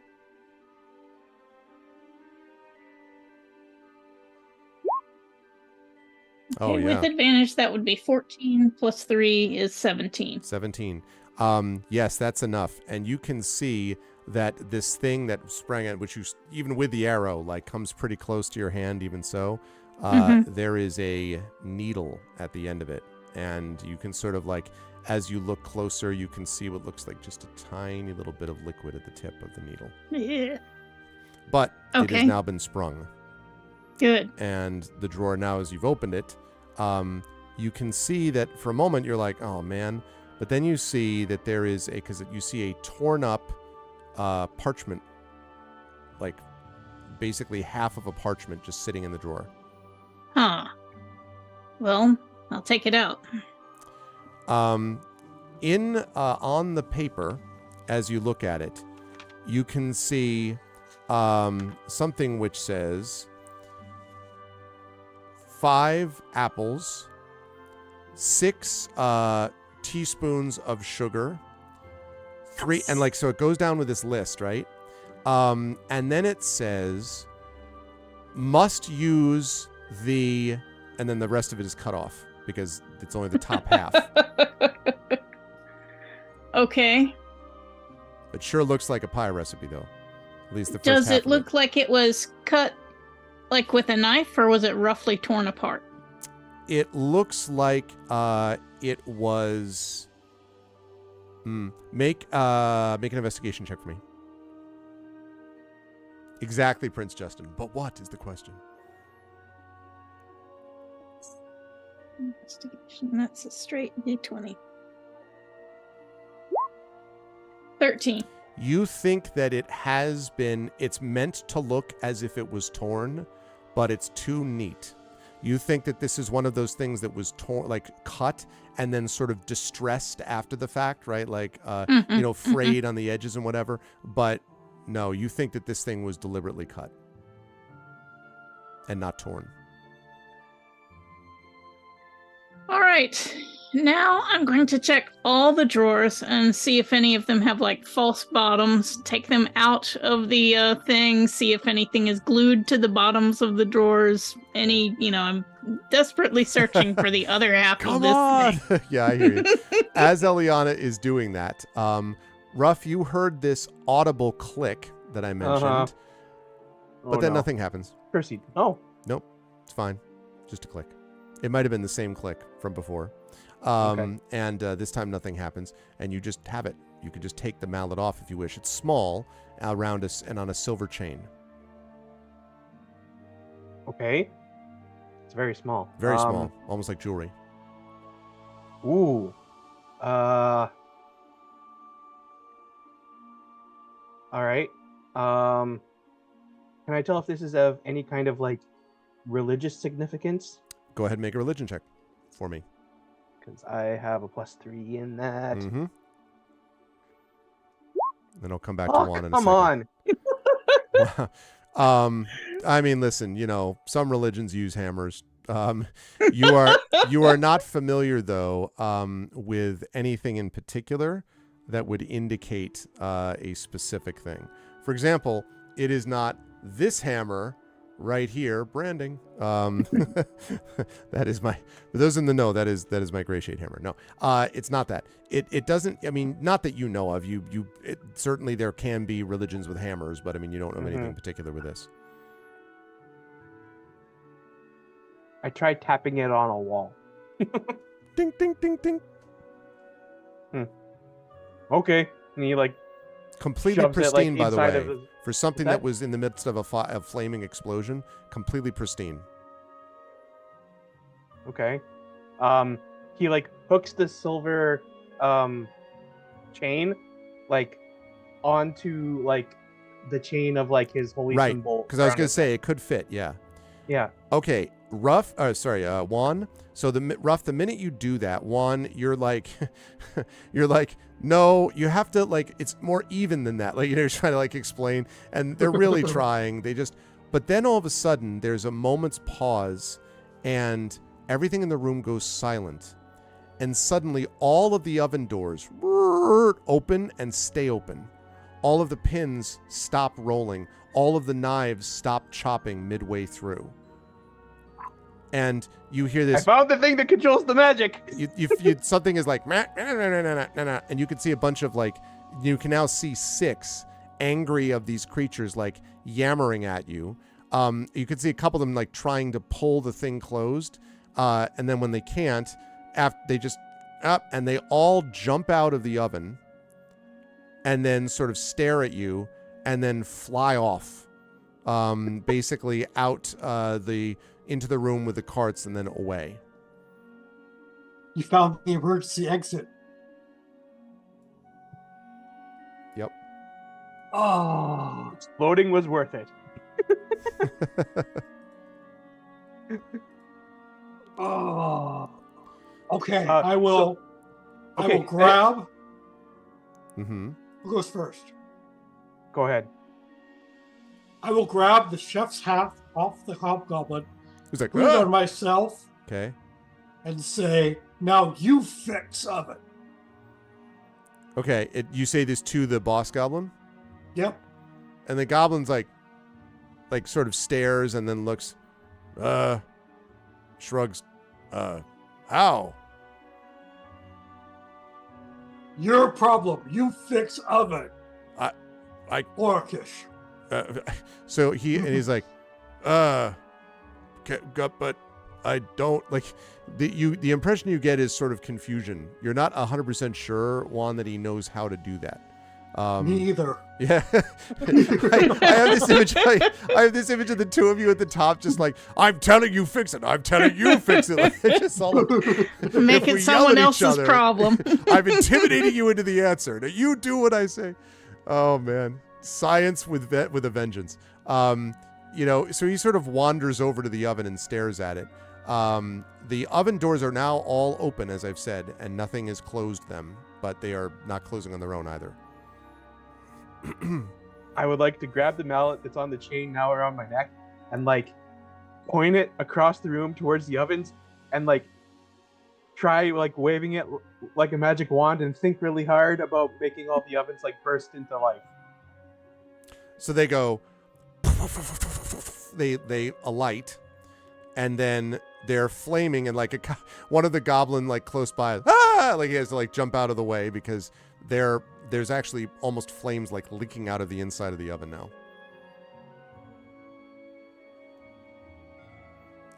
I have the power.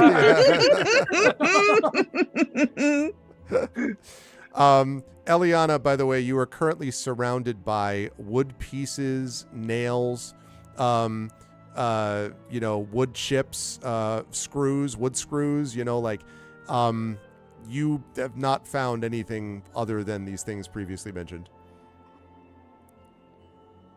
All right. Well, I guess I will trail out of the room, and then I will see that The ovens are lit. The ovens are lit. Gondor yes. calls for aid.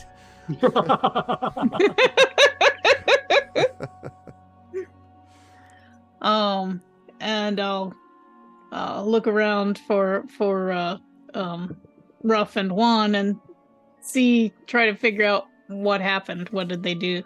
So Ruff is holding something around his neck and kind of staring intensely at the ovens, while Juan and the big goblin seem to be yelling at each other and pointing at each other.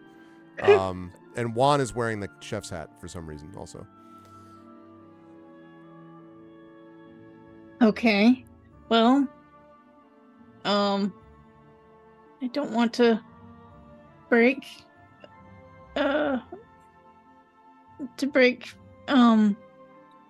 Ruff's focus, but I don't much want to step into the argument either.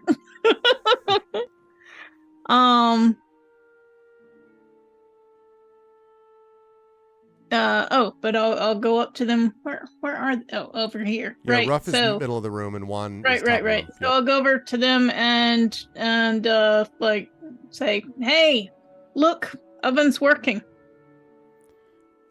And so yeah, you kind of look over and the boss and the two of you occupied in this argument, and the boss looks back at you, Juan, and is like, told you, problem fixed. Kind of is like, like and a bunch of the goblins around are sort of looking confusedly back and forth to each of you. Ruff, are you just like more fire? Like, or what are you doing? Something beyond that? Okay. And then like Ruff like sees all the like ovens like light up, and then they're staying lit. The doors are still open. Yes. He wants to see if like he can like make them like have the doors closed. Slam, slam, slam, slam, slam, slam, slam, slam. Okay. Then he drops the mallet and tries to see if that makes anything happen. When you drop the mallet, the ovens open and the fire seems to have gone out.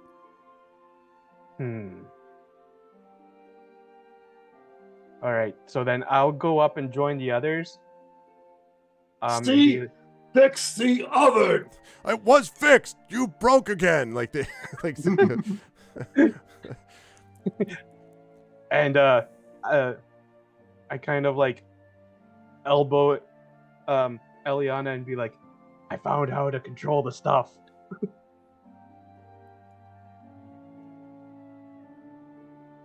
Oh, I think you muted.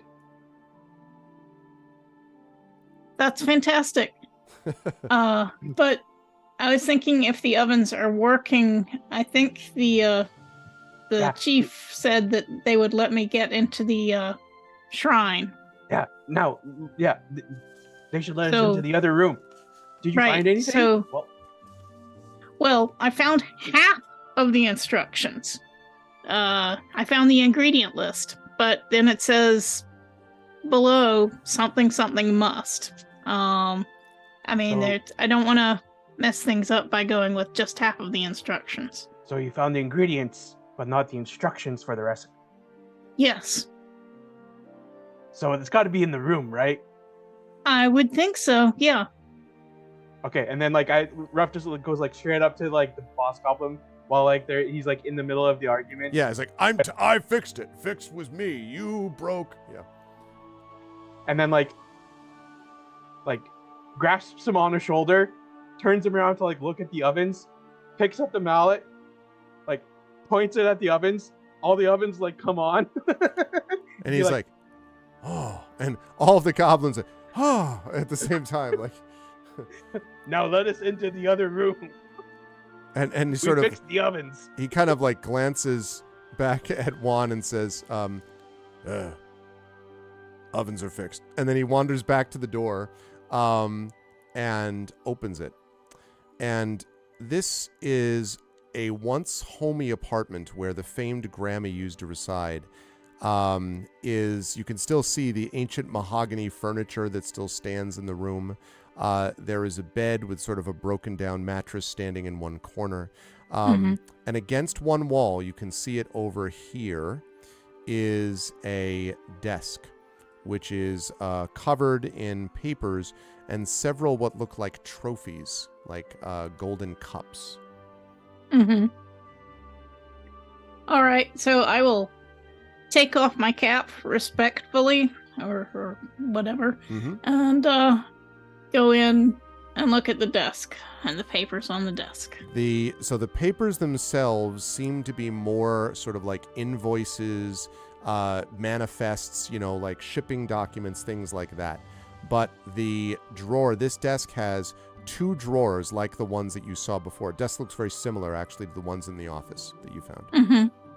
Does either of them look like they have more mechanisms on them? Let me have you make a perception check, but you can do this at advantage since you've encountered potentially these things before. So that's an 18 plus 5 is 23. Yeah. You see, in fact, what looks almost identical to the same kind of trap that you ran into in the other side of the room. So again, or the other side of the building. So again, you can try to trigger it the same way. Yep. You know, which again doesn't totally clear you, but it's, you know, makes it less likely you'll get hurt. So you can do that, or you can try to disarm it. And you may fail in the disarming, but you could also do that as well and not take any risk if you succeed in the disarming.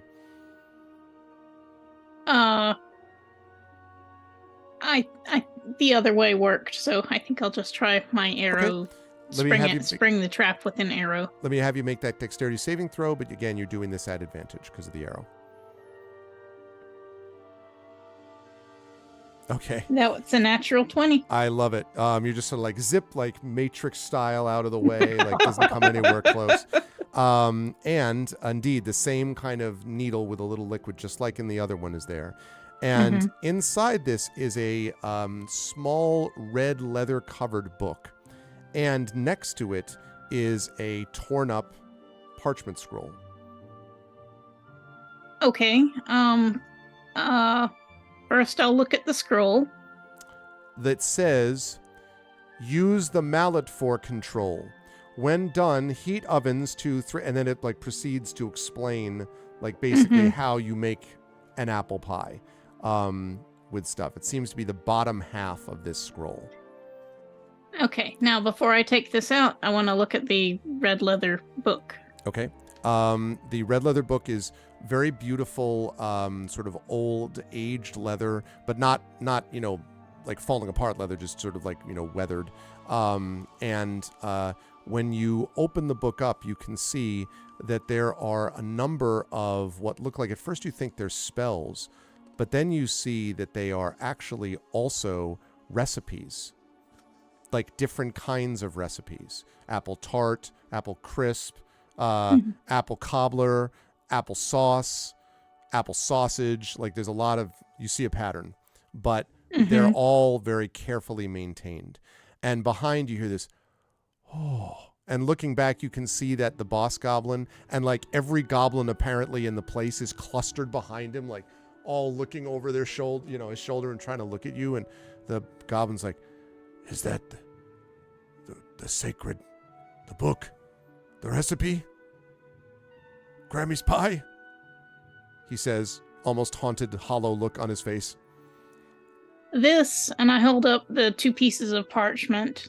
This is the pie recipe. I want to make a copy of it, and I'll explain the recipe to you and leave it with you.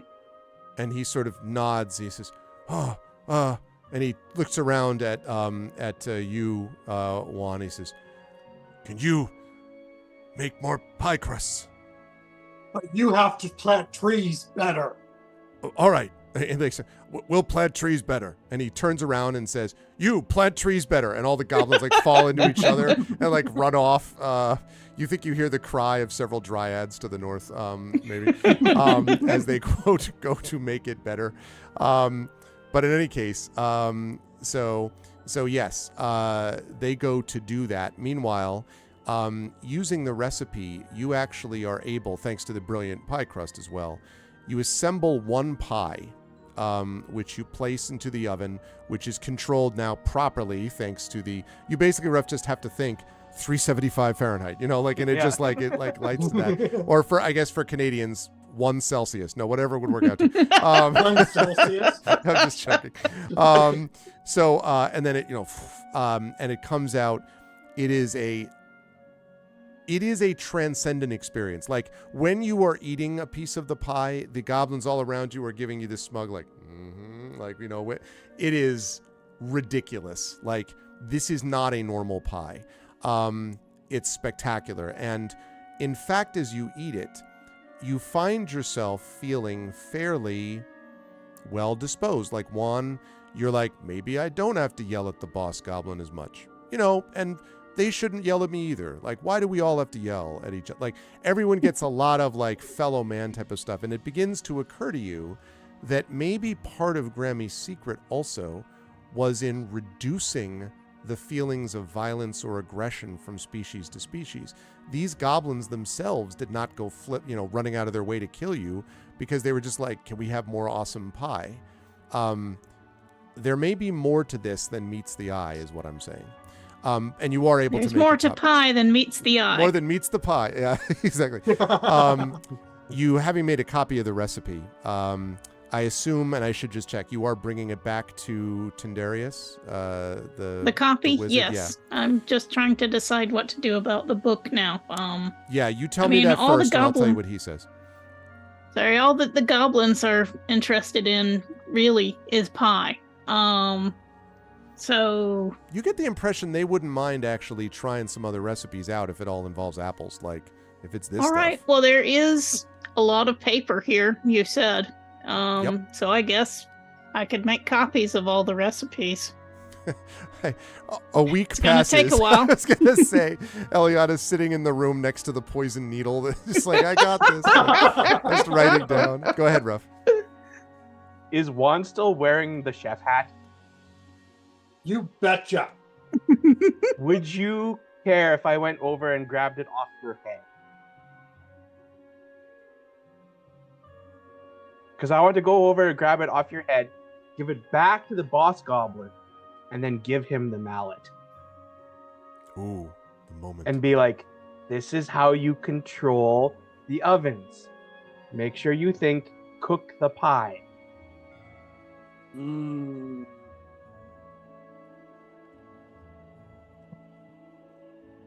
Mm.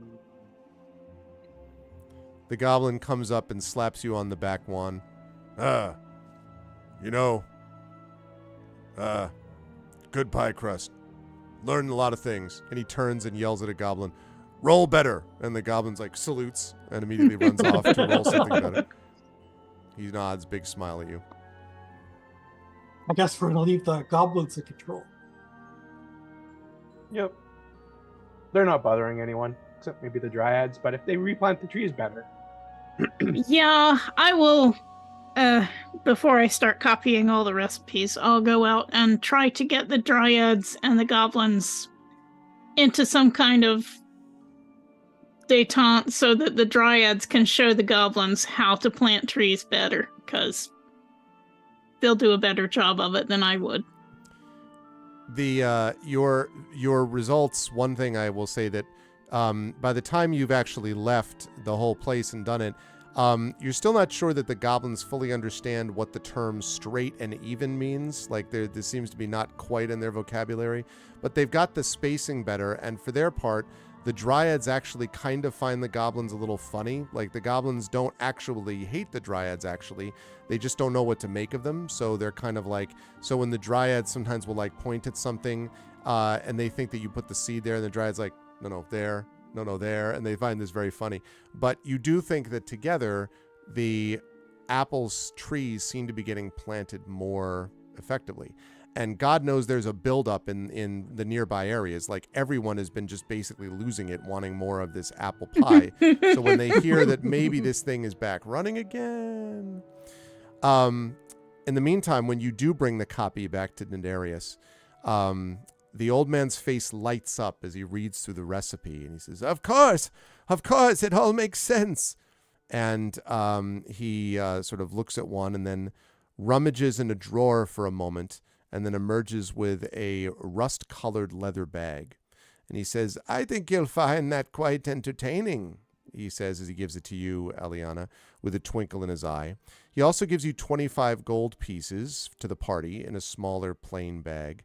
And Catavius comes back soon with almost within seconds, with an impossibly wonderfully smelling pie, and that sounds familiar to you, but like much faster than was done as well. He says, Tindarius says, you should feel free to have some. I bet you haven't really experienced the joy of this apple pie, have you?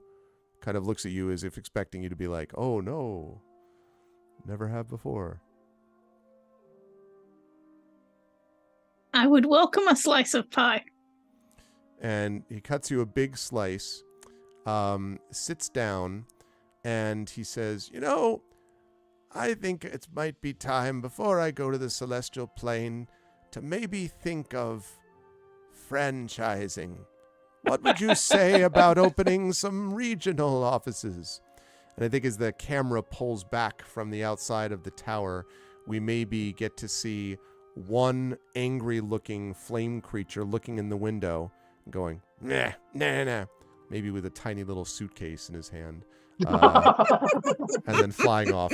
And that's going to bring our session to a close. Go ahead, Ruff. You could say something quick, Shadow, before. Ruff eats his apple pie with the cheese that he was given. Oh, yeah, Oh, which is nice. the best. Which is the best. You gain inspiration. You get like... Oh man, that was a great pleasure. I know that it went later than we hoped because we ran into some unluck with the rolls in particular, where people were just like, damn it, and things like that. I was a little worried about some of this until when Ruff blew up the cabinet, it was then like, I'm not touching that ever again. I'm like, well, it's gonna be quite a session then if you never touch again. But it was a lot of fun to watch you folks go through this. I will start with Shadow Mage on the bottom. Really fun stuff. I love the fact not only that it exploded, but then you were just kind of like, all right, I'll give you everything I have. Go touch it instead. And Juan's like, what? No. That was very funny. And I think you sort of took on board stuff. I also appreciated the face off with Mac, at the front, where you're just kind of like, this is going to end in another interesting way, with just facing off against an angry treant. How did you feel about our session today, about the adventure, and where will the lovely folks find you next here on the internets? I had a lot of fun with it. It took me a little bit to kind of find the right character aspects for Ruff, but he was a little ridiculous at the beginning in the face-off with Mac, but the Captain Morgan it was thing still really funny. was killing me, though. The Captain Morgan thing. I put my leg up. I'm like, what? I don't even know what that means. I was waiting for the treant to be like, the hell? Like, what? Like, puts his root up on something and does the same thing. But I had a ton of fun with this. It was an absolute pleasure to be able to play with you all this evening. In fact, actually, I'll probably still be awake for another 3 hours, so I'm probably going to do some more Talisman Spell tonight yet. Nice. But otherwise, have a secret meeting on Wednesday about stuff that will be coming to stream soon. Hopefully, maybe something starting in December then. If everything goes well in the secret meeting on Wednesday, then there'll be some announcement about stuff and me having to get the move on some other stuff and then scheduling and whatnot. But hopefully maybe at least one in December. If not, then stuff will be starting the new year in January. But other than that, I don't know.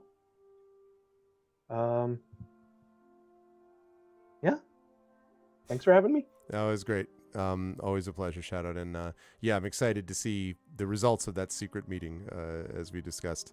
It's going to be a good time. Triffid, again, I know we ran late, sorry. But I mean, partly I wasn't trying to, you were all like doing different things that were like opening up aspects of this puzzle box a bit. So that was fun. And I mean, you had the very good idea, obviously, to walk around from place to place to actually explore. One of the things I was going to say about the ovens was I wondered if you were going to do anything with the oil and the quarterstaffs that you found, because when you were looking for things to hold the doors shut, that could have been something that would have done it. But it would have it would have been a jury rig though. Like, I mean, it was not the way to do it really. The way to do it was maybe not necessarily beginning with an explosion, but eventually with the certain mallet control. But you, and then again with the traps and all that, and trying to figure out the thing with the office. My image for you is the idea of you sitting cross-legged on the floor in the office with just like looking like an IKEA like assembly thing, right? Like with just desks and everything. yeah. Like, damn it, where's the wrong Allen wrench? That was very funny. How did you, you did very well in finding out a lot of this stuff, and the interactions with the dryads and things like that was very important too. How did you feel about today's session? Where will the folks find you next? Oh, I really enjoyed it.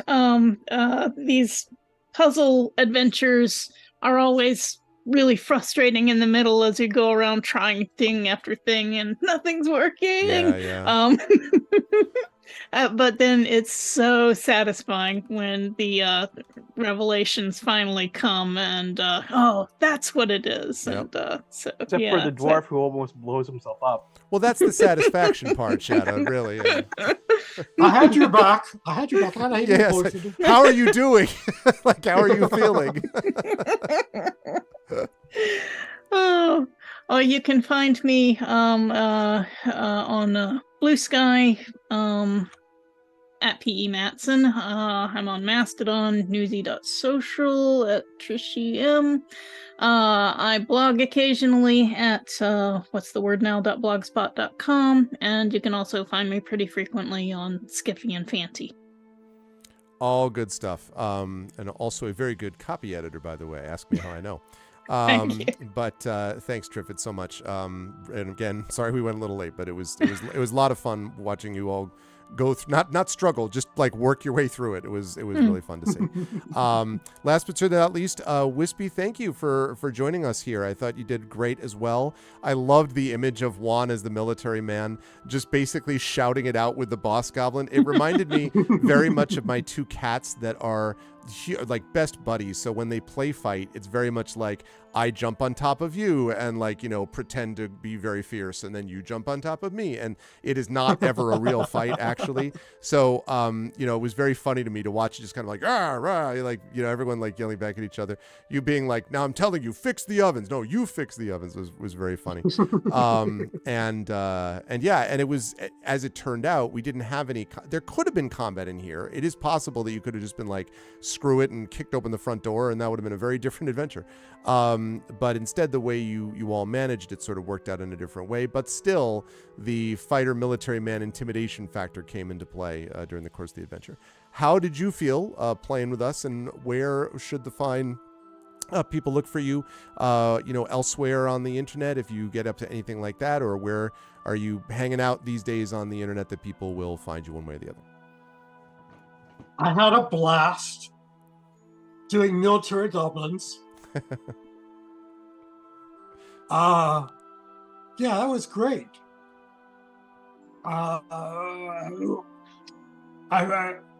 was a point where we were all quiet. It was like, who's going to say something first? Mm-hmm. It was like, well, I guess I have to. And then it turned out I was just the distraction for everyone else. Well, I mean... And you're not going to find me except for Wispy Song at Twitch. I don't stream. I'm a definite watcher. Well, but I appreciate that you threw your hat in the ring and you stuck right with it, with two veterans of this, and I appreciate that very much, Wispy. It was a good time. And I give you credit for it, and you as a group I really enjoyed with Grammy's Country Apple Pie. And as I said, despite the fact that it's almost 1 a.m., I'm still going to get a slice of pie, and I can do that because I'm an adult when I'm done with this. But I'm going to say goodbye to these folks first. Chat, can we get some love for the super entertaining D&D with Viewers crew that we had tonight? Thank you so much to Wispy Song, to Triffity Mats, and to Shadowed Mage. And I will see you lovely folks back on this channel very, very soon. Bye for now, everybody. All right. Good times from everyone. That was fun. It's not that I forgot. I mean, there's a reason D&D is my favorite game, as I've said many times, but it was just fun to see people take a different angle on it, a different spin. And I did not expect some of the things that we got there. It was, that was very funny to me. I mean, you know, and I felt a little bad at a certain point because I'm like, I didn't want to just like railroad them into answers, but some of their roles were just like, they had good roles at certain points, like for sure. And then they had other roles that just timing wise didn't work out well. And I'm like, well, we're going to need to, you know, but it was a good time. And it's still, you know, after like it ended up being a total of a 4-hour session, which given the nature of the roles, had they rolled better, probably would have been more like 3, maybe 3:15, which would have been pretty close. I think so. It was pretty good. And it was a fun adventure. I do want to give credit as well. The writer of this is Jennifer Adcock, who published this as part of the DMG, and was actually an official DMG. It was an official DMG adventure, Grammy's Country Apple Pie, and it was fun to see something which was a little bit off the beaten path, and it fit the season.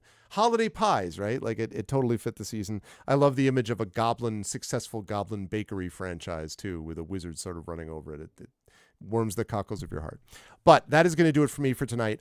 This was a great time. Yeah, exactly. Setup took a while too. Yeah, exactly. But I felt a little bad that we weren't able to go faster, but I didn't want to, again, like I tried to jump in here and there, but I did not want to be like, no, go here, because then that's like, no one wants that. At least, this way we were able to get a sense, as you said, of some satisfaction, I think, in the end, because you're like, I actually finished this damn thing. So that was good.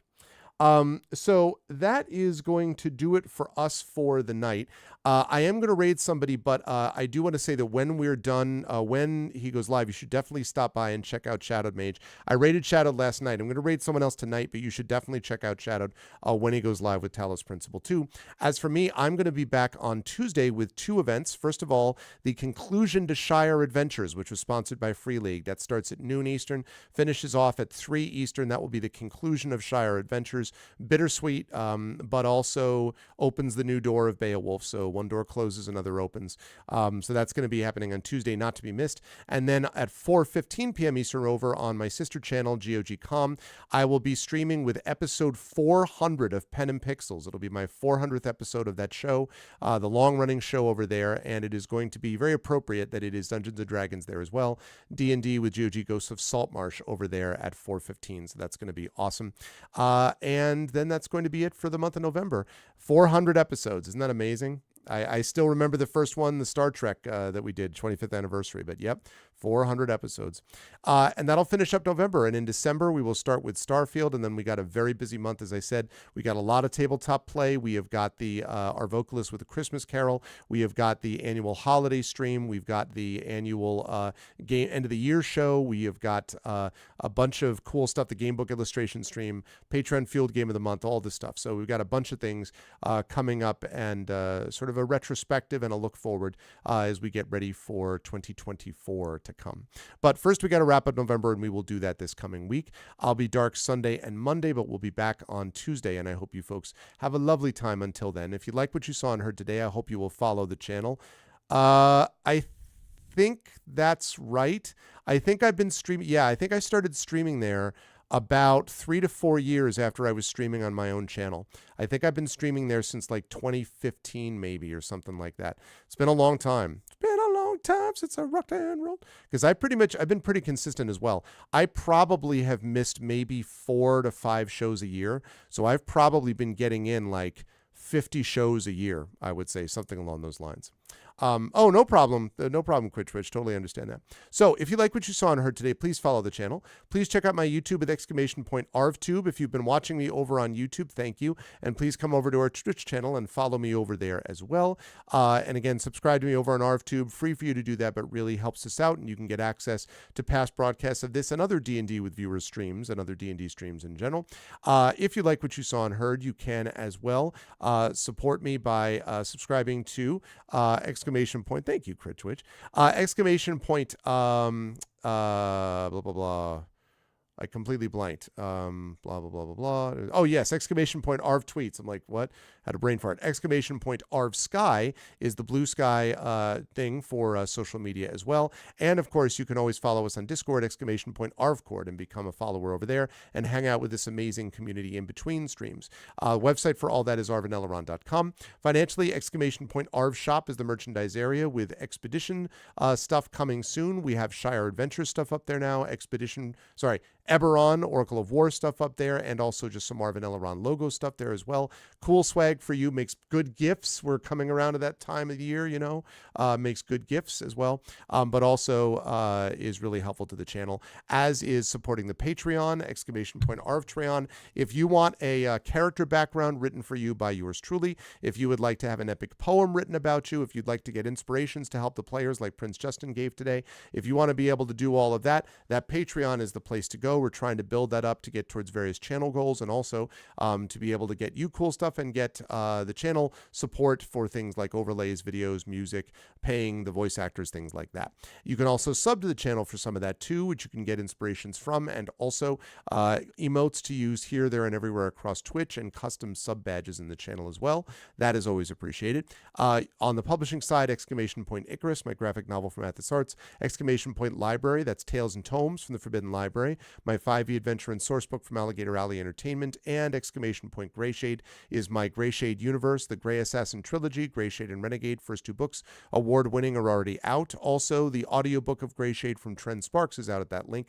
You can buy all those right now. You can also pre-order the last book in the series called Heretic, which will be coming out next year, and of course the tabletop role-playing game of Greyshade being made by Brandon O'Brien, and which will be published by Alligator Alley Entertainment, also coming out next year. You can pre-order those at that link as well.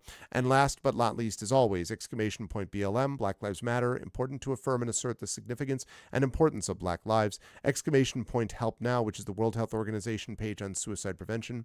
Important to reach out to others when you need help, and to reach out to others when they need help as well. And exclamation point Ukraine, UKRAINE, to help the people of Ukraine as they fight back against an illegal and illegitimate war with bravery and courage, and we send the message that we will do so for others in this situation going forward in the future.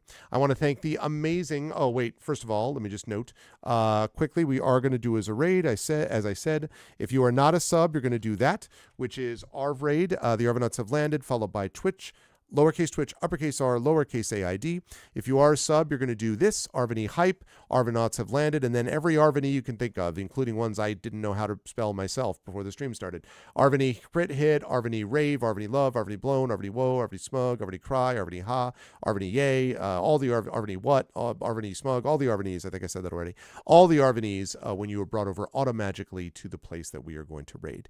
I want to thank the amazing mods today, Dragon Spear, Drew the Damager, Shadowed Mage, of course, Triffity Mats, of course. Thank you to the best mods in the business. Thank you to my supporters, my Patreon subscribers, and my Patreon supporters and subscribers, Dragon, Drew, Shadowed, Triffid, Nonstop. Thank you so much to them, and also to Echo Alpha, and to Wispy Song, and to Crit Twitch, to Mrs. Dunsel, and to Tom Tom. And thank you to my regular viewers. Thank you to Big Boss. Thank you to Brian, to Elysium, to Jagtris, to Mark, to Soup Stand, and to Strider. And thanks especially tonight to my wonderful players. Thank you to Wispy, to Triffid, and to Shadowed Mage for being awesome players in a fun adventure that I hope you folks all enjoyed as well. I will see you folks back here on Tuesday at noon Eastern for the epic conclusion of Shire Adventures. Until then, please support all the things, please spread the word, and please stick around for the raid. And I will see all of you lovely folks back here in a few days. Until then, everyone have a good one. Hey, Tilted. Until then, everyone be good to each other, and I will see you folks soon. Bye for now.